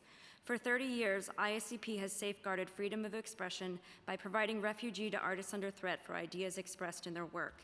In recent years, this has included supporting the residency of an asylum seeker from Russia who fled the abuses he has suffered there as a queer artist, granting a residency to an Afghan artist forced to flee after a performance about her experience living in a male-dominated society, to hosting a talk about the current cultural climate of Iran by an artist whose images of political unrest have never been shown in her home country.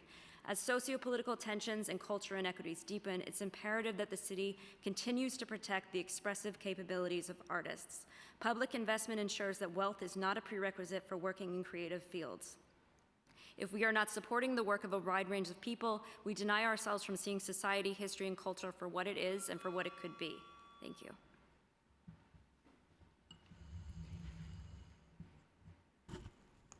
Good afternoon, Committee Chair Rivera, Councilmember Brewer.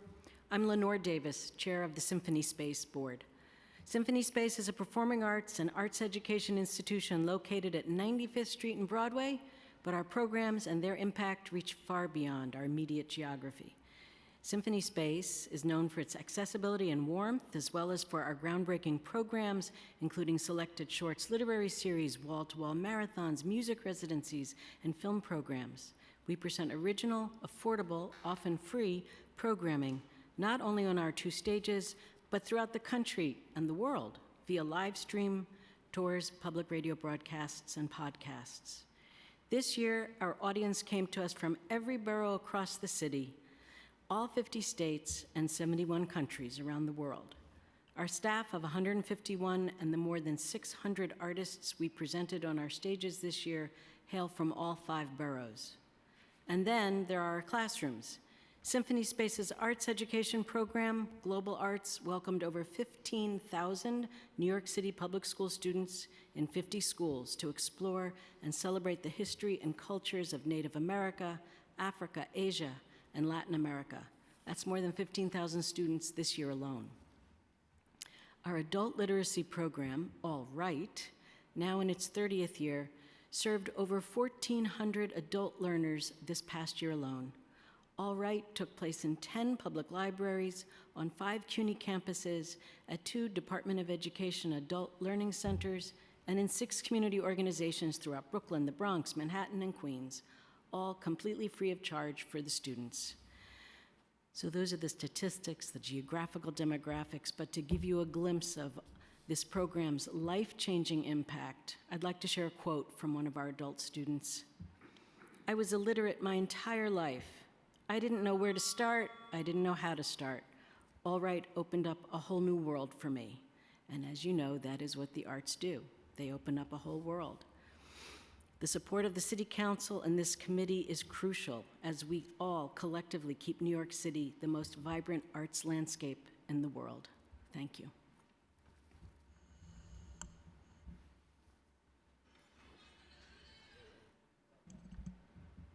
Hi, Chair Rivera and Councilmember Brewer. Thanks for sticking with us. It's a long time. My name is Lisa Alpert, and I'm the Senior Vice President of Development and Programming at Greenwood in Brooklyn.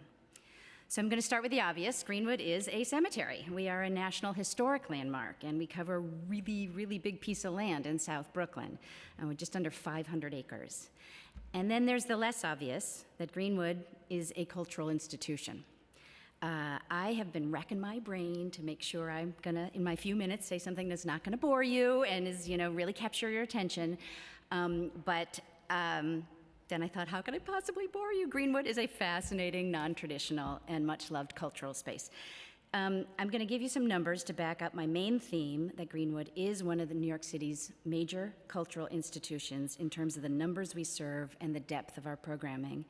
And yet, we have not received discretionary funding from the City Council in over 10 years.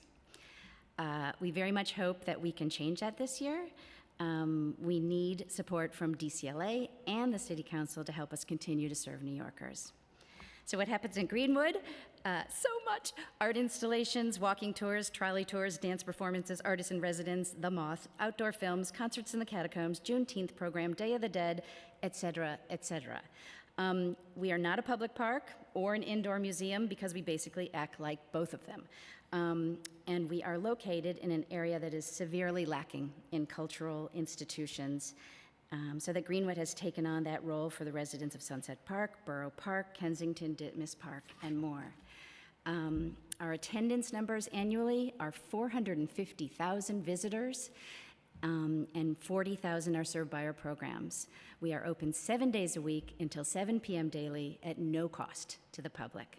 So Chair Rivera and committee members, we're excited to support your vision for cultural programming, and we look forward to working with you to support arts and culture in New York City.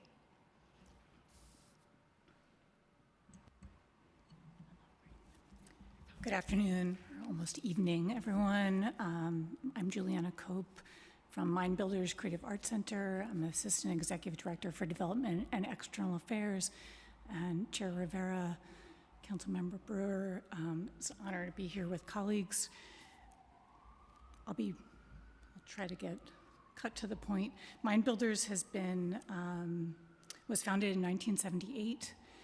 We're located in the Northeast Bronx, and we are very fortunate to have longstanding support from the Department of Cultural Affairs, as well as the City Council, for both programming and capital. And we are very fortunate to own our building. I just want to emphasize that. It would not have been possible. The renovations of our building would not have been possible without funding from Department of Cultural Affairs. I'm going to go off script a little bit just so that I make some different points than my colleagues.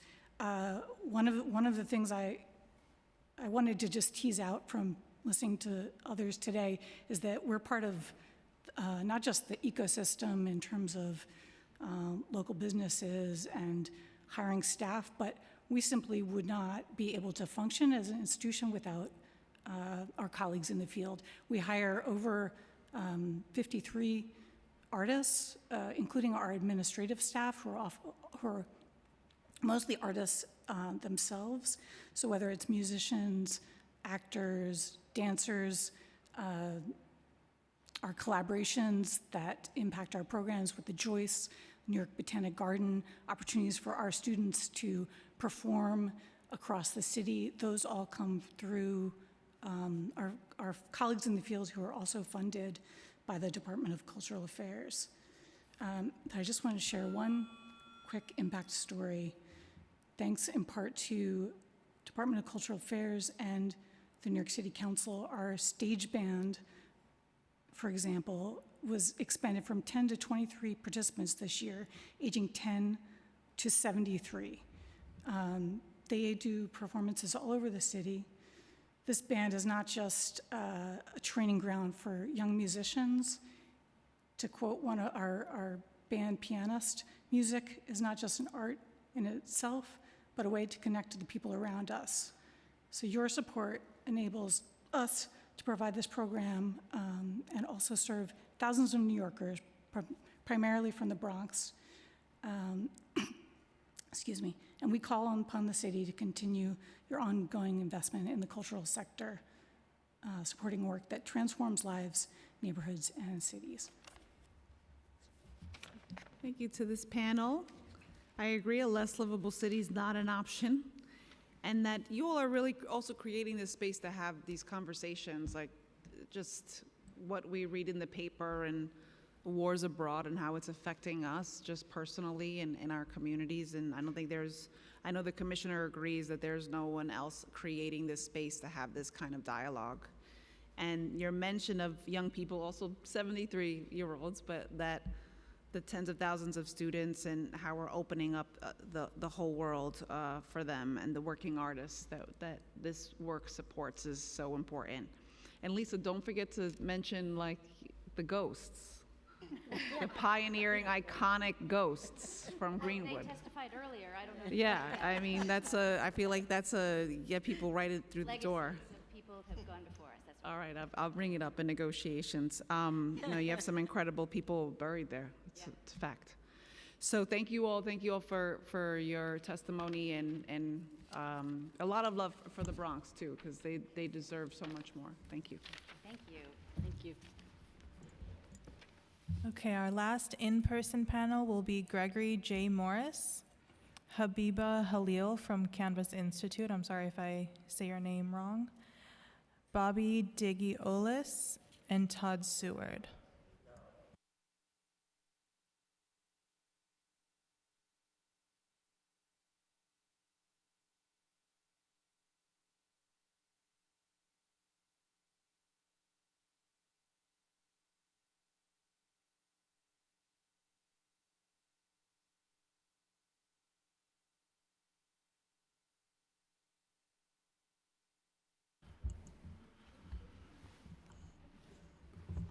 Good afternoon.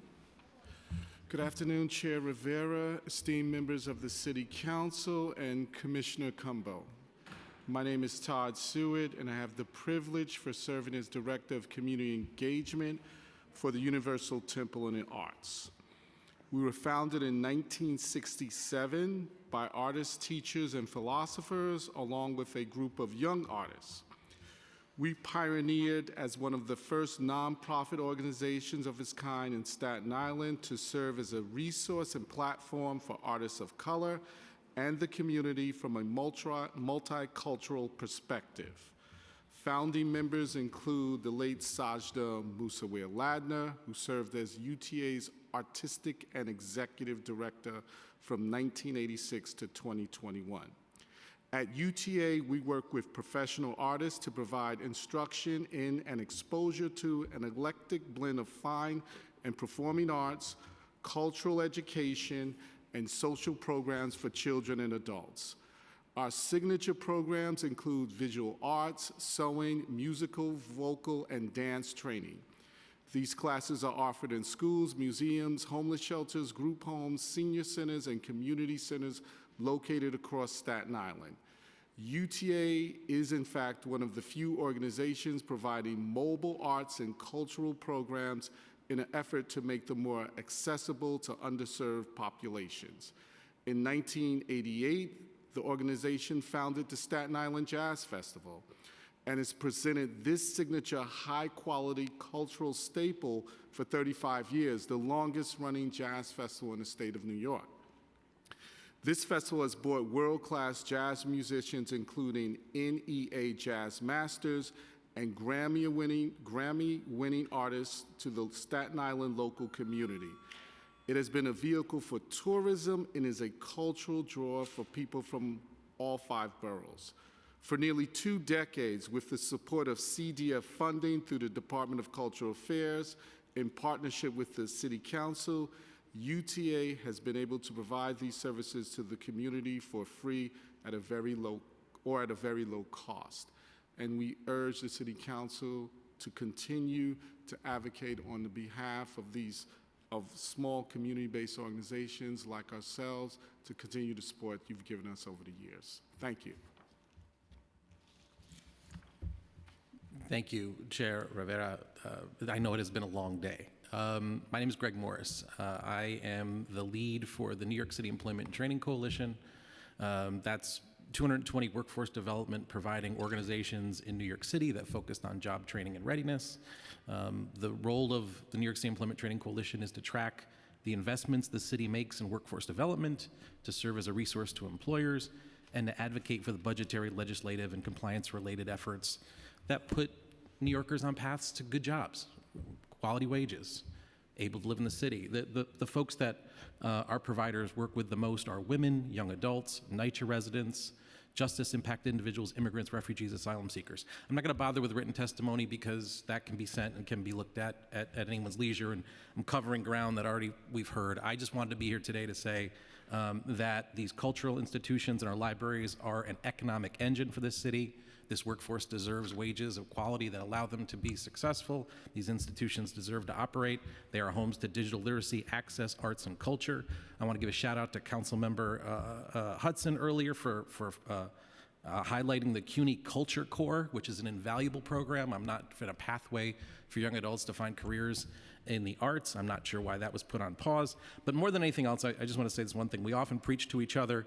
I want to thank Commissioner Cumbo, because it is very rare, as the case, that any government official sits through this and listens. And in this circumstance, if I could just button this up to say, I think the cultural institutions, the libraries, these are the smartest, most dynamic, innovative, creative people in the city. I think our pathways to figuring out how budgets can work requires us to be in the same room as the administration to solve the problems that plague us. So thank you. And by the way, just not for nothing, a lot of times the coalition members feel like they shouldn't testify because it gets overwhelming or it's strange or they have to wait. And they always say, but the government folks are never in the room. And now I can tell them, yes, they are. Thank you. And thank you. All right. Well, thank you very much. And thank you for mentioning justice impacted individuals and the work there at meaning to bring that up in CUNY. And I think Commissioner Cumbo would say this is the smartest, most dynamic, innovative sector. I think I've heard those words almost exactly. So thank you both for your testimony. Thank you. Thank you. Thank you. Thank you. Thank you. This concludes our in-person testimony, and we will now transition to our virtual panelists. Once your name is called, a member of our staff will unmute you, and the Sergeant at Arms will set the timer and give you the go-ahead to begin. Our first remote panel will be Alejandro Epifanio Torres, Sophia Harrison, Cheryl Warfield, Elzbieta Krawchuk, Nicole Tuzian, and Lacey Tauber. Alejandro, you may begin when the sergeant starts your clock. Time is starting. Good evening, Madam Chair Rivera, members of the committee, esteemed colleagues, and dedicated community members.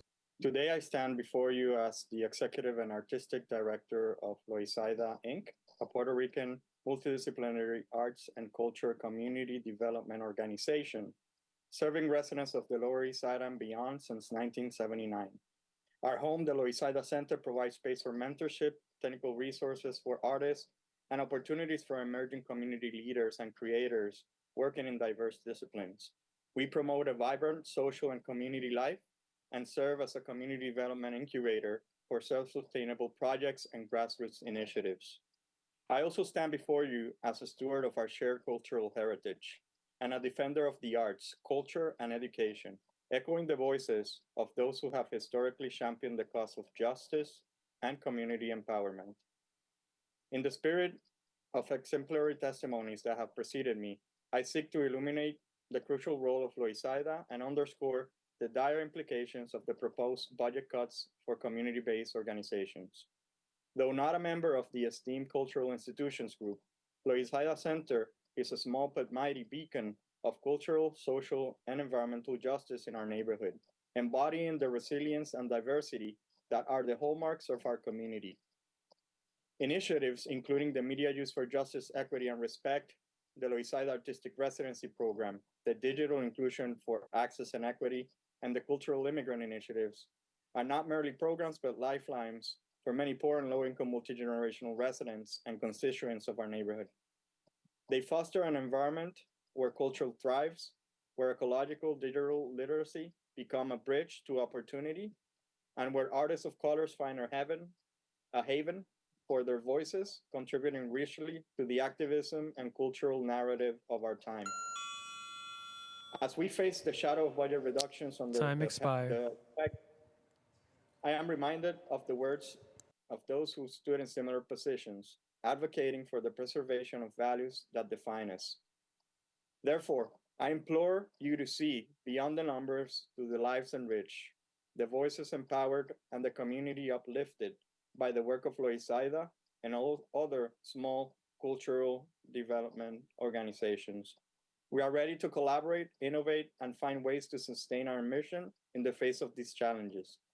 Let us draw inspiration from the powerful testimonies of the past and move forward with a shared commitment to a future where culture, community, and environmental stewardship are valued and seen as essential to the very fabric of our society.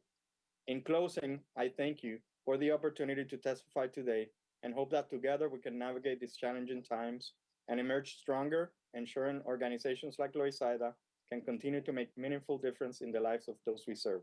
Thank you. Thank you for your testimony. Sophia, you may begin when the sergeant starts your clock. Starting time.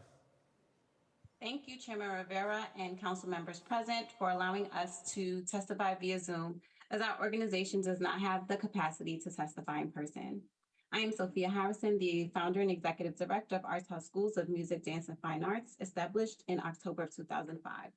Arts House Schools' mission is to provide culture and the humanities for the children in the Coney Island community while providing them with the opportunity to build self-esteem, self-confidence, and develop poise, grace, and balance. Arts House Schools is a unique institution in Coney Island community and is one of the longest standing CBOs for children, providing formal music, dance, and art training and instructing children ages 3 to 17 year-round during after-school and out-of-school times. I want to state and reiterate to our council and administration that cultural organizations are small businesses. We serve and employ. While the IRS has granted us tax exemption and we are eligible to apply for public and private funding, that is where our benefits mostly stop. As cultural organizations in New York City, we're responsible for all the expenses that for-profit companies are liable for. And unlike many social service organizations throughout our 5 boroughs that house their programs in NYCHA buildings and public schools, most of cultural organizations rent commercial space. We are subject to extremely high rent in all neighborhoods throughout the city. Arts House Schools itself, our rent is $6,750 monthly for 1,100 square feet. Cultural organizations are liable for commercial and liability insurance, which have all increased since 2020, and utilities. These costs are non-negotiable. If we were for-profit entities, we would just increase our costs for service without a thought. However, our missions and visions are to provide low-cost and no-cost exposure to cultural arts and arts education to all residents of New York City, especially our children and senior citizens. If the cuts continue and budgets do not increase, small cultural organizations will have to close. Your time As has a expired. benefactor Thank you. of the grant reforms of the CDF in 2022, it is evident that cutting budget creates a hunger games mentality in the city. Cutting the already minimal budget is disheartening and financially threatening. If the city truly wants to invest in new Black, Indigenous, and people of color funded and run organizations, now is not the time to cut our budget and to keep it low. The Cultural Development Fund does not fund organizations. The Cultural Development Fund supports the city's most vulnerable residents, children, senior citizens, and low-income individuals and families. I am asking for the reversal of the November and preliminary budget cuts to culture. That's $20 million in FY24 and $15.5 million in FY25. Restore and baseline last year's one-time addition of $45 million to CIGs and all cultural groups across the city. Fully funds new cultural initiatives, including CASA for Children, Su Casa for Seniors, and the Cultural Immigrant Initiative and the Coalition of Theaters of Color. Thank you. Thank you. Cheryl, you may begin when the sergeant starts your clock. Starting time. Good evening. Thank you, Chair Rivera, committee and council members, including my own council member, Brewer, for the opportunity to testify before this body on behalf of arts and culture. I am Cheryl Warfield, a professional opera singer, teaching artist, and both a union and independent artist. I am also the founder of Advance, a 501c3 not-for-profit, and the artistic director of More Opera, which showcase outstanding and diverse talent while providing culturally responsive outreach and educational programming to youth and seniors in underserved communities in Manhattan and the Bronx. I have also been a CDF panelist for the past 2 years and previously sat on panels for the Lower Manhattan Cultural Council. Small minority-led organizations like mine work in the trenches and focus on meeting the needs of underserved communities. Initiatives like CASA and SUCASA help provide funding to provide services to our targeted communities. Since 2022, More Opera's outreach to older adults has expanded threefold, in part through community partnerships and in fiscal year 2024 through first-time CDF funding for our Seniors Sing program that brings seniors from several different Bronx neighborhoods, ranging from Riverdale to Norwood to the South Bronx, all together through music. We are so grateful for the CDF funding we were awarded and want the arts and culture ecosystem to be made whole. Therefore, I join my colleagues in respectfully requesting the city to reverse the November 2023 cuts to culture. That's $20 million in fiscal year 24 and $15.5 million in fiscal year 25. Restore and baseline Your last time year's has expired. one-time Thank you. of $45 million and everything else that you had heard. And I thank you for this opportunity to testify. Thank you. Elzbieta, you may begin when the sergeant starts your clock. Starting time. All right. Good afternoon, and thank you very much to Speaker Adams, Councilmember Rivera, and other members of the committee for the what's happening here. Elizabeth, your echo makes you inaudible. This one is No, we just can't hear you, and I want to make sure that we capture your testimony. Yeah,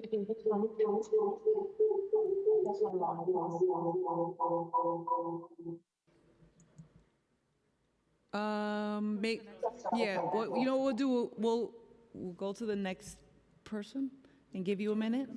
What is it? Yeah, if anything, if you can submit, we'll make sure to get a copy of your testimony on the record, no question. Or if you want to take a minute and try to fix the audio. All right, we'll come back to you and see if it's any better, but just know that your testimony will be on the record no matter what, okay? Thank you. Okay, next we have Nicole. You may begin when the sergeant starts your clock. Starting time. Thank you. Chair Rivera and members of the committee, thank you for the opportunity to provide testimony on behalf of DanceWave, where I serve as executive director. DanceWave is an essential service provider, leveraging inclusive, empowering dance programming to help fill persistent gaps in city services. We reach 6,200 New Yorkers each year, helping children develop the skills necessary for lifelong success, facilitating successful transitions to higher education, cultivating artists and arts workers, caring for older adults, inspiring social cohesion and cultural competency, and much more, all while centering equity as part of our commitment to the community. Nonprofits, art leaders are steadfast stewards of their organizations. Among many other things, we make strategic decisions to maximize limited resources in service to our missions. We need the stewards of our city, our elected leaders in the New York City Council, to back us and ensure that the city's resources are being allocated in alignment with our values. Each year, cultural organizations are expected to do more with less. Demand for cultural programs at no or low cost to participants, as Sophia outlined, continues to increase. This is met by the city performing devastating budget cuts. Cultural organizations are already stretched too thin, and the city is inviting an unnecessary crisis. I ask the members of this committee demand that the administration produce a budget that asks for careful prioritization without compromising city services like those provided by cultural organizations. Restore funding so that essential programs like CASA, SUCASA, and Cultural Immigrant Initiative can continue to enhance our communities, not make short-sighted, drastic cuts to vital city services and programs, as Comptroller Lander warned. To borrow words from you, Chair Rivera, culture delivers. Cultural activity generates Your revenue. time has expired. Thank you. And contributes to improved mental and physical health, increased social cohesion, and a deepened sense of belonging, all necessary for a thriving, vibrant New York City. Please ensure cultural funding is restored. Thank you. Thank you. Lacey, you may begin when the sergeant starts your clock. Starting time. Hi, Chair Rivera and members of the committee. My name is Lacey Tauber. I'm here to represent Brooklyn Borough President Antonio Reynoso. And I have submitted written testimony, and just to summarize some of it, he wants to lift up the testimony from all these folks you've heard today and call upon the administration to restore cuts to our libraries and cultural institutions. Rather than repeating a lot of what you've heard, I just want to focus on one thing that maybe hasn't come up as much that is particularly relevant for our office, and we just want to call attention to. And this has to do with the capital budget.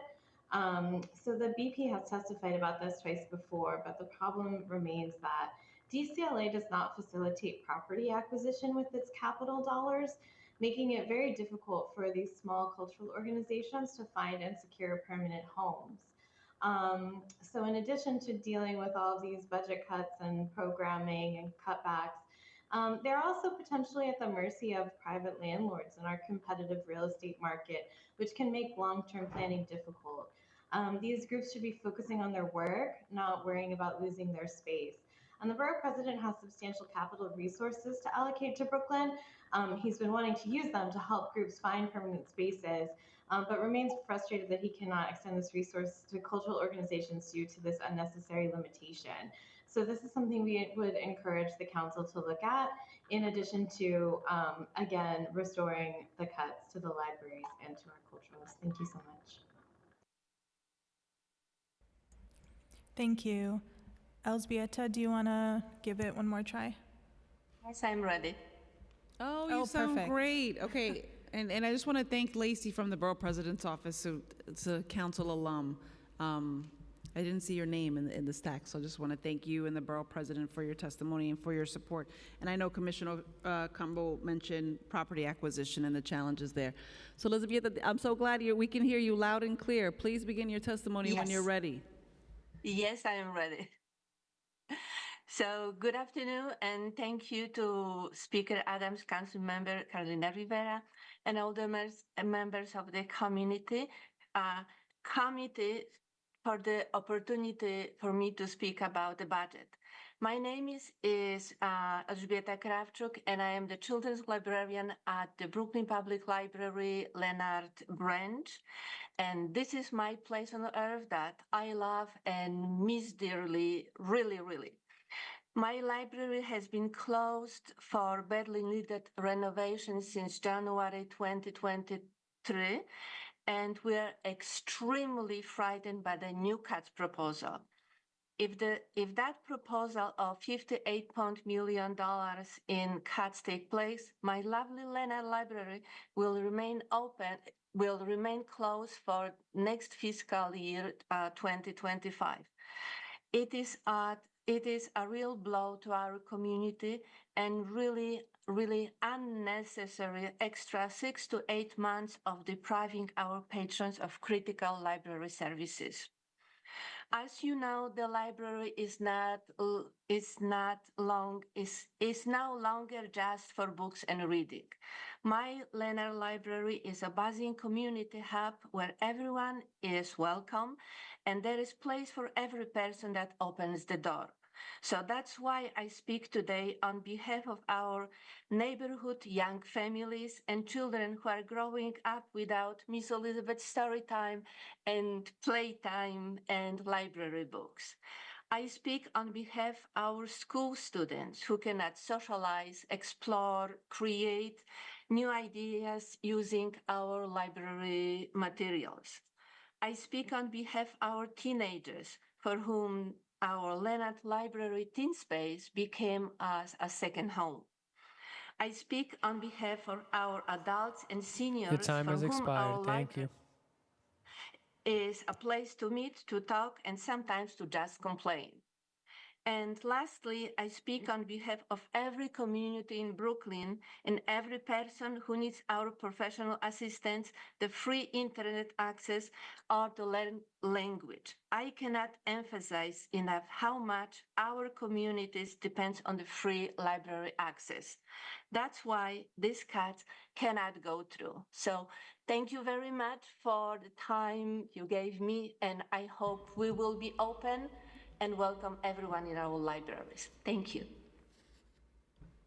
Thank you. If there are any more members of the public that wish to, there's actually no one, well, you've already testified. Anyone left who wants to testify? The commissioner has already had her turn, and I see we've been joined by someone very, very lovely to your right. No, not Lance. Thank you so much for staying, Commissioner, and hearing every single person. That was the last panelist. If there is anyone else present who would wish to testify, please let the Sergeant at Arms know, or on Zoom. Okay, seeing no one. Thank you all. It's quite the day. And looking forward to negotiations. I know that DCLA was here to hear every single person, and they take the testimony very seriously. So with that, I want to thank the Sergeant at Arms and everyone else on the staff for making today happen, and to committee staff, of course, and to my team. And we will adjourn.